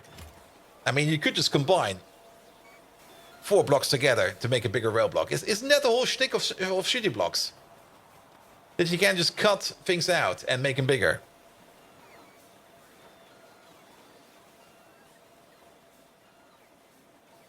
Or are the... Lazaric, is the block system you're using? Is it interleaved? Where they're basically like bricks on top of each other? Or are they in the perfect grid? We're not making large builds yet? Oh, I see. What do you mean you're not making large builds yet? That's the best part about Factorio. I mean, it's not that big, is it? It's freaking huge. I mean, it's pretty much the size of one radar. By large, you mean 700 machines? How many is this? It's not that many, is it? It's... Well, actually, we can calculate from one row and then times 20. So that is 4, 8... Right? Make sure we've got all of them in there. 4, 8, 11, 14, 16, 17, 18, 19. Let's say 20. Okay, it's 400 machines. About 400 machines, especially if we add what's missing on top of it. Because we still need the electrolyzers and then the side machines. Yeah, but that's also more or less why you get beacons early in this game. Though they will start eating our power up quite bad. You might end up as 2 blocks. Yeah, beacons do make things over here way better, but the amount of power they're going to consume is also going to be absolutely insane.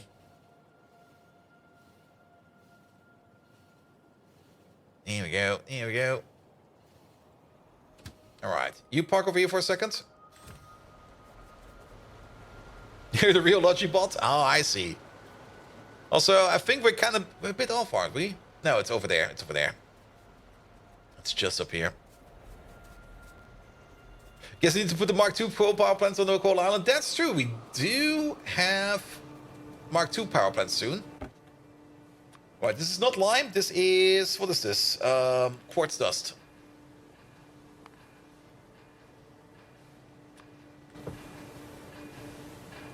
Also, like I said, it is kind of working still. Just not that good. Alright, I will consume the full build because I'm pretty sure that there's going to be some more gravel over there. Yep, there it is. Actually, let's safely consume this a bit. We can just re-inject it over there. To cycle it through. There we go.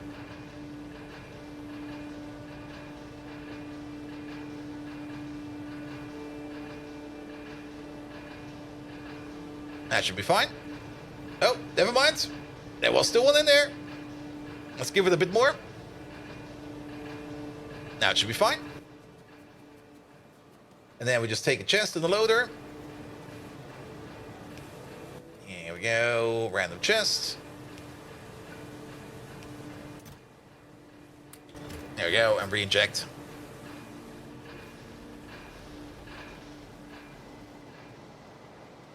Alright, and by the time we came back, the heavily P-doped or N-doped or S-doped, whatever it is already out again. And that's because Antimony Pulp is out again. Lovely, lovely, lovely, lovely. But that should mean that we made at least some electronics Mark II. Oh yeah, look at that! We can almost reach into the chest over here. While we're here, I might just as well pick up those electronics Mark II and bring them over to the mall by hand. Because we do want them for things like modules and stuff like that. Here we go, here we go.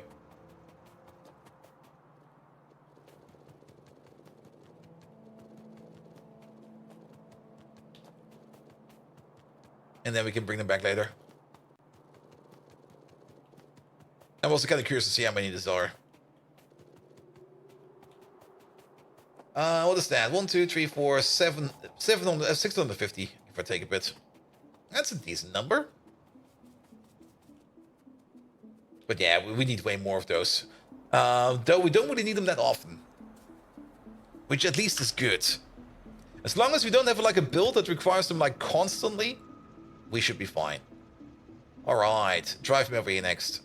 Actually, drive me over there. Good. We do have one more chip over here, which we need to add. I think we could landfall over here and place it over there afterwards. It'll be fine.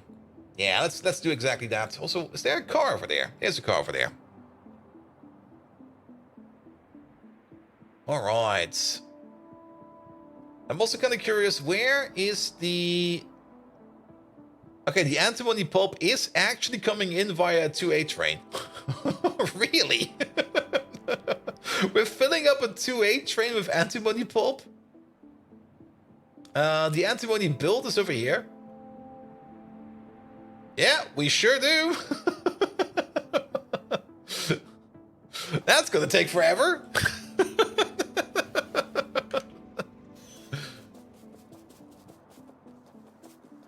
All right. The final touches. Let's start with the lime, because that's gonna be one of these. Yeah, that will be you.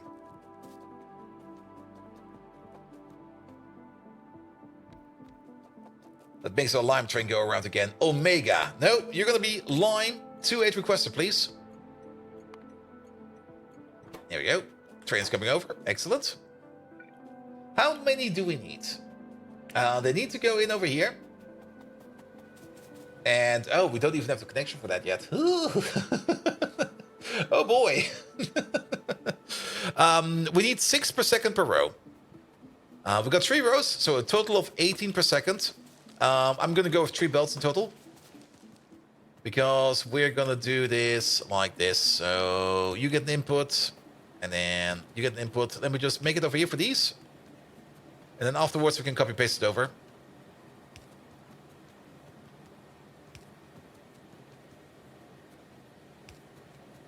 Here we go. Oop. Yeah, I knew that we have enough space over here in between these machines to pull a belt through. And Monkey Wagon, hello there. Not only Monkey Wagon, Bellanair, hello there. Thank you so much for the lovely raid. How are you doing? Welcome. Guys, we got just raided by Bellanair, an absolutely magnificent streamer. And you know why I know that he's a magnificent streamer? Because I know exactly who to ask. Megatron. You remember Bellanair, right? That one guy from Finland, you know, the one with the and the one with the that one. Yes, the Twitch.tv streamer Bellanair. He just left us a raid. Could you give him a lovely shout out?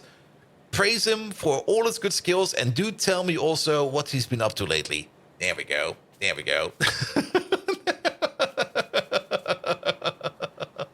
Bellanair, thank you so much for the lovely raid.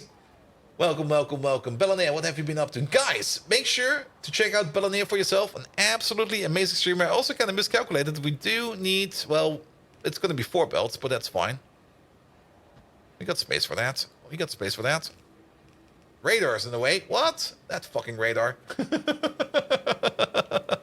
Been playing some Dyson. Ooh. How is that going for you? I've not touched Dyson Sphere program yet. Bellanair, that frostbitten gear grinder from Finland! Yep. How can I forget you?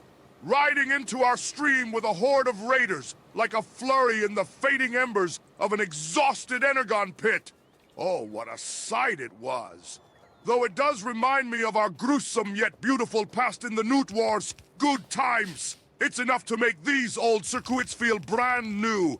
Carry on with your frigid fierceness, Bellanair! For the glory of the Decepticons! He kind of turned a bit weird at the end. Decepticons, all hail Bellanair! To Valor, to Chaos! There we go.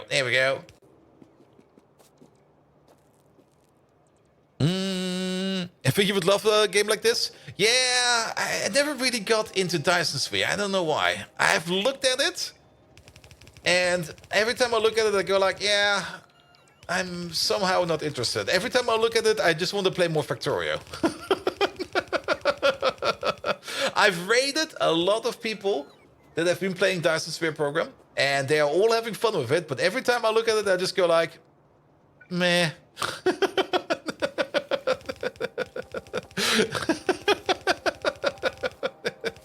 And I'm not quite sure why that is. There we go. There we go.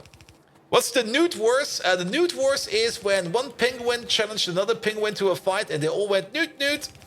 And then they all newted in the corner. Wait.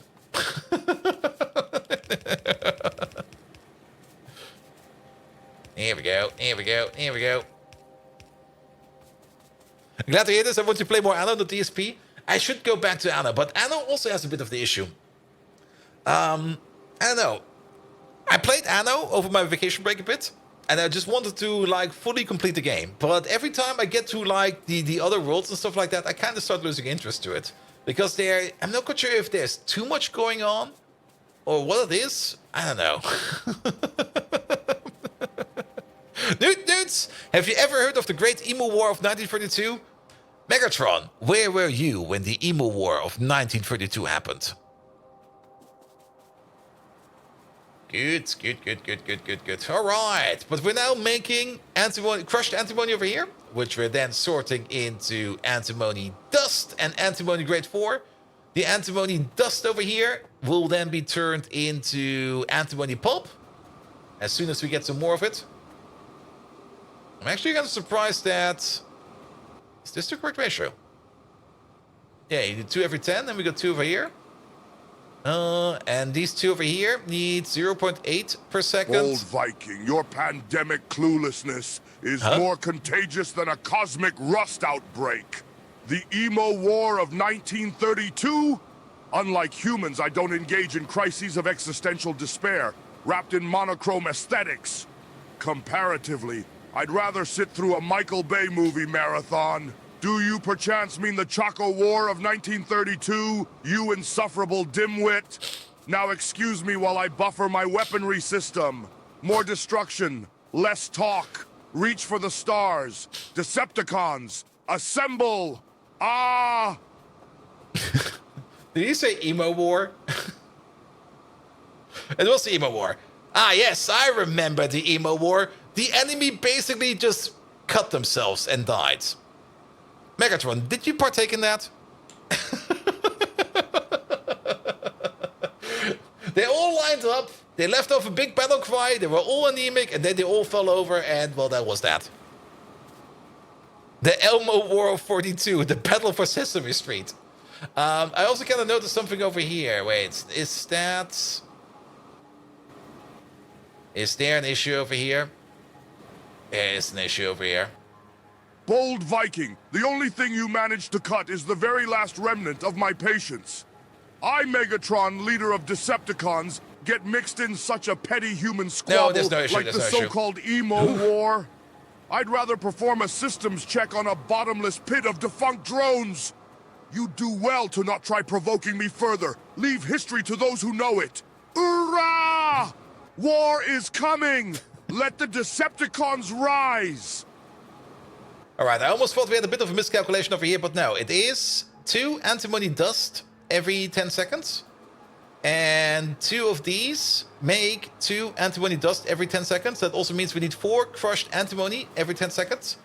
Each one of these makes 1 crushed antimony every 10 seconds. We got 4 of them, so it is good. It is good. It is good. I almost thought we had like only half the amount that we need, but that's not the case. Also, is there a gap? Or are bots just flying around somewhere trying to get over to us? There's no gap. But there's also... Oh, wait. Oh, I see what the issue is. That's the issue. And Megatron likes emus? Oh, who doesn't like emus? I kind of see why you wanted it. You did get back to it in the sandbox, but then lost interest of time when you got to the other worlds. Yeah. I mean, the Anno game looks bloody amazing. It's really a really nice thing to look at. I really do like looking at the Anno game. But I don't know. I don't know what's hampering my motivation all the time. It's not money issues in the game. Like, at some point in time, you make so much money in that game that you don't even know what to do with it anymore. The opposition, I mean, the game is hard enough. And the opponents are annoying enough. How do you decide the size amount needed in the pie mods? I don't. Usually how it ends up is like if we... Oh, that will not work. Like, you just start building and build a lot. Well, how to put it? At the beginning, it was mostly like, okay, let's maybe try consuming like a single belt of input or try to aim for like a single yellow belt of output. And from there on, I then start working. I mean, for the first ore facilities, we're all like, okay, let's consume like a yellow belt of ore. That was like the first ore facilities. And then at some point in time, I kind of noticed like, okay, we need more iron. So let's start doubling it down. And then let's start doubling it down again. And then you double it down again. I mean, this build over here, which we have right in front of us. In a minute, let me just finish this off real quick. So that at least these over here can work.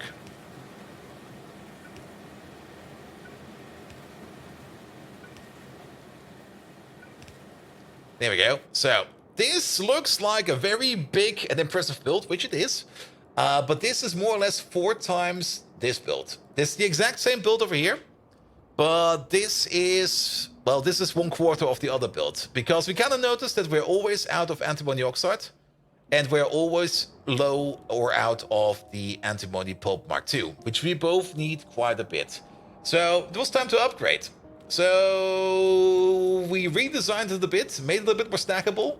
Made it a little bit more of a unified build. And now we have this big fucker.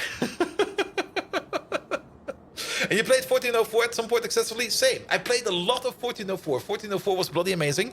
Also 2070, I loved a lot. But with 1800, I don't know. It's great. I love it. But also, I don't want to play it.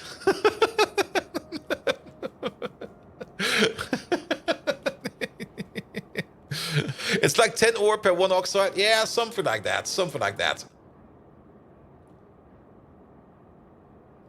Good, good, good, good, good, good, good, good. And 1800 is just so much bloat?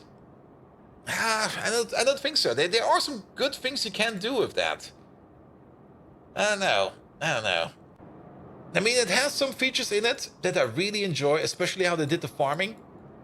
Which you can also use to fill up like those weird patches of your island where usually there can't be like 1 or 2 buildings, but you can just like flush a farm in there. Some builds are missing a 3rd row. Wait, what?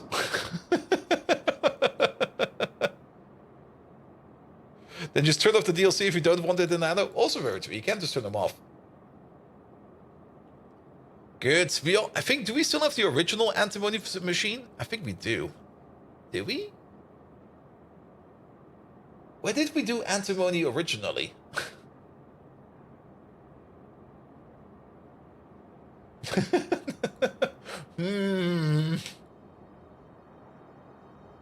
Didn't we used to have a different antimony machine? Yeah, I think it was over here. It is over here. There it is. Yeah, but that one... Oh, that one's backed up. Lovely. It's too much horizontal. So many different annoying mechanics that you can't focus on in the production puzzles. I mean, there are a whole bunch of things that are interactive. I mean, you got like all... The grain is used like in all kinds of livestock. The maize is used in all kinds of livestock. It makes more sense to make meat on the southern islands because you got the better farms over there. There's a whole bunch of things you can... I think I know what the issue is. There's a whole bunch of things that you want to do, but you can't because you have not unlocked them, and you have to unlock them the hard way. There's no way to go around. And whenever you unlock them, you have to rebuild them again. Maybe that's the issue. Maybe that's it. Because you go like, oh, I can make all of these cool things. No, you can't, unless you got like this many aristocrats or something like that. And then you go like, all right. What do we need to get all of these? You need to do all of these things now. And then you get to them, and then you want to rebuild them, and then you already got everything in place, and you go like, I don't really want to rebuild this. Good. Doesn't matter. Maybe I just need to tinker around a bit with it more. Maybe then the passion comes.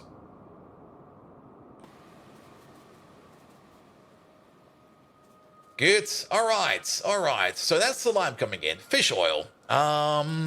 Let's check up on the fish. We have not checked up in the fish in a while. The fish are over here.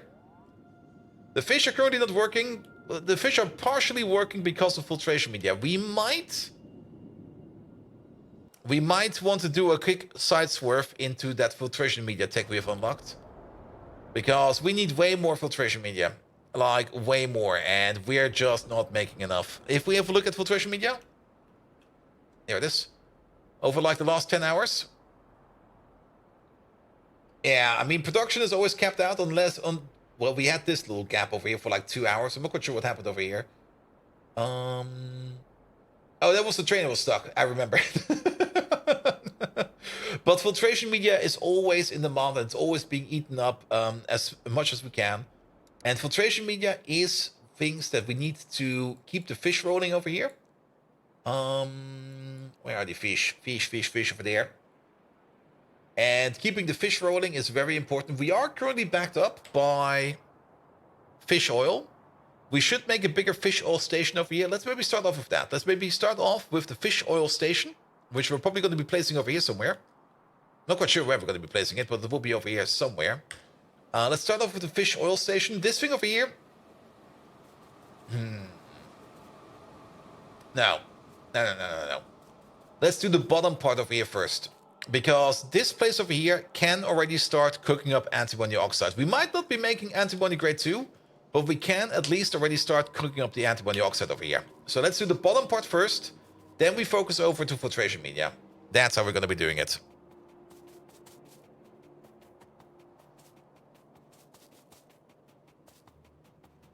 And one of the later patches of NA800 added the ability to mass move stuff, so rebuilding is rarely needed. Yes, unless you play like on the harder difficulties where you still have to pay for moving stuff. I mean, it's not like you need to deconstruct stuff. That's not the case. There we go. But yeah. I don't know. maybe because I already know that the playthrough of Anno 1800 is going to eat so much time, and I kind of want to play other things. Maybe that's hampering me.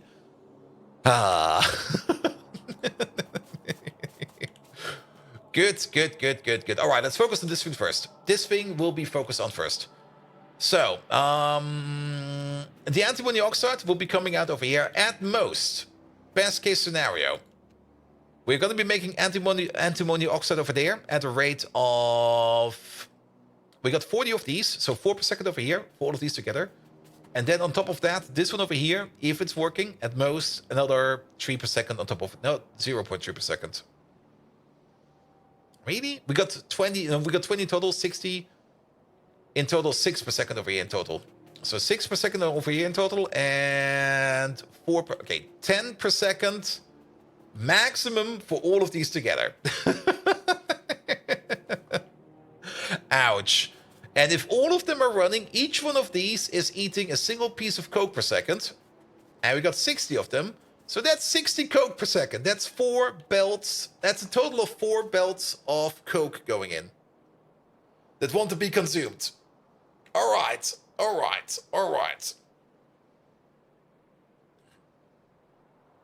Good. And 8 plus 6? Yeah, we might just... Yeah, we can probably combine... Now, let's make 2 output belts for the antimony oxide. And then they will not be full, but that will be fine. All right. So let's start off over here. We got multiple inputs. We got a singular output, which one is not set up to ash yet. We definitely do want to set you up to ash. There is one issue. Oh. This one is set to ash. These two over here are not set to ash. There is one issue, and that issue is going to be... There you go. That these will only push into a half belt. So once we combine the ash belts up together over here, we need to keep in mind that we're only getting a half belt out of there. We're getting 3 ash per second coming out over here for each of these belts. What we could do... And now I need to quickly check something real quick. Because I always forget. And this is going to be very important.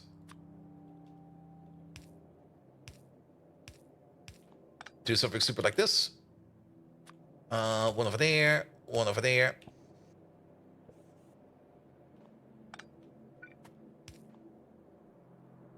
It will be on the left side, okay. So stuff will be coming out over here. So what we could do over here at the end, if this is the ash output, we could do something over here, and then it will be automatically balanced. Good. And then we're gonna have one over here. We can combine up 5 of these together. So 1, 2, 3, 4, 5. You're the last one. Let's also get this corner piece in, because this corner piece, we're gonna need this one for each of these. Well, move you over by 1.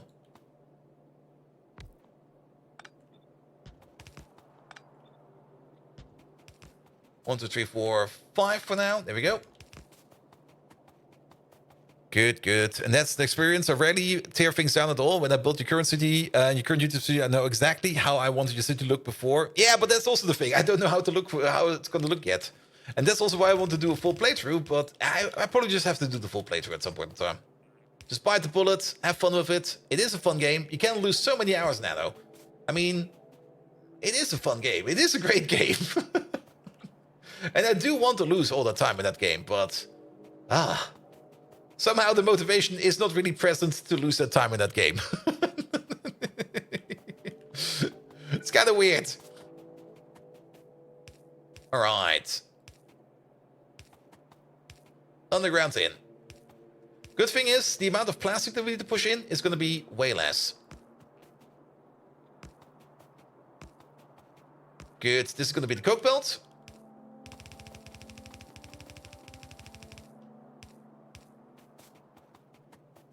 And you will probably end up with 500 to 600 hours in that save. Yeah.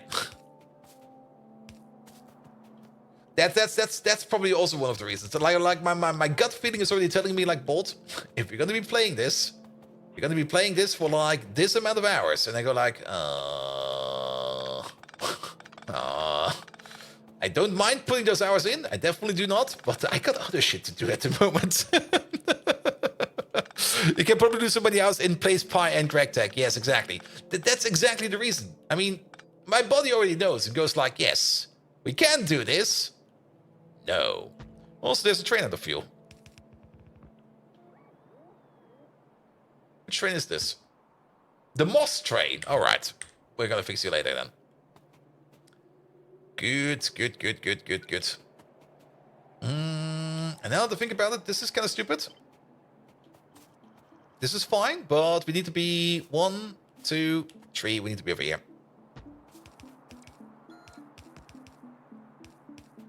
Good. All right. All right. So that will be the input for over here. And then we can take this whole thing over here. And we move it down by 1 because... Can we make this... There we go. Do it like this. Because we're going to move it down by 1, and you will be over here. And move it down by 1 again, and you will be over here. And then we move it down by 1 again. And you will be over there. Good. That's only coke and ash, by the way. We do need to clean up these corners over here real quick. And it seems we have to do most of this by pocket bot. Really? No, no, no. Bots are coming over. Bots are coming over.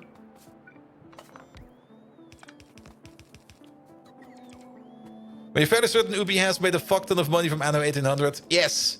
I never wanted to pay money for it. And once we got that bounty to play the game, and I get the whole game for free and get money on top for it. Yes. I was like, fuck yes, we're doing that. The only reason I did the bounty was I didn't want to pay Ubisoft. I wanted them to pay me.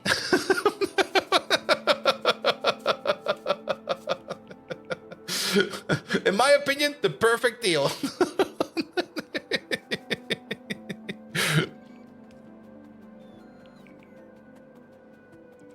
And you liked it, yes. I mean, I don't want to support.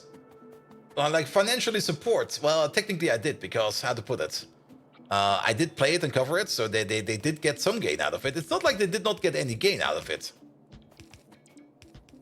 But yes, the fact still stands. I mean, if I want to play a Ubisoft game, they have to pay me for it. I don't want to pay them for the game. Copy the Underground too? Yes. We should.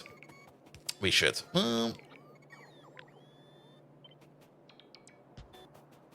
Can we click and hold this? No. No, we cannot. We can click and hold this if we do it like this, though.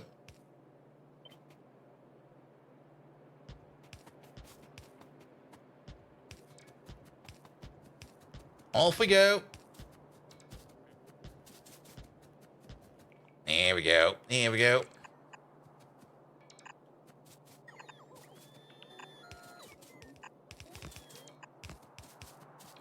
Alright, there seem to be some bots coming around, so that's good. And then you over there, and then out we go. 4 lovely belts of ash. Belt misplaced? What do you mean belt misplaced? No. There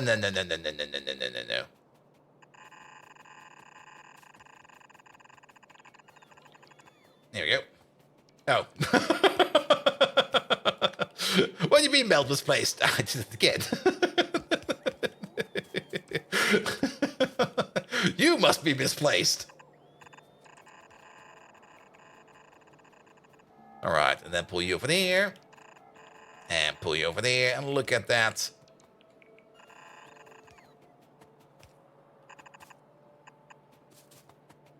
Good. Here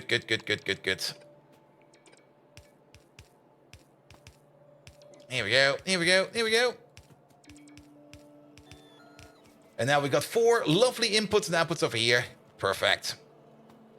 Alright. We might have an issue. Yeah, we definitely have an issue. How do we get... Oh, actually... Oh, we might be good. This might just fit. I mean, the amount of antimony oxide that goes out correlates to the amount of plastic that goes in. We can place you over here. We can go in like this. We can go under like this.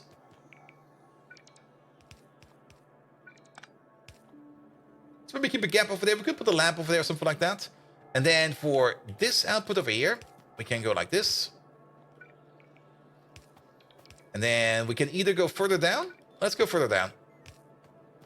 And then we just combine it up down there. Alternatively, that will not work. I was kind of thinking we could maybe sneak it in some other way, but not really. So you could go this way then, and then we get the belt of plastic over here. And we get an output belt over there. However, we do kind of want to revive the plastic line afterwards. So let's maybe start off with this real quick. There is gonna be a revival line in here. Because we only want to connect up 10 of these, and then another plastic line to connect the other 10. So that's gonna be like number 1. That's gonna be number 2. And we still have space for the revive line, so that will not be that much of an issue. So this one over here will stop at this point. Because you are going in like that. Good. And now comes the magnificent revival line. And that also means that this thing over here, yeah, you are super in the way. No, you are super in the way. I was kind of hoping we could pull the revival line over here, which we could do, but you're in the way. We could also still pull the revival line over here as well. Yeah, let's pull it over here.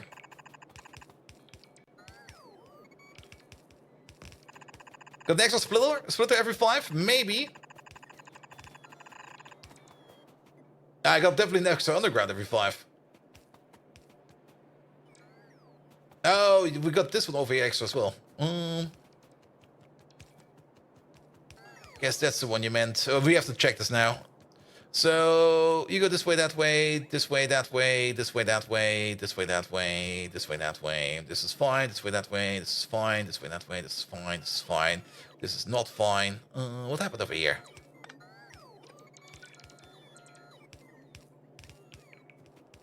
There we go. There we go. Good. But technically, we could copy paste most of this. And this should fit over here at the end. Mostly. We don't need this. Don't need that. Don't need this. Don't need that. Then over here it's fine. Over there it's fine. Over here it's fine. And over there it's fine. Good. Good, good, good, good, good, good, good. And then we got this one over there. And the only thing you need to do is to get over here. There we go. There we go. There we go. Perfect. Perfect, perfect, perfect. All right. We still need more oxygen furnaces, by the way, which also means we need more coke. And we also need more ash and more plastic. So there's going to be a total of 5 belts of coke, 5 belts of ash, 3 belts of plastic, and 3 belts of antimony oxide. Though the plastic and the antimony oxide belts will not be full, and one of the ash and one of the coke belts will also not be that full. But at least now we've got a little bit of a vision of how it's going to look. Good, good, good, good, good, good, good. All right, then. We probably need to copy this one like this then. Boop.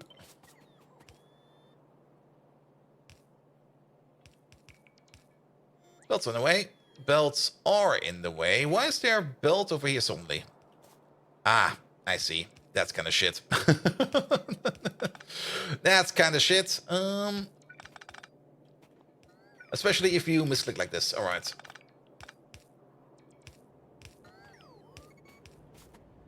Well then, let's start copy pasting it like this then. At least now we have placeholders. And then we can fix it accordingly afterwards.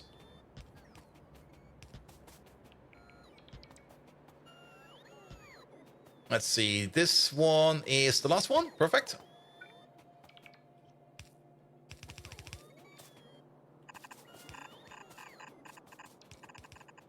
There we go. Yeah, and then we need to make sure that this one over here, there it goes.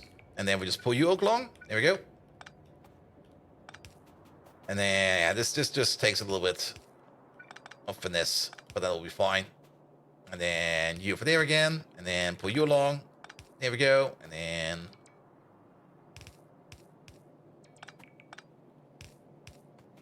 good. Yeah, a little bit annoying, but so be it.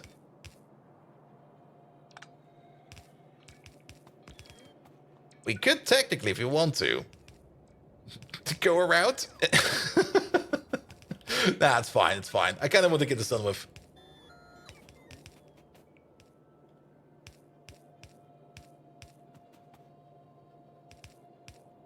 Not like that, please. There we go.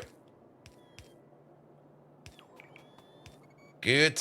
And actually, now that I think about it, we could probably pull this one down by 1. Well, it's too late now. It's too late. I'm getting tired. That's why it now looks like this. Well, so be it. Happens. Alright, and then we take this one over there. Because this one will be then attached to you. There we go. That's your output. That's going to be a little bit troublesome over here. Just realized that. But we just move you over by 1, and then it'll be fine. And then we just copy paste these together. Not like that, but like this, please. Actually, let's copy paste it like this with a little bit more error margin on top. There we go, because then we can just do it like this and then that doesn't work over here anymore. Well then. Let's just hope we don't misclick. That's usually the best way to do it. Good. Good, good, good, good, good, good, good. All right, and then only hook up everything. We got the stations for it, so technically the antimony oxide could already start as soon as we put down the oxidizers. But those oxidizers I will be putting in at a later date because it's now past midnight, and we came a good far part over here with this antimony build, which should not be underestimated. I love it. Like, the chunkiness of this build is just bloody amazing.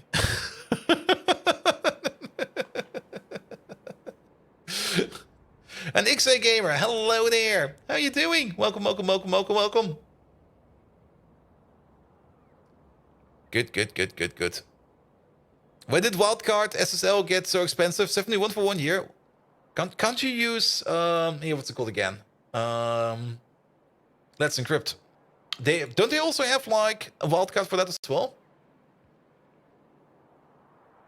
Actually, I don't think they have, but I don't know. I definitely have set up a system with me where I just basically can not really wildcard certify, but I have a system where I basically just get a certificate for whatever kind I want.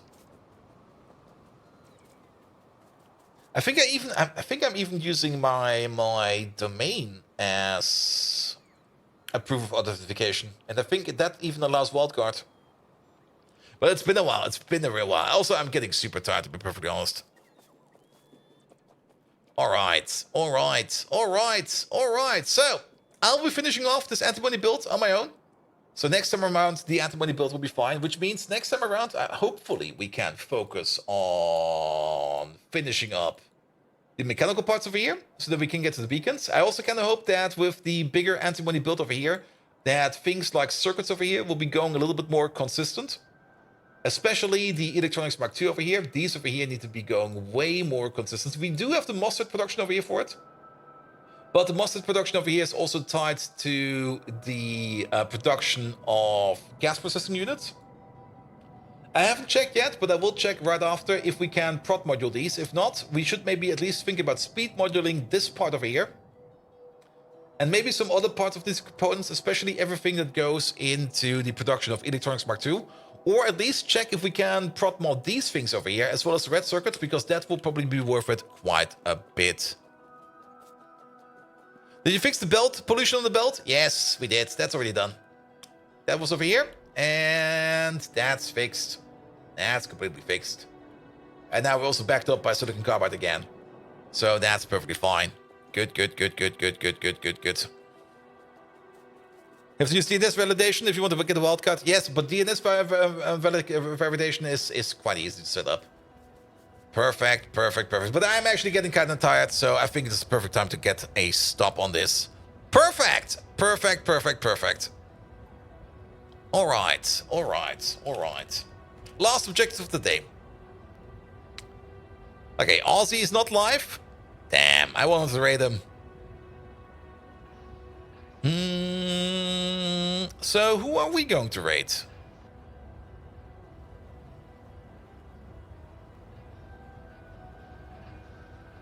Let's have a look. Let's have a look.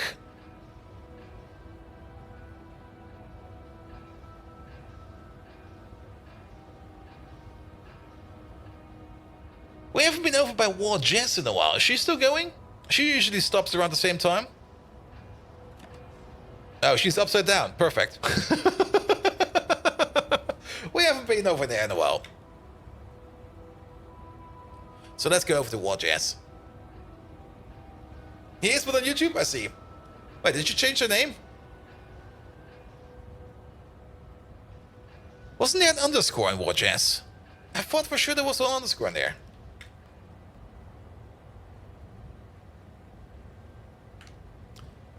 There we go. There we go. That's the correct War Jazz. I will ask her. I thought for sure there was an underscore in there. Nevertheless, thank you so much for today. Thank you so much for all the lovely resubs. Thank you so much, Peps, for that 50 gifted subs, man. Good God. Thank you so much for that. And I hope you're going to have a good Sunday. And I hope that work will not be too hard on you. Then we had a resub of Pesca Masturbator 6969. Even though his name is now a little bit different, I will still remember him by that original name. Love Fun Seeker, thank you so much for the resub. Deboas, thank you so much for the gifted subs to a lot of people. Profi Speeder is one of them. And then down here we got all the other ones. JD Plays resubscribed to Prime, thank you so much for that as well. Groundbuster resubscribed, thank you so much for that as well. And Into2, thank you so much for the lovely raid, as well as, where was the other raid? There were a couple of raids in here today. Lazarek, of course, with the raid, and Bellanair with the raid. I think that was it. Good, good, good. Fermi, there was another score in there, right? Right? Alright, alright. Nevertheless, I'm tired, man. I'll be back tomorrow with Minecraft Dragtech New Horizons. And I'm not quite sure if there will be a stream on Saturday or not. And I might just relax on Saturday because I kind of feel like relaxing. Nevertheless, thank you so much for today. Have an amazing evening. Have fun with What Jazz. He's doing some Slate Aspires. He's currently upside down for whatever reason, but we will see once we're over there. Nevertheless, have an amazing evening, and until next time, good night.